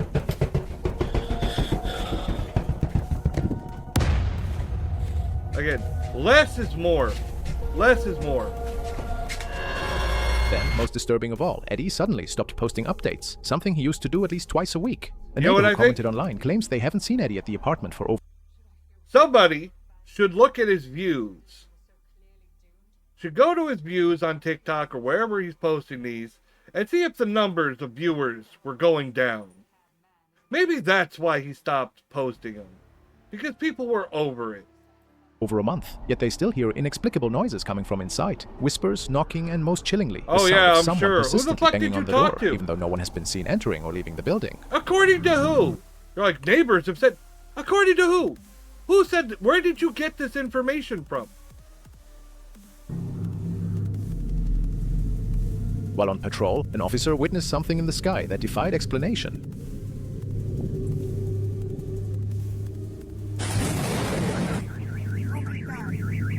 A sight so strange that it left this veteran cop questioning reality. Explodes! Purry times 7! Oh no. Is there 7 be Purries some kind of now? portal? Whatever it was, the experience sounds like changed him. chaos. Since that night, he's been keeping an extra close watch on the skies above his patrol route, convinced that what he saw might have been a warning of things to come. No, what if that was ball lightning? I mean, you see it, it goes away, there's a big fucking thunder crack, it's like, fuck!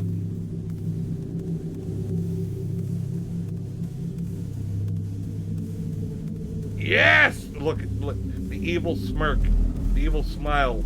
Next up, we've got a video from a security guard who works at a factory in Tijuana, Mexico. According to him, some pretty scary stuff goes down in there at night. He wanted to prove it wasn't just in his head, so he recorded what was happening. Uh-huh.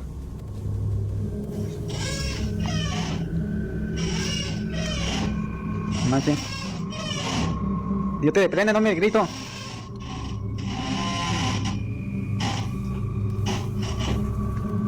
What? Am I supposed to be seeing something? Because I'm not seeing shit.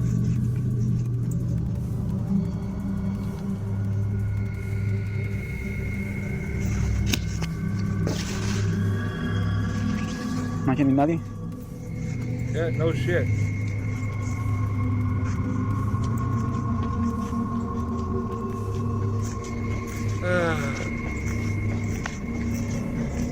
Manche. Was that something at the end of the hallway? De hace rato que me han aventado They're botas, gonna pero go, oh, he didn't see no it sé quién at es. the O es- time. No, pero no creo que sea nadie. Ahorita ya, jefa, me han aventado así las botas y no sé quién es. In the footage, you Why? can see this heavy metal door moving all by itself in one of the hallways. Keep in mind, Is the it? guard swears he was the only one in the building at the time. Apparently, people who work there have been Oh, saying it this was place is barely haunted since moving. the day it Is opened. that what But we're here's where it talking gets really about? freaky. At one point in the video, you can actually see what looks like a pair of eyes just staring at the guard through one of the glass windows in the door. He didn't even notice it while he was filming. He only saw it later when watching the video back. So what do you think? Are we Exactly dealing with what some I kind of evil said. spirit here? Or could there be another He didn't explanation see for it what's at going the on in time. this He only factory at saw night? it when he walked back. Fucking bullshit. It's staged. It's staged. We don't know much about where this video came from. Nobody knows who filmed it or posted it first. But even without any background info, it's still super creepy. The footage shows It's a some video people from checking out out of an exhibit in nowhere. a museum. Now the display itself is pretty weird. It's got these lifelike mannequins that are kind of creepy on their own. Let's be honest, most mannequins are. But that's not even the strangest part of this video. Yeah. The person filming had no idea they caught something really weird until later. What? What did they catch? Did the doll move? I'm thinking that one of the dolls moved. It could be. Oh, no. It was in the other room. In one of the mirrors, you can see something that looks like a dark figure just appear out of nowhere. Here's the crazy part. You can It see its doesn't reflection appear in the out of mirror, nowhere, but there's it was nobody there to standing actually there. make that reflection. Some people watching the It video didn't, think like, this might be a manifest. ghost. They say the figure It is was wearing already one of there those when you fancy looked Victorian-style over. dresses women used to wear way back when. The weird shadow just glides right past It's a all the people shadow. in the How do you room, know like what dress no it's big deal. wearing? Since we don't know Oh anything my else about this fucking video, God! we can only guess what that shadowy figure really was. Was it Yeah, actually Dick. someone's ghost? Or Really? is there another This is so explanation? bad. We might never know for sure. Shut the fuck up. This next video was shared by a Reddit user who explains it wasn't his own footage. Instead, a friend working night shifts at a hospital sent it to him. In the footage she shared with her family's group chat, something can be seen moving and peeking from the end of the corridor. After she went to investigate what was Moving causing and the peeking. movement, she found nothing there. Is it a pervert? It is a pervert ghost. It was speaking. Yeah, that's called wind. You've never had a breeze that didn't move all of your hair, just moved a little bit? Like those annoying ones that'll just blow the hair right by your ear and you're like, ah, motherfucker, it tickles. Stop it.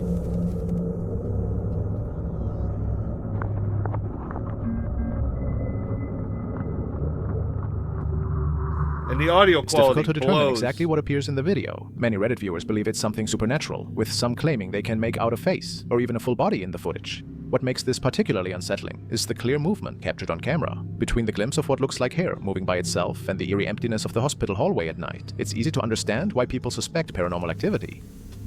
People always suspect that shit. If they don't know During what her it shift at is, the it small must be a chapel, ghost! The night guard began hearing unsettling sounds from the darkness. She pulled out her phone and started recording, not realizing that as she filmed herself, something was watching I her from the spilled my shadows. coffee. No, it couldn't have been me. It must have been a ghost. The ghost spilled my coffee.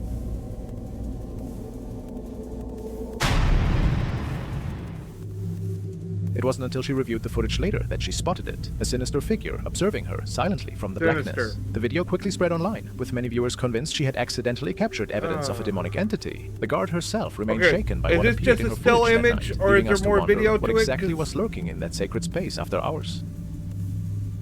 I think that's superimposed in.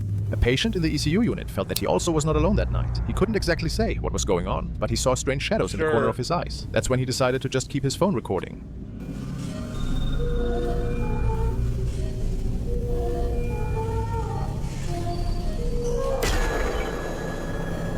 There is a fleet shadow making it through the room right in front of his bed. A shadow visitor, perhaps? That doesn't mean nothing! Stop it!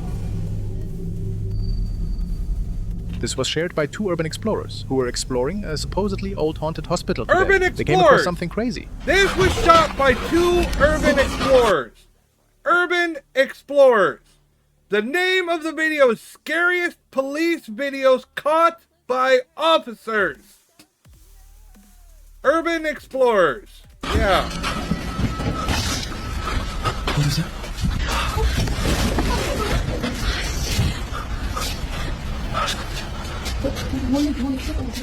Eso, huele como algo. Me estoy cansado, sí.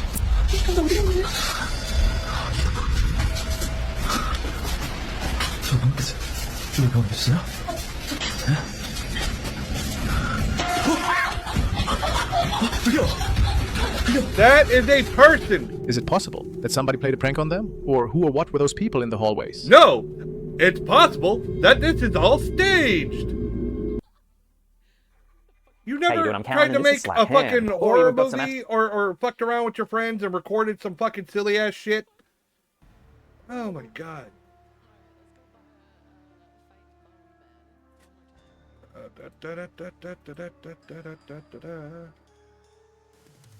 Scary footage from... Okay, Slap Tab. Scary footage that will make you question reality. Unbelievable caught on camera. What would 7 different Purry do? I don't know.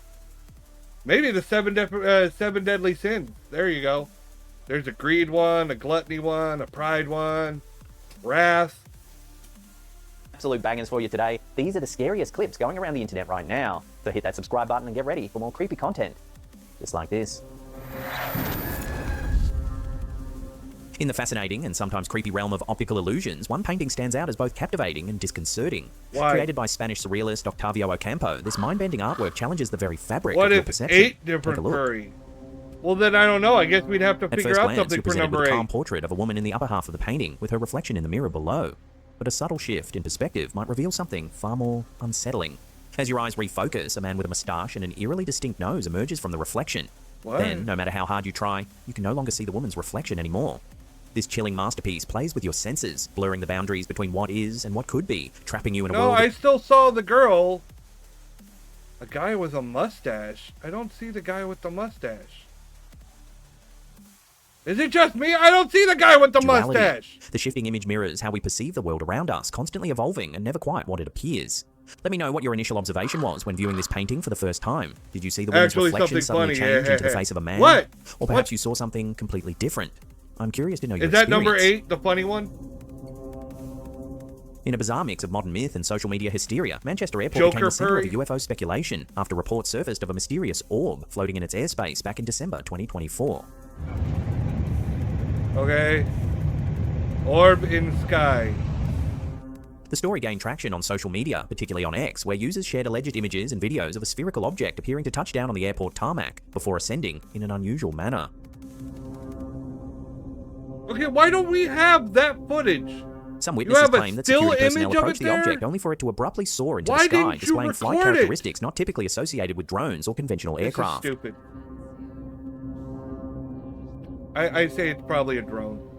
The incident fueled comparisons to historic UFO cases, with British ufologist Mark Christopher Lee drawing parallels to the 1957 Australian alien sphere capture, an incident in which the Australian government allegedly recovered a mysterious metallic sphere that many speculated was of extraterrestrial origin. Despite the growing speculation, Manchester Airport swiftly dismissed the claims. Airport officials suggested the images were likely forgeries or depictions of a mundane object, such as a balloon.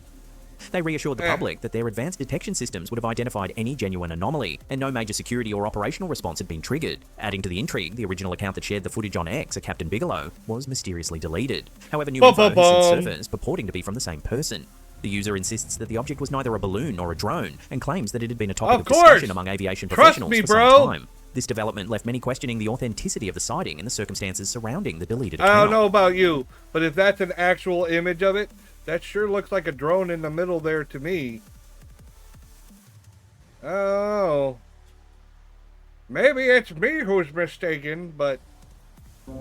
This episode highlights the growing fascination with unidentified aerial phenomena, UAPs, particularly in light yeah, of the now they're recent Pentagon report UAPs. Why did they 757 change the fucking name? cases, It's been UFO some for explained as fucking balloons or ever. drones, Now while it's hundreds remain UAP. unresolved due to insufficient I don't data. like UAP. It Whether doesn't have the unidentified same object, fucking a hoax, or something truly sound extraordinary, to the it. I like Manchester UFO Airport better. underscores the ongoing struggle to separate fact from fiction UFO. in the age of digital speculation.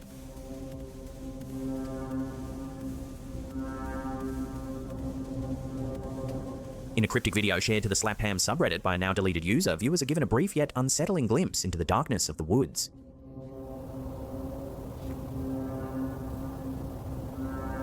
Oh look, glowing eyes in the According to woods. the original poster, the recording dates back to 2017, when a series of loud, unidentifiable noises from the forest piqued their curiosity, compelling them to investigate.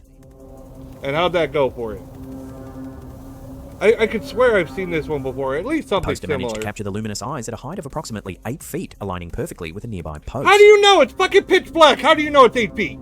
Bullshit. While many viewers argue that the most logical explanation is an owl, an animal known for its reflective eyeshine and perching habits, others aren't A so lot of sure. animals have Some suggest that reflective the glowing eyes. eyes are reminiscent of Mothman, the infamous winged cryptid Oh, tied to fucking- unsettling of course. encounters and ominous Yeah. warnings. 'Cause Could that this be makes just another sense. nocturnal animal, or did the poster unknowingly capture something far more mysterious lurking in the woods? There's over 20 purries in lore. Holy An shit. astonishing video You're making waves on multiplying social like media has rabbits. reignited the debate over the existence of Bigfoot. Take a look. Oh no. Now we got a Bigfoot. Posted by Instagram user official.joeyfresh, the footage captured deep in the forest allegedly provides one of the clearest glimpses of Sasquatch ever recorded. The sharpness of the footage and the figure's lifelike movements have fueled intense speculation and debate across online communities. Could this be some of the most compelling evidence of Bigfoot's existence, or is it simply another elaborate hoax, adding to the ongoing mystery? Probably another Watch the elaborate footage one hoax. more time and decide for yourself. Because of course there's a tree obstructing it. There's always something in the fucking way. Or it's a horrible costume, or it's this, or it's that. The Patterson Gimlin film is still the best A one out mysterious there, video and making even waves that on one TikTok is has in left doubt. viewers baffled as a group of friends in Italy stumbled upon an extraordinary sight.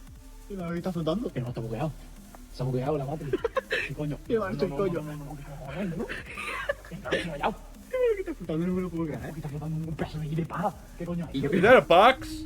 Uploaded by user lqq.tv, the footage captures the group El walking through Cucuy. dimly lit streets late at Oh night my when they suddenly God. notice a peculiar object. I brought this guy up a million fucking times. El Cucuy makes all these videos all the fucking time. It's hard to find anything he fucking puts out here fucking believable. If I hear his name, if I hear El Cucuy, I'm automatically like, oh, it's fake. Automatically. Crazy writing of me from second half of 2023. Wow. That's a lot of writing. Hovering in the sky. Then updated in second half of 2024. One friend jokingly Wow. speculates that it And might you're just be a still floating pile going! of hay, adding a light-hearted moment to an otherwise baffling experience. This strange It looked sighting like has something fueled theories from of a possible Minecraft. glitch in the Matrix, a term used to describe bizarre, seemingly impossible events that challenge our perception of reality. Eat skeleton. Don't eat the skeleton! What do you think is going on in this video? Let me know in the Don't comments put the below. bone in your mouth!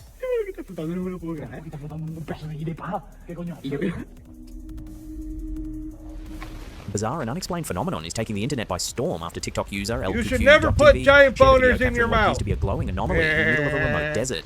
Numb. Ew! Ew! Okay, that's a neat effect, but it's definitely CGI. The footage was supposedly recorded by You a can man see who the at first dismissed it pixelation. as a mirage, a common illusion in the sweltering heat. No, However, as he got closer, it seems no. the truth became far stranger. Yeah, go touch it. Go touch it. Unlike typical atmospheric reflections or heat distortions, this glowing mass appears stable, intense, and unexplainable. It is CGI. You can see the pixelation. Give me a fucking break. Viewers immediately began That drawing looks comparisons AI. to the rifts in CGI. Fortnite. Yeah, you can see the pixelation So what do you in think it. this It's so mysterious bad. light might be? A rare optical illusion or something else And entirely? look, see Let me how know it your has theories in the limits? comment You section can see below. like screen limits on it. Top and bottom, left and right.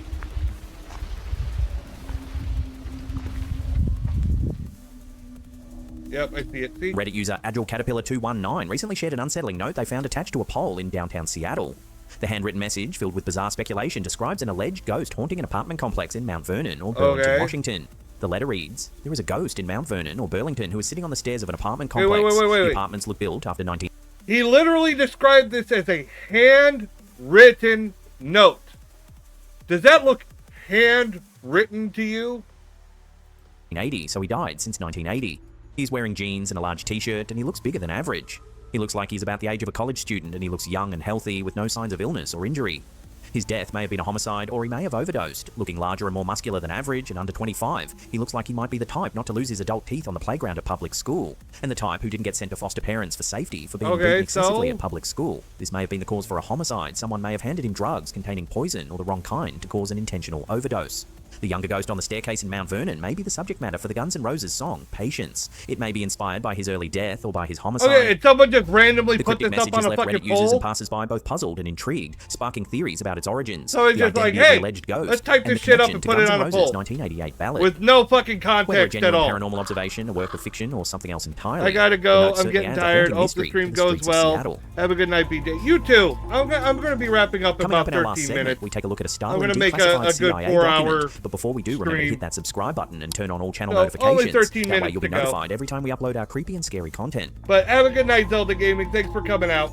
In 1983, the CIA I'll probably commissioned do a some study more that would ghost later videos become one of the tomorrow most night. mystifying declassified documents in I gotta U.S. catch up. intelligence I got a history. bunch of videos. Titled Analysis and Assessment of Gateway Process, the report examines a controversial mind expansion technique developed by the Monroe Institute known as the Gateway Thank you. Experience. Yeah, good night. This system, Good night. designed to alter human We gotta consciousness do through repo hemisync again technology, soon. uses audio frequencies to synchronize the brain's hemispheres, leading to deep meditative states, out-of-body experiences, OBEs, and even potential access to non-physical dimensions. Authored by U.S. Army Lieutenant Colonel Wayne Look M. at the size of McDonald, that the report attempts motherfucker's to provide a ears. scientific Holy framework shit. for understanding these altered states of consciousness. Drawing on quantum physics, neuroscience, and holographic theory, it suggests that human consciousness could be trained to transcend space and time, a concept that, while speculative, was intriguing enough for the CIA to investigate as a possible intelligence tool.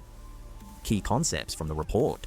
1. Consciousness as a holographic field. The document presents the idea that human consciousness functions like a holographic receiver, meaning the brain does not simply process information from the physical world, but can access non-local information from a universal field, a concept that aligns with theories in quantum physics and metaphysics. 2. Hemisync and brainwave entrainment.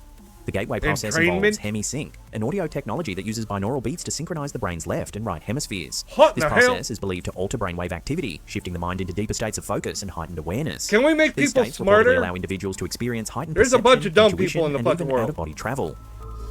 3. Resonance, manifestation, and reality shaping. One of the most intriguing claims of the report is that focused human consciousness can influence reality itself. This aligns with quantum mechanics theories, which suggest that observation and intention may impact physical matter at a fundamental level. 4th, out-of-body exploration and intelligence gathering. The report suggests that trained individuals might be able to use out-of-body experiences, OBEs, and remote viewing techniques to access information beyond traditional sensory means. This idea had been explored by intelligence agencies in projects like Stargate, which investigated psychic espionage during the Cold War. 5. Implications for intelligence and human I should potential. look into the Y files. I The should CIA watch the assessed Y that, files if properly on understood here. and applied, the gateway I mean, process I've could be seen used them for all intelligence already, gathering, but personal I'd like to transformation, watch them and with you unlocking guys latent and human get abilities. y'all's However, opinion. they also noted the need for structured training, safeguards, and further scientific study to verify these claims. While highly speculative, the report provides a structured scientific approach to altered states of consciousness, attempting to blend physics, neurology, and metaphysical ideas into a single framework.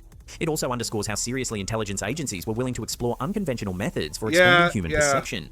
The declassification of the gateway process report has fueled widespread interest in human consciousness, quantum mechanics, and the possibility of reality beyond the physical world. Whether the techniques hold real-world applications or are merely fascinating speculation, the document remains a compelling insight into how intelligence agencies once considered the mind as a potential tool for accessing hidden dimensions of existence. Could the human brain be more than just a biological processor? Yeah, they were a little desperate back then. They were willing to try all kinds of shit. I mean, even the fucking Nazis were doing the occult shit. Answers, but the mere fact that the CIA they were looking for investigated it seriously is anything to enough get an make anyone edge on wonder. any fucking body. Even if it sounded fucking butt Now, if you shit want to watch some more crazy. scary clips, then hit these 2 links here. We've got plenty more where that came from. Leave us some comments down below. Smash that thumbs up Yeah, button. I'm good. And that's I'm it for good, me. I'll Em. see you all next time. Drama returns. This Oh no.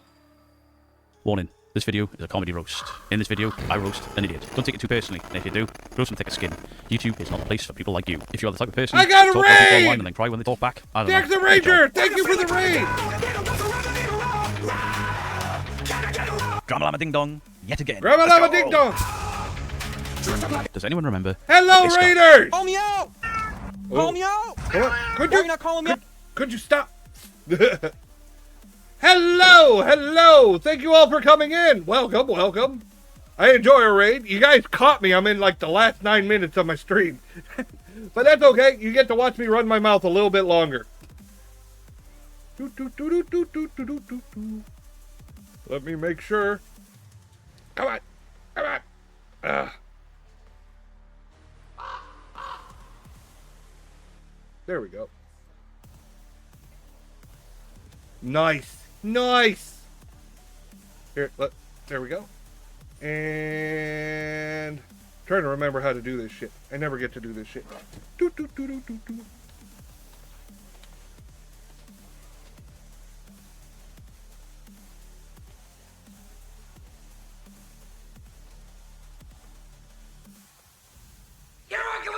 There we go.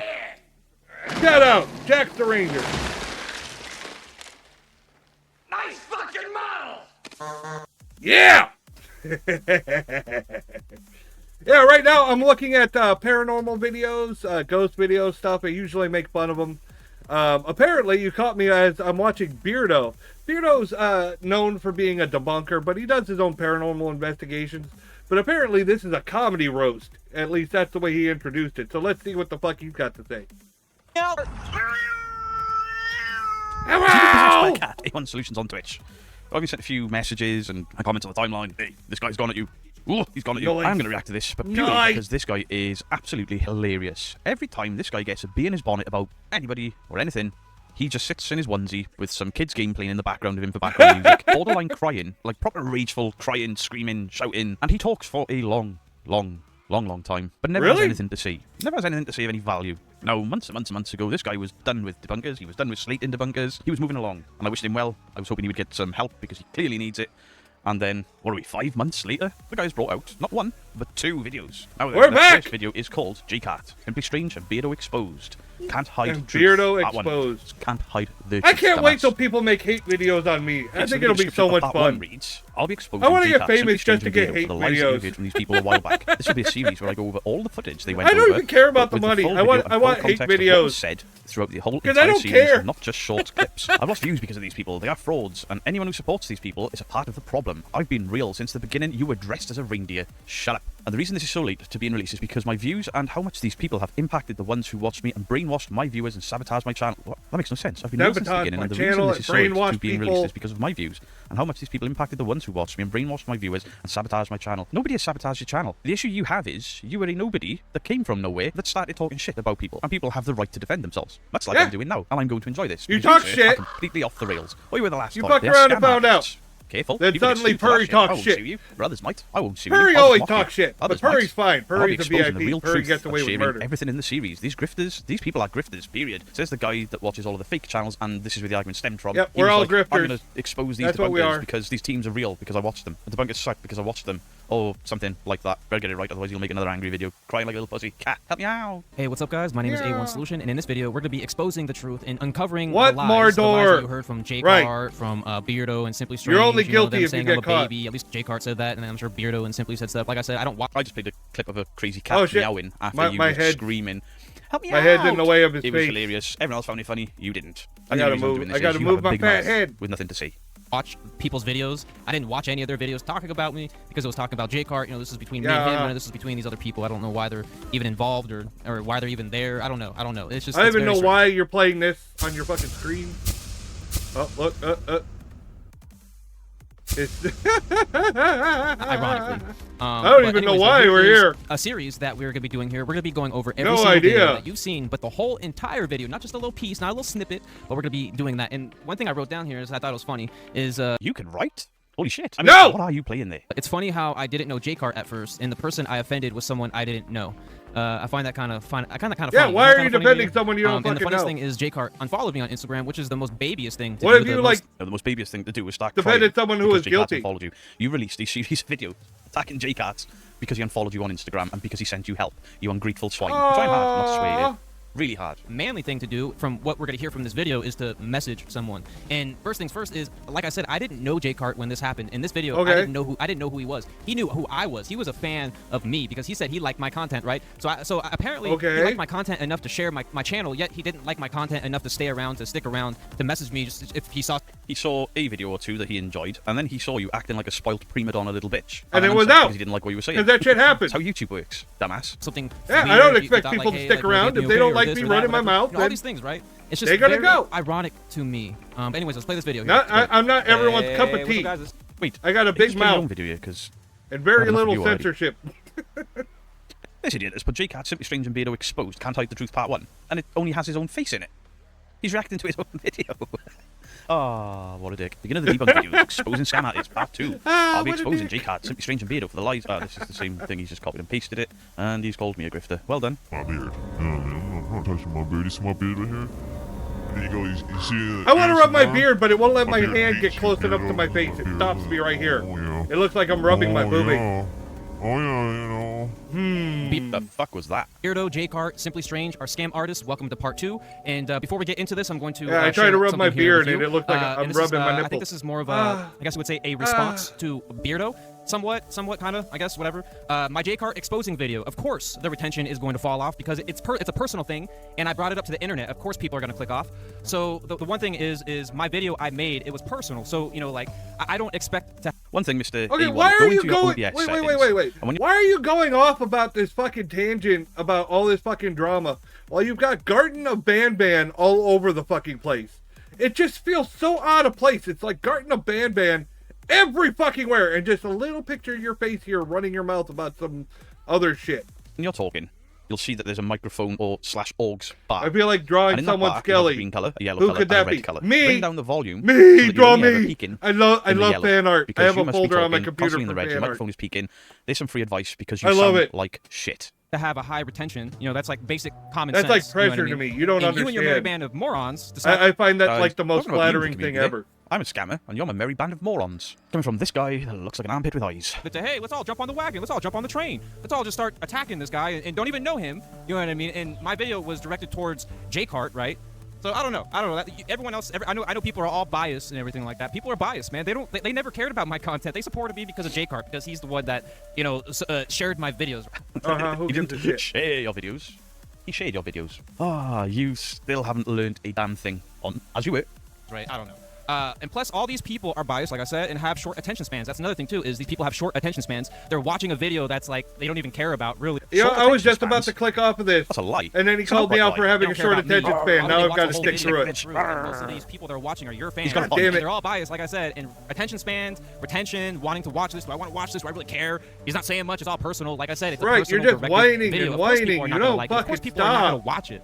You know what I'm saying? Here we go. And yes, I took it personally, and that's why I was upset. Clearly, you didn't see my frustration. Me and Beardo are on the same page. You can't see Beardo. My frustration video, and of course, I think I did admit, and we're gonna get into those videos and stuff like that. But I think I did admit that I was a little too frustrated.